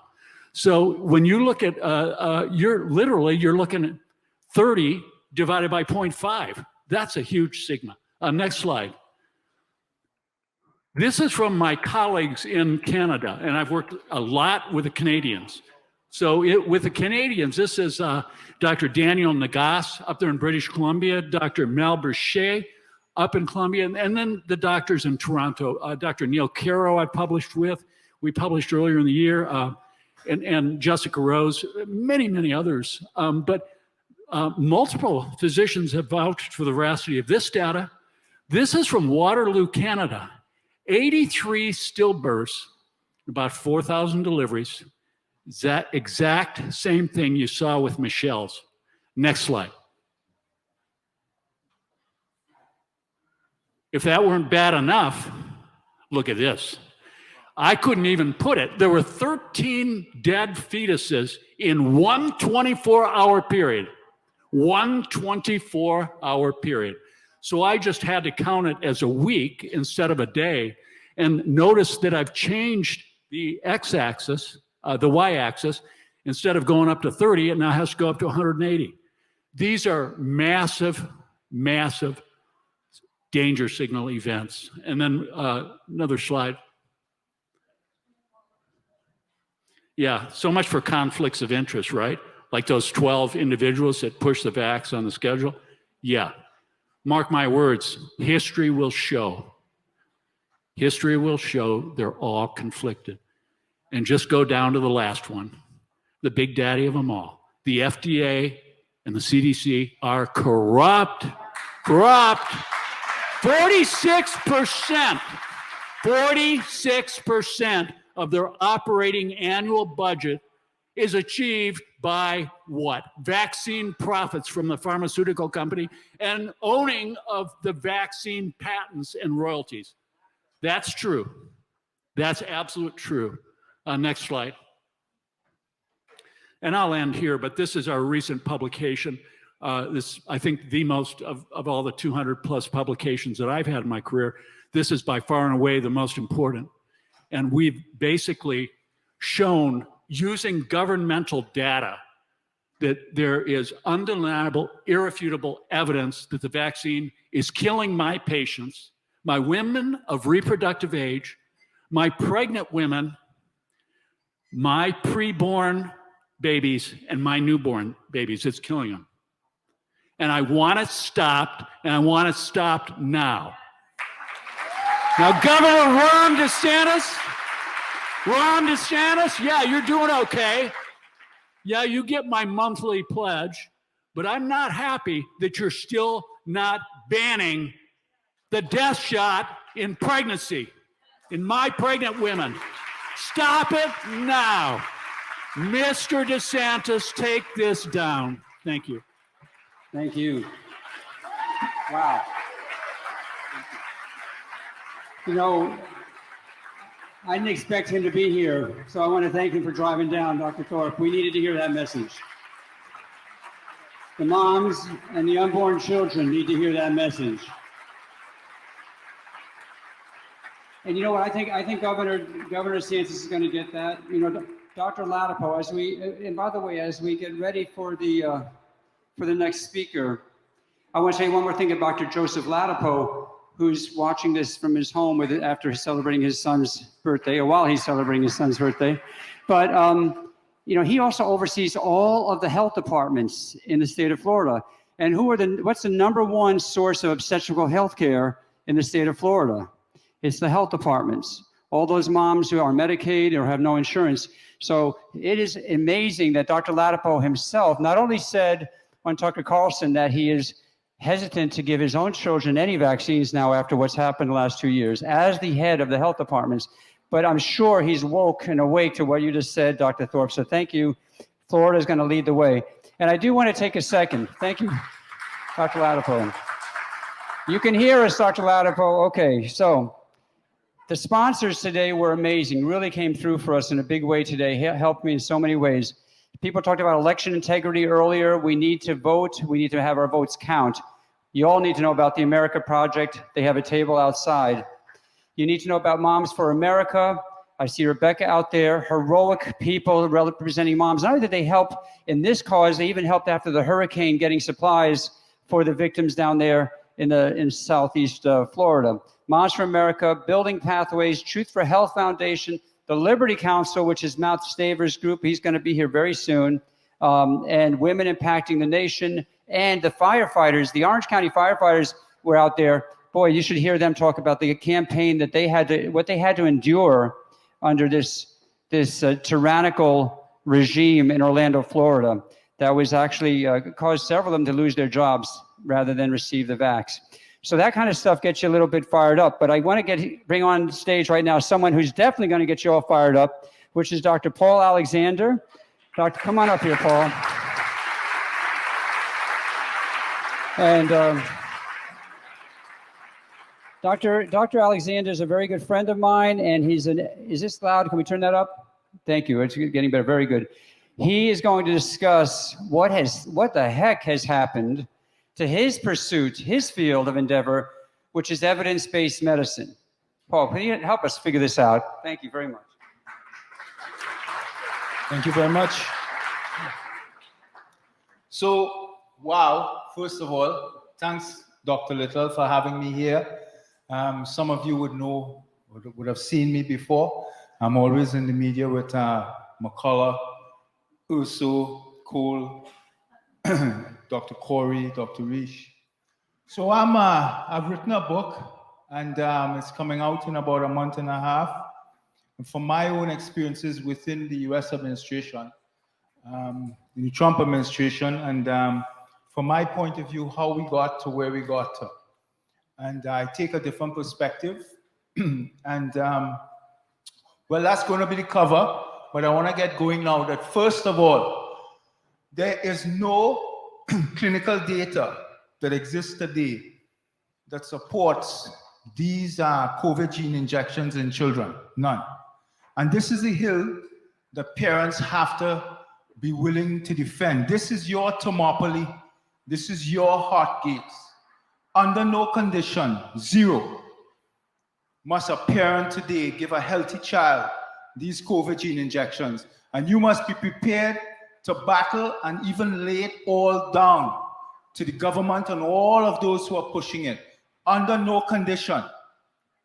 So I wanted to get to my presentation quickly.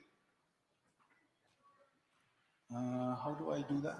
Okay, so I put the first point.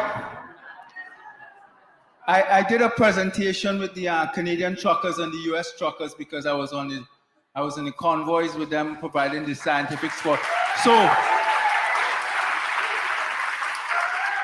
long live the US trucker. Long live the US trucker and the Canadian trucker. So they introduced me because I spoke, and I spoke about Fauci and everyone, and they named me Dr. Lock Them Up. So from then on, everywhere I go, I'm Dr. Lock Them All Up. So I put that up there. So I've renamed them, not the 4 horsemen of the apocalypse. There's 7 horsemen of the apocalypse. That's Fauci, Francis Collins, Deborah Birx, Albert Bourla, Stefan Bancel, Barak, and Daszak, plus Azar, because Azar gave them liability protection. And it's that liability protection that everyone has been getting these vaccines have been exposed, except Fauci, Bourla, Bancel, etc. So these are the people, those 7 I want to start first. We are good governance society, so we don't operate kangaroo courts. But what we must do at some point is have proper investigations, proper public hearings, and bring all of these people inside of a proper legal inquiry. And if they could show that they did everything above board and they just followed what they call the science, well, we have to let them go on with life and we let them keep their pensions. But I have a different view. If we could show that these people made decisions and policies that costed lives, that caused people to die, particularly with these gene injections, I want us to clean them all out financially. Take every cent.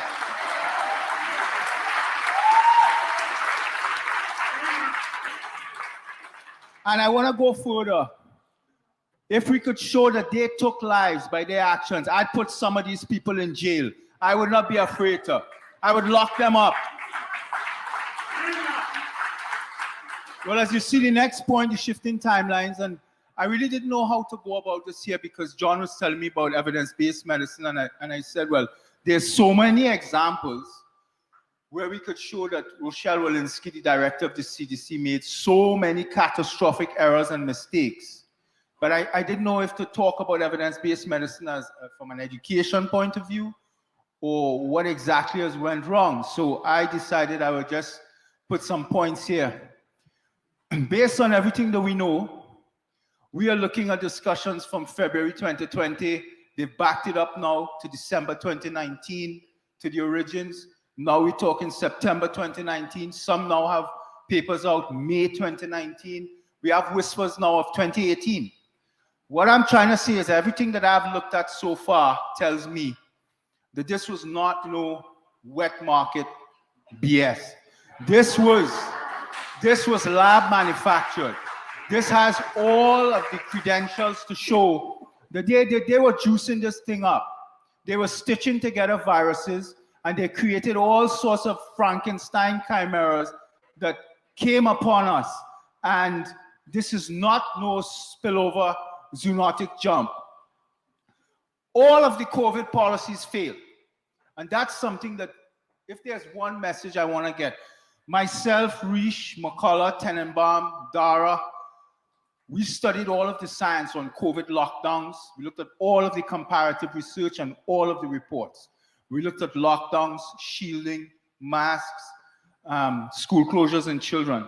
And we can find no evidence, none, nowhere in the entire world, no state in America, nowhere, where any lockdown worked, any school closure, any shelter in place. What we in fact did was we shifted the burden from the affluent laptop class, we call them, and we caused a lot of morbidity and mortality to the poor in society. Many of our poor people died because of the response, and I would say because of the ability to shift that burden, because the reality is middle management and more senior people could have afforded to shield. They could have gone home because they got to walk their dogs more. They could have catch up on some reading. They could have taken vacations. But it's the poor persons in society at the front face this pathogen. And it's the poor persons in society suffer the most. What a lot of people didn't know, because I worked in the administration, is that we were getting data coming up daily from the different states. Dr. Atlas, myself. And what we were seeing is that, I don't know how to explain it. This way I'd say is that a lot of children in the United States get their only meals in the school setting, whether the affluent kids and principally the poorer kids. And by closing schools, what the laptop class didn't know is that millions of American children went without. American children starved for months on end because they had no food. And that school lunch was the only food that they had. What people didn't understand is that children in America get their eyes and their ears tested for the first time in school. What people didn't understand is that physical abuse and sexual abuse of children is captured in the school for the first time. We detect it for the first time. So by closing schools, many, many children went undetected. We had parents, husbands and wives, reporting to us, rolling it up, coming up from the States, rewinding it up to the White House, telling us that taking their kids, husbands and wives, to the emergency room and saying, "Doctor, this is our child. We think we might have killed them." I've been laid off for a year. I've had no income. I have been beating my husband, and the husbands have been beating physically abusive to my wife because we are angry. We have nothing. And today we took it out on the child. We think we might have killed them. How could you help us? That is what we faced in America during the lockdowns, during the school closures. That is what the media didn't want to tell you. Media didn't want to tell you the truth. But we suffered the American people. We suffered the American children. That some estimates that it will take us the rest of the 21st century, 80 more years, for us to come out of this and recover. We knew very early on, 2-3 weeks out, we were looking at the data that COVID was amenable to risk stratification. So we knew that your baseline risk was prognostic on the severity of your outcome. We knew who was at risk of death. We saw a very steep age risk curve, and we saw a 1,000-fold difference in risk of death between 85-year-old granny and 10-year-old Johnny. But we told them this, and they wouldn't listen. People like myself, Dr. Atlas, many of the people here, these doctors you saw on stage, we've been hammering and fighting the government, whether it was the Trump administration, and I was fighting from the inside, whether it was the Biden administration now, but they didn't listen. They don't want to listen. They were never following the science. They were averse to the science. All we told them day one was to strongly protect, double down, triple down protections. Protect the vulnerable in the old age homes. Protect the vulnerable in your private homes. Do that. We had early treatment. We knew about vitamin D3. We told them, you properly protect the elderly, but you let the rest of society live free, unfettered, no touch by the government. Just let everybody live normal lives, and people will naturally and harmlessly, particularly the infants and children and the young people. They will come into contact with pathogen like they normally do, and they will recover, and they will build a natural immunity and get us to herd immunity, and that will protect the vulnerable in society, because there's a vast amount of people in society, our elderly, because of immunosenescence, it's declining immune system as a response to aging, that they cannot be vaccinated. They cannot. And that they're immune compromised. So you have to protect them. So we knew that if we use that approach, that Great Barrington Declaration, focused protection, that was the route out. We'd have been done with this thing very early on. But they failed to do that. They refused to listen to us. As you know, you had these doctors up here on early treatment, either prophylaxis or actually when symptoms develop. You know all of the issues. Dr. Littell said something, and I think I wanted to mention it. I know Dr. Corey and they are the experts in early treatment. They wrote the book, Dr. Marek. But Dr. Littell, I belong to different groups. And one of them recently, we were bantering back and forth, scientists and doctors, about the early treatment and the prophylaxis. And Dr. Littell said something to me that stunned, I think, everyone, where he said, look, we've had 2.5 years now. We know how to treat, we know who's at risk, but we also have to be very judicious with this early treatment. We don't just be using it all over and just everybody use early treatment. You know, I have a little cough, I feel I have the flu, and I'm gonna start popping hydroxychloroquine and ivermectin.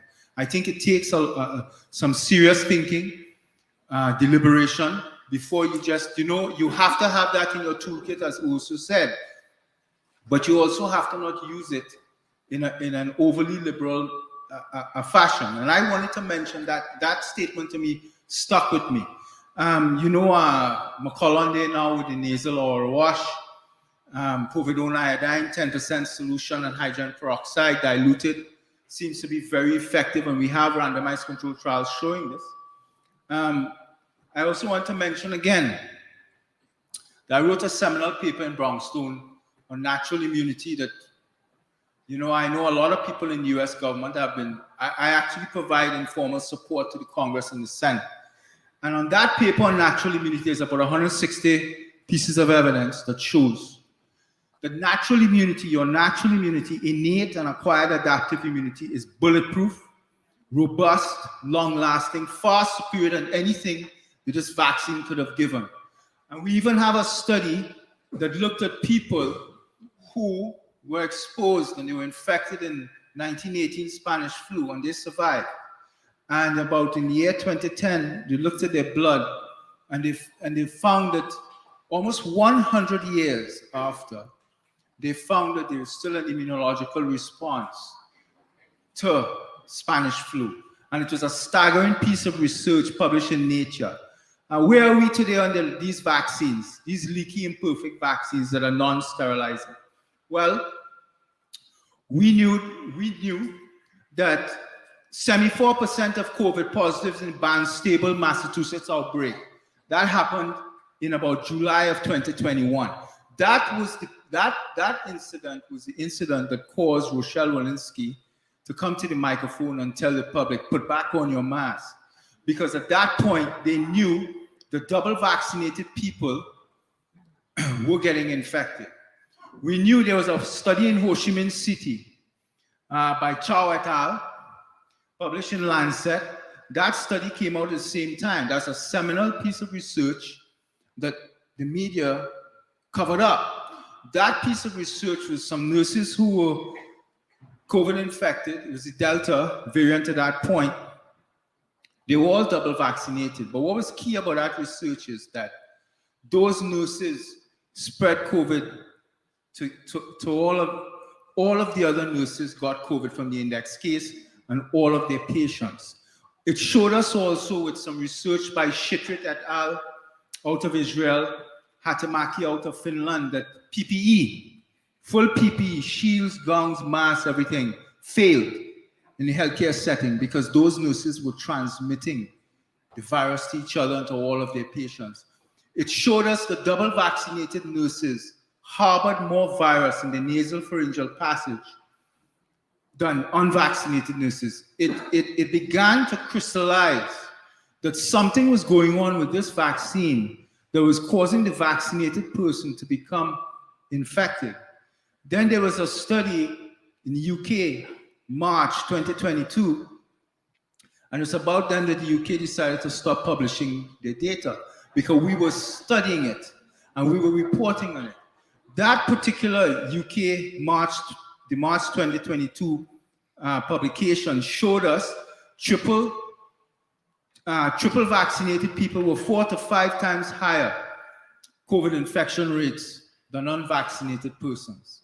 It was a staggering piece of reporting. At that time, I rolled up all of the data to show basically that there was no difference between the vaccinated and the unvaccinated person in terms of viral load, in terms of capacity to become infected and even transmit virus. I wrote a paper in Brownstone, rolled up all of the studies. One of the key ones was by Rai Mersma. Could I go to the next slide, please? So, look, there's so many things I wanted to talk about, and I can't really follow all of the experts that were here because these people are giants. I mean, Corey and these guys. But John wanted me to talk about EBM. And the fact of the matter is evidence-based medicine, which is the area that I was trained in clinical epidemiology, is basically dead. And it died because it committed suicide over COVID. And the reality is they talk about following the evidence, but they have not followed the evidence. And I don't want to go into all of the schooling on RCTs and meta-analyses and stuff. But evidence-based medicine, so you understand that terminology, it means you are taking a body of evidence. You are doing a systematic search of the literature evidence base, and you are trying to retrieve everything that is available on that topic. And from there, you will do a systematic cull of the literature. You would screen the literature, and we have steps in screening the literature. You would abstract the data, and from there you would come up with pooled summary estimates and a systematic review of the evidence. I just wanted to show you how the CDC has failed in its ability to follow the evidence, to use data properly, and I'm going directly to the CDC director here. So that point, 2 Brownstone CDC articles that I wrote and 1 CDC paper that will show you what we faced over these almost 3 years with the CDC. The first paper, will Rochelle Walensky correct her mistake? So a preprint by Flaxman et al. Stated that COVID had been the cause of more than 1 million deaths in the US. And this study by the CDC, that's a CDC study, inflated the number of COVID-linked deaths in children. Can I go to the next slide? So the reality is we wrote to Rochelle and we pointed out the mistake and we showed her our paper and we said, can the CDC now go back to its MMWR and update it and fix it? We got no response. The second paper, CDC refuses to post the fixes mass study. That paper was also a flawed paper written by the CDC and MMWR because Chandra and Hogue followed it up and debunked their study. We wrote again to the CDC and said, can you go back to your MMWR because you put that out and you're making policy. You are saying you are following the evidence, but you're not. Look, we are showing you where you are flawed and you've made mistakes. CDC wasn't interested. So, can I go to the next slide? This third one here is a very interesting one. The CDC claims that hospitalization was rising among unvaccinated teens. And if you could remember, this was a period in 2021 when the push was to vaccinate teens. And Rochelle Walensky, the CDC director, came on the news and said, look, I have this graph, I have this piece of data that shows, and this graph tells you what we dealt with. It shows you how much that how much risk teens are facing and why teenagers, parents must rush out and vaccinate their kids. So if I go to the next slide, the graph there is what I'm showing you, what the point I'm making. This was what the CDC provided the world up to that red line. They showed the world a graph with an increase in hospitalization in teens. But what was already available was the entire graph with the downward slope. And the CDC omitted the right side of that graph. They just presented to the audience and to the America the uptick. They lied. They openly lied to you. They did not show you that the hospitalizations were already on the downtick. And that's the point. For the last 3 years, America, the world, has been faced with not evidence-based medicine or evidence-based science by the CDC. We were defrauded and lied from day one by the CDC, the FDA, the NIH, the NIAID. And the reality is I could go on, but time is precious here and there's excellent speakers to come. I just wanted to end by saying it's an opportunity to be here. I follow some excellent speakers. We've been through a lot societally. And at this point, where we are going next is we need accountability. We need accountability. And we need proper inquiries of these people for as long as it's going to take, because too many people were harmed and too many people were hurt by their policies. And we need them brought into proper forums to answer questions. And we need to be fair. We're not going to operate any kangaroo courts, but we need that accountability. And if we show that they're wrong, we must hold them to account. We absolutely must hold them to account for the future. So this does not happen again.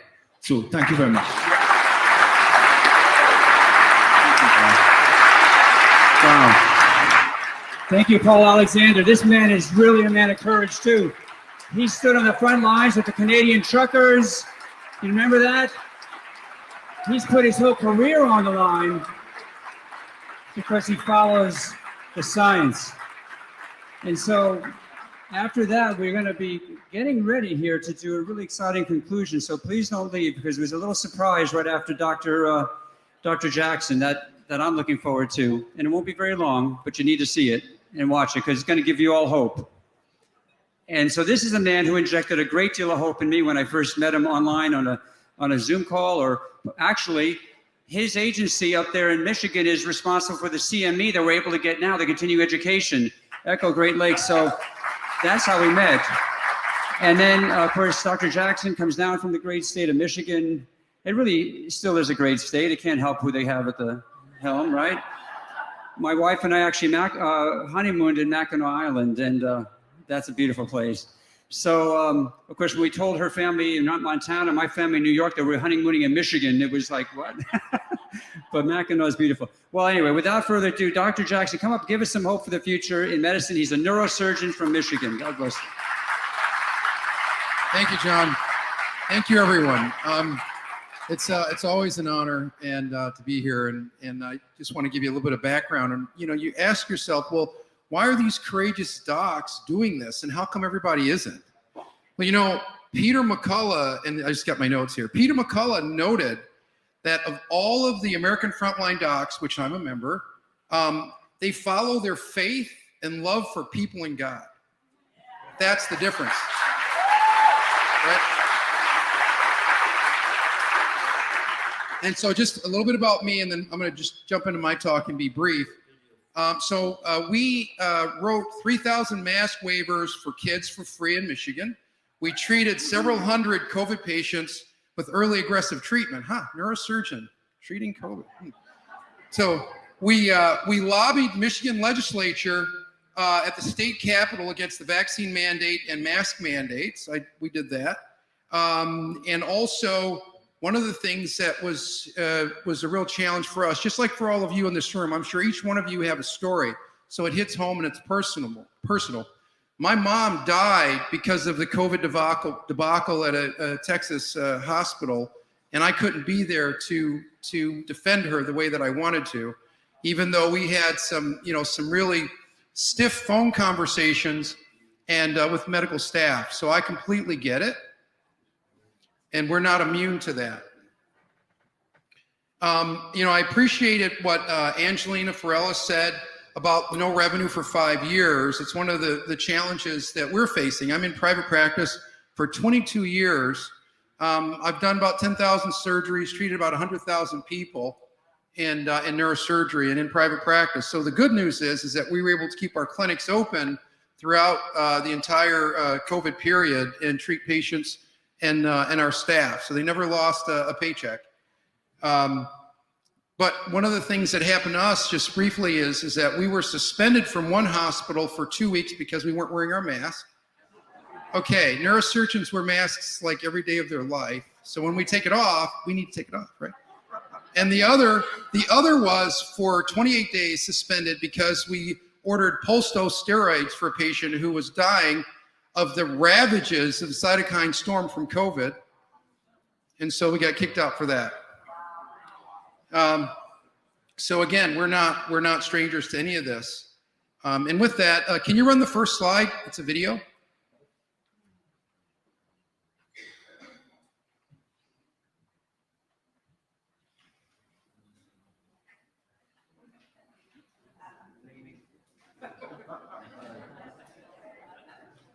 I can see if I could do a dance. Let me think of a joke.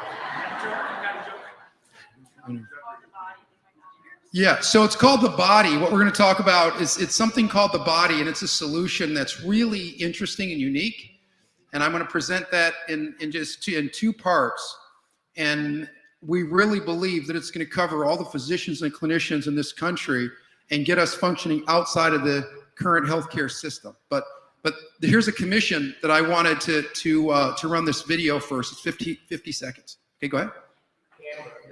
Because if you're a doctor and you're awakened to what's happening, if you know that it's wrong and it's not right, don't sit by the side and say, well, don't let just Peter McCullough and Dr. Malone and Pierre Corey and all these courageous doctors who step forward to warn the public.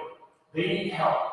We literally need thousands of doctors who are aware of the problem to join together. There's safety in numbers and be honest and truthful with the American public.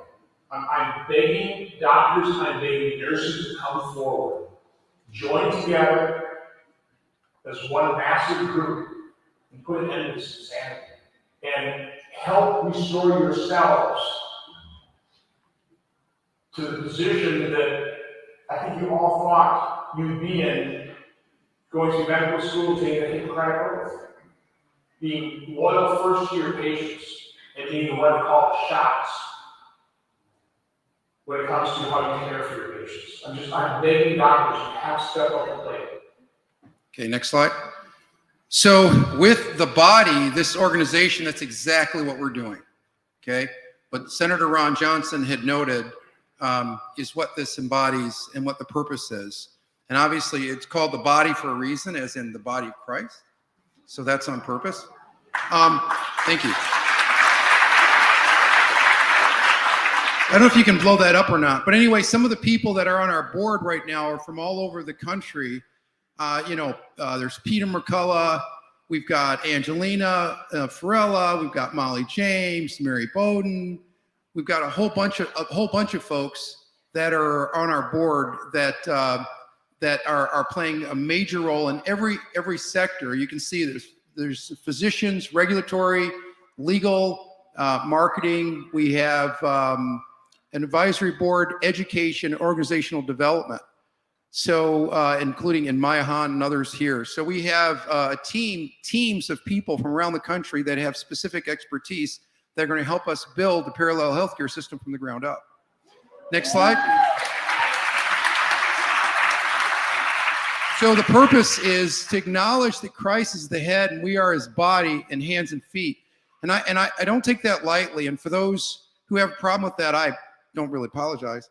But the reason being is because when you look at the healthcare system that we are part of, I was a part of the largest healthcare, one of the largest healthcare systems, one of the largest Catholic healthcare systems in the country. I have nothing against Catholics, of course, but the point is that what seems to be done in the name of religion is hurting our people and our kids and our families.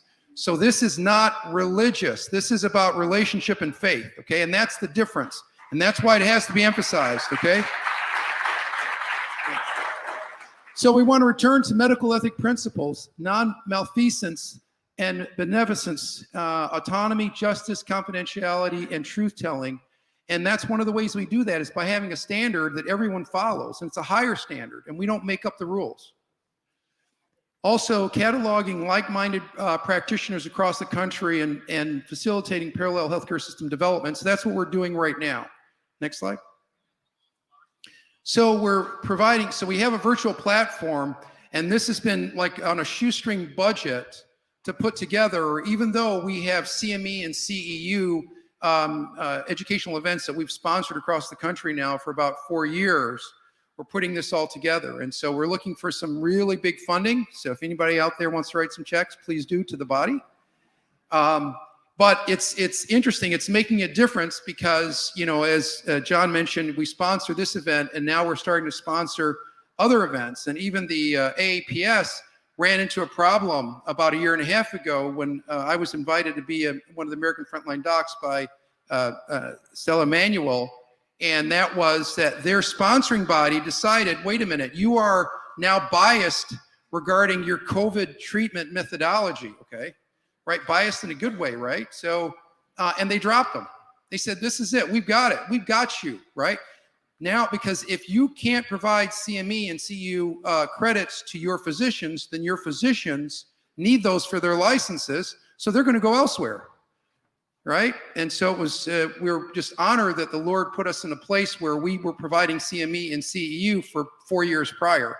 So we obviously, you know, picked that up with the AAPS, and so now for all the meetings, even though we get challenged, we just come back to them with big data. I mean, we've got plenty of data, right? And then it's hard for them to refute that. So that's one fight that we're fighting continuously, kind of behind the scenes. So please pray for us on that.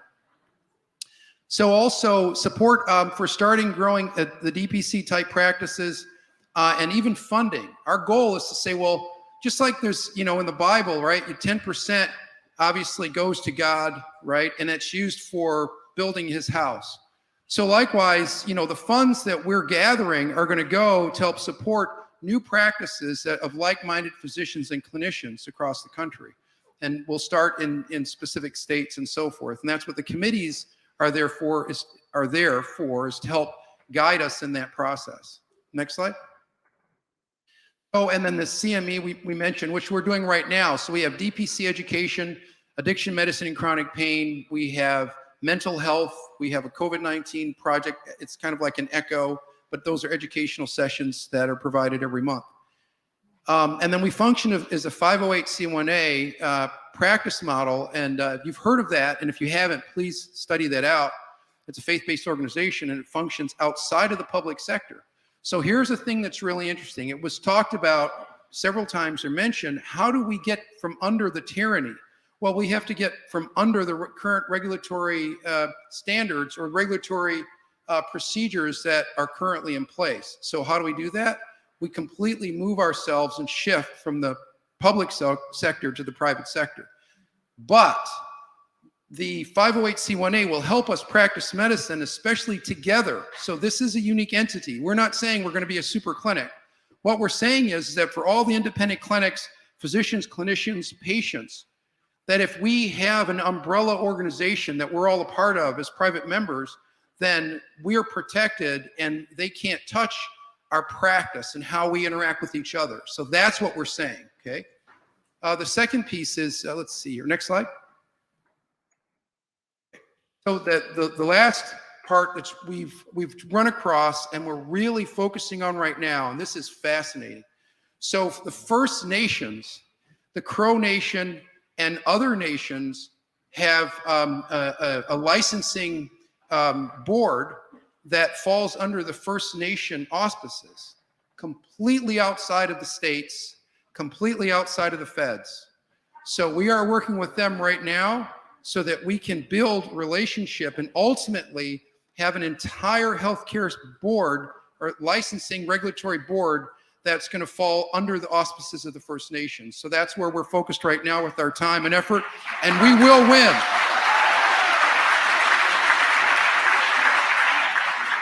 Dr. Jackson, thank you very much.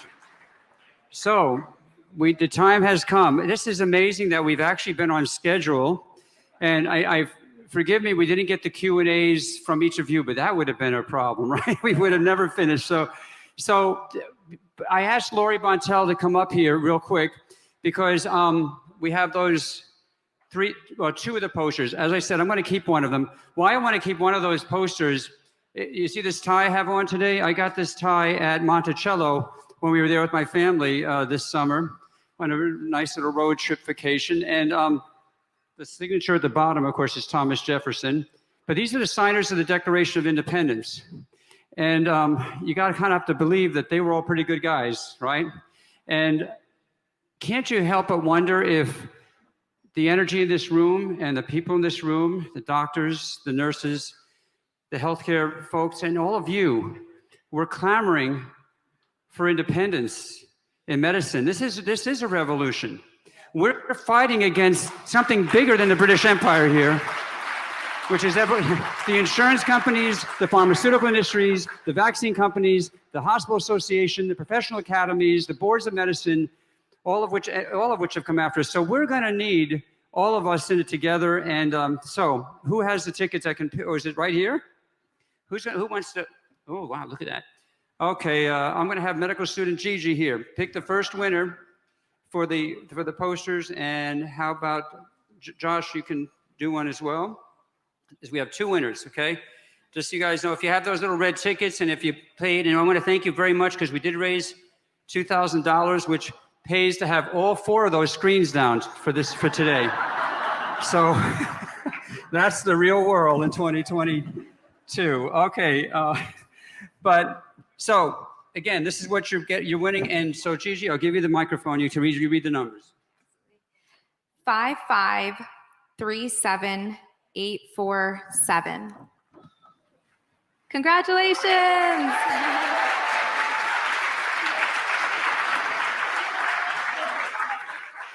All right, hold up, and they saved the best for last. All right, next up, the grand winner, 5537890. Where are you? All right, come on up. Congratulations. Thank you. Now, there's 3 medical students in Josiah. I'd like you all to come up here. I'm putting them on the spot, but this is important. I think there's a young man named Josiah out there. And if there are any other medical students, please come forward. And by the way, this is a very bold and courageous thing.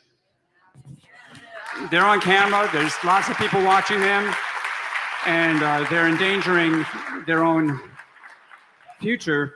But I've asked each of them to just give us a few words about the obstacles they faced and any signs of hope. Oh, good. We have more. Yay. Yay, good. Just by number of seats. If each of you would just give us a few words about your obstacles you faced and any signs of hope that you see. And since you all have had more time to prepare, we'll bring it back to you all. Okay, thanks. Go ahead, Peter. And introduce yourself. Thanks. Okay. Thank you, Dr. Littell. My name is Peter Oro. I'm a 4th-year medical student. It's truly an honor being here. So thank you very much. It's been a struggle being a medical student in this time and age, especially getting into residency and finding elective rotations. As you know, many hospitals require the COVID vaccine.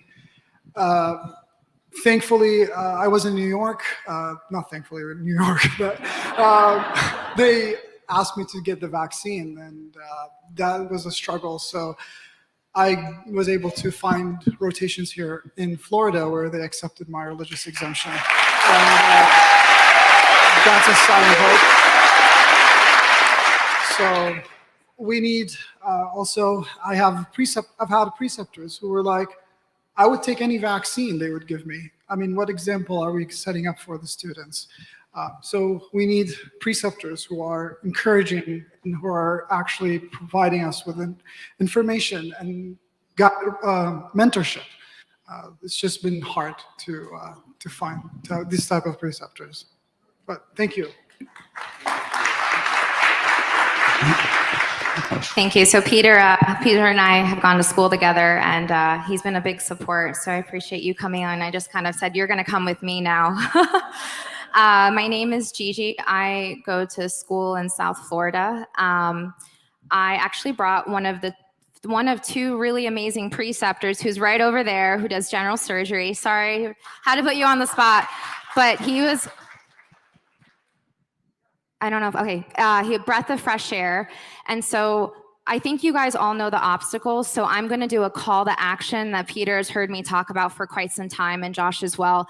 We really need you guys in medical education because your colleagues are dominating this space. Please, I beg you, please. I wish I had Dr. Thorpe for OB-GYN. Unfortunately, I did not. I have actually organized some resources. It literally comes down to 3 easy steps. I'm going to summarize it right here. Find out the clinical education department, email and phone number. We're organizing a guide that has it for every medical school in the country, MD and DO, so that we save you guys the legwork. We're working on that. I'll give it to Dr. Littell when it's ready. So we're having those contacts on there. Get the point of contact, or 1, get the point of contact. That will be made easy for you. 2, just email, say, hey, I'm interested. Medical schools are very, very, very much looking for preceptors, especially preceptors in emergency medicine, because now that is a core rotation and those are hard to come by. That's COCA requirements and whatnot. 3, they if you have like basically an institution, the medical schools have trained staff that know how to handle that. If you're private practice, it's even easier. There are, just a very quick thing I want to mention, there's myths and realities. Some of the myths is that you have to be vaccinated. That is only at the discretion of your institution. Another myth is that it's a volunteer. No, you get paid to do it. Number 3, people think that they have to change their hours. You do not. Dr. Orr knows he's just doing business as usual and he has students there. And you have the opportunity to be able to teach medicine and influence the future of doctors when you have the most chance to make, they're most moldable right now. It's hard when they're your colleagues. When you are their superior, they really can't speak back to you in the same way, which is why this has made medical school so challenging. So in those 3 steps, you can do it. And if you are interested in being a preceptor in my school or anything, please come to me. I've already connected about 15 physicians. Very, very easy. Thank you so much for your time.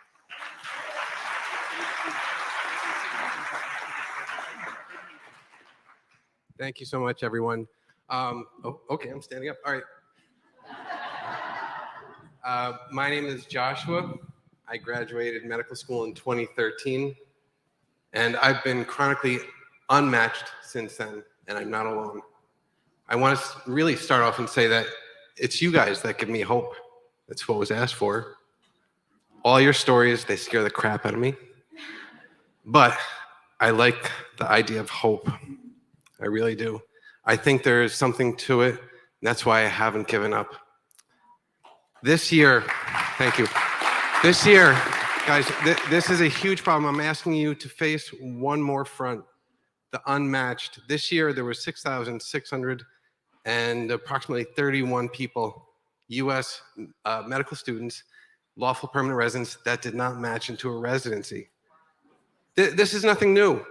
This is not new at all. 7,409 last year, and the year before that, about 7,200, so on and so forth.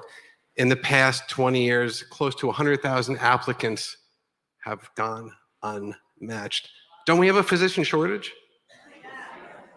Don't we have HIPSAs? Areas where there are no physicians, people need care. I'm here. I need a residency and so many other people. There's a few other things, but please come up and talk to me about it afterwards. Thank you so much. Thank you, Charlie. Hey guys, my name's Josiah Lentz. I'm a medical student here in Florida, and I had the privilege to rotate with Dr. Littell a couple weeks ago. Yeah. So it's been a struggle. I mean, just like everybody up here, just not getting the vaccine, missing out on opportunities throughout school, shadowing opportunities and stuff like that. But it's really hard when you don't know if you have people to look up to.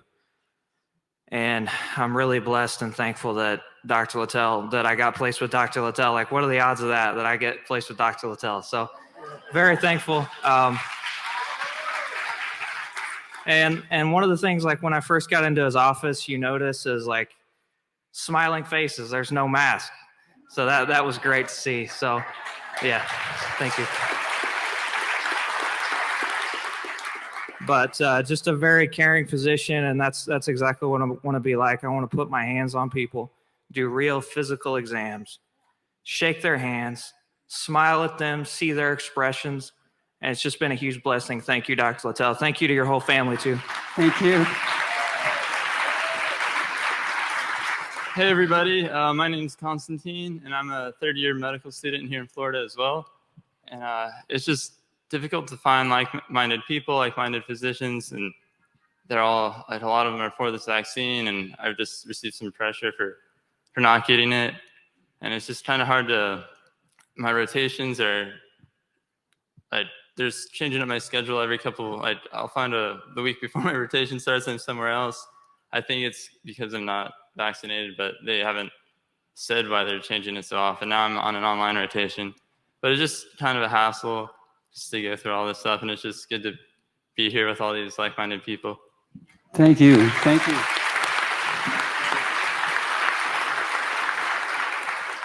Hello, everyone. My name is Catherine. I'm a first-year medical student, and it has been such a blessing to start my medical education. But I found that I'm told a lot how to think and what to think, and this type of free thinking hasn't been encouraged as much. So I am so thankful to find myself around you. I'm very inspired by you. I want to thank you for setting a precedent for what I want to be like as a physician. And I just want to thank you for being here today and really inspiring me to keep pushing forward. Thank you. Thank you. Can I just say one quick thing?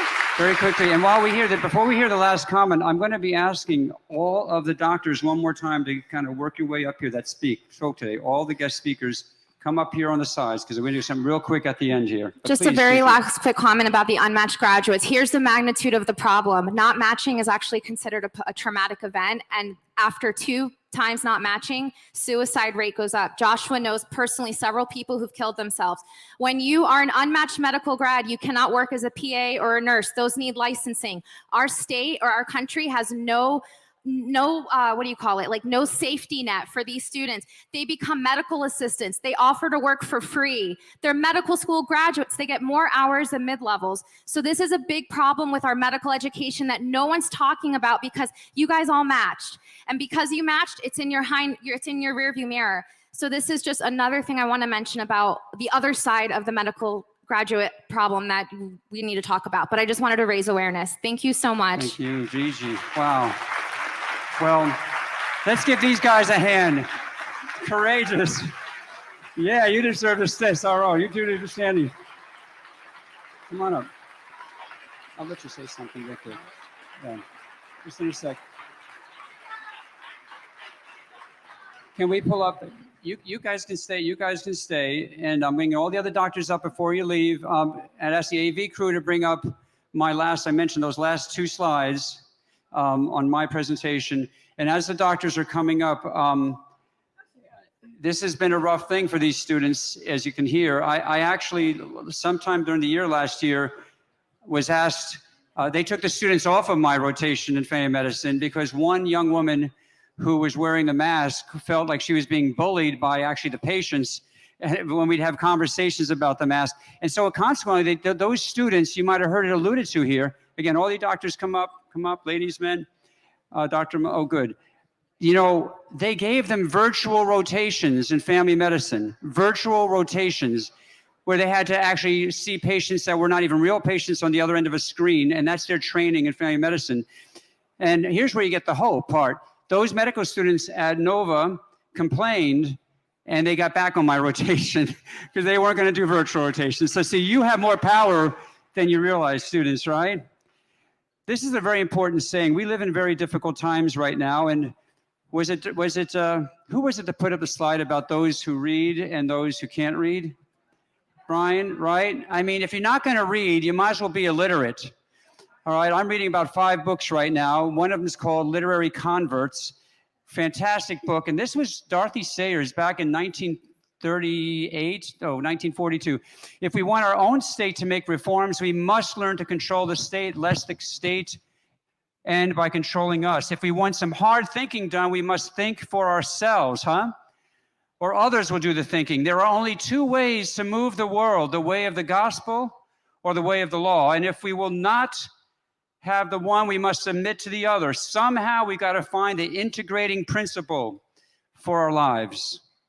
The creative power that sustains our balance in motion, and we have got to do it quickly. The task is urgent. We must not push it into the future. We must not leave it to others. We must do it ourselves. We must begin here and now, right here. And so, there was a great man. Let's hold on to great man, probably the greatest peacemaker of the 20. I told you earlier about, I learned a lot as a child about Albert Schweitzer and Tom Dooley, but probably the greatest preacher of nonviolence and peacemaker in the world was Mohandas Gandhi. And it is said, and actually he's said himself before he died, that for almost 40 years, every morning and every evening, he would read from a very great book. And it might surprise you what that book was. It wasn't just a great book. It was one passage in this book, which is the Sermon on the Mount. And what he read every day is what I'm going to preach to you guys right now. So last slide, please. Blessed are the poor in spirit, for theirs is the kingdom of heaven. For all you victims, blessed are those who mourn, for they will be comforted. Blessed are the meek, for they'll inherit the land. Blessed are they who hunger and thirst for righteousness, for they will be satisfied, right? Blessed are the merciful, and God knows we need a lot of mercy. Mercy on our fellow physicians, those who turn their backs on patients in the COVID units. We need to be merciful. We're only going to win them through mercy and love. If we're merciful, we will be shown mercy. Blessed are the clean of heart, for they will see God. Blessed are the peacemakers, for they will be called children of God. And blessed are they who are persecuted for the sake of righteousness. For theirs, for ours, is the kingdom of heaven. And that is a great way to end this meeting. Thank you all so much. God bless you. God bless America. Thank you. Thank you.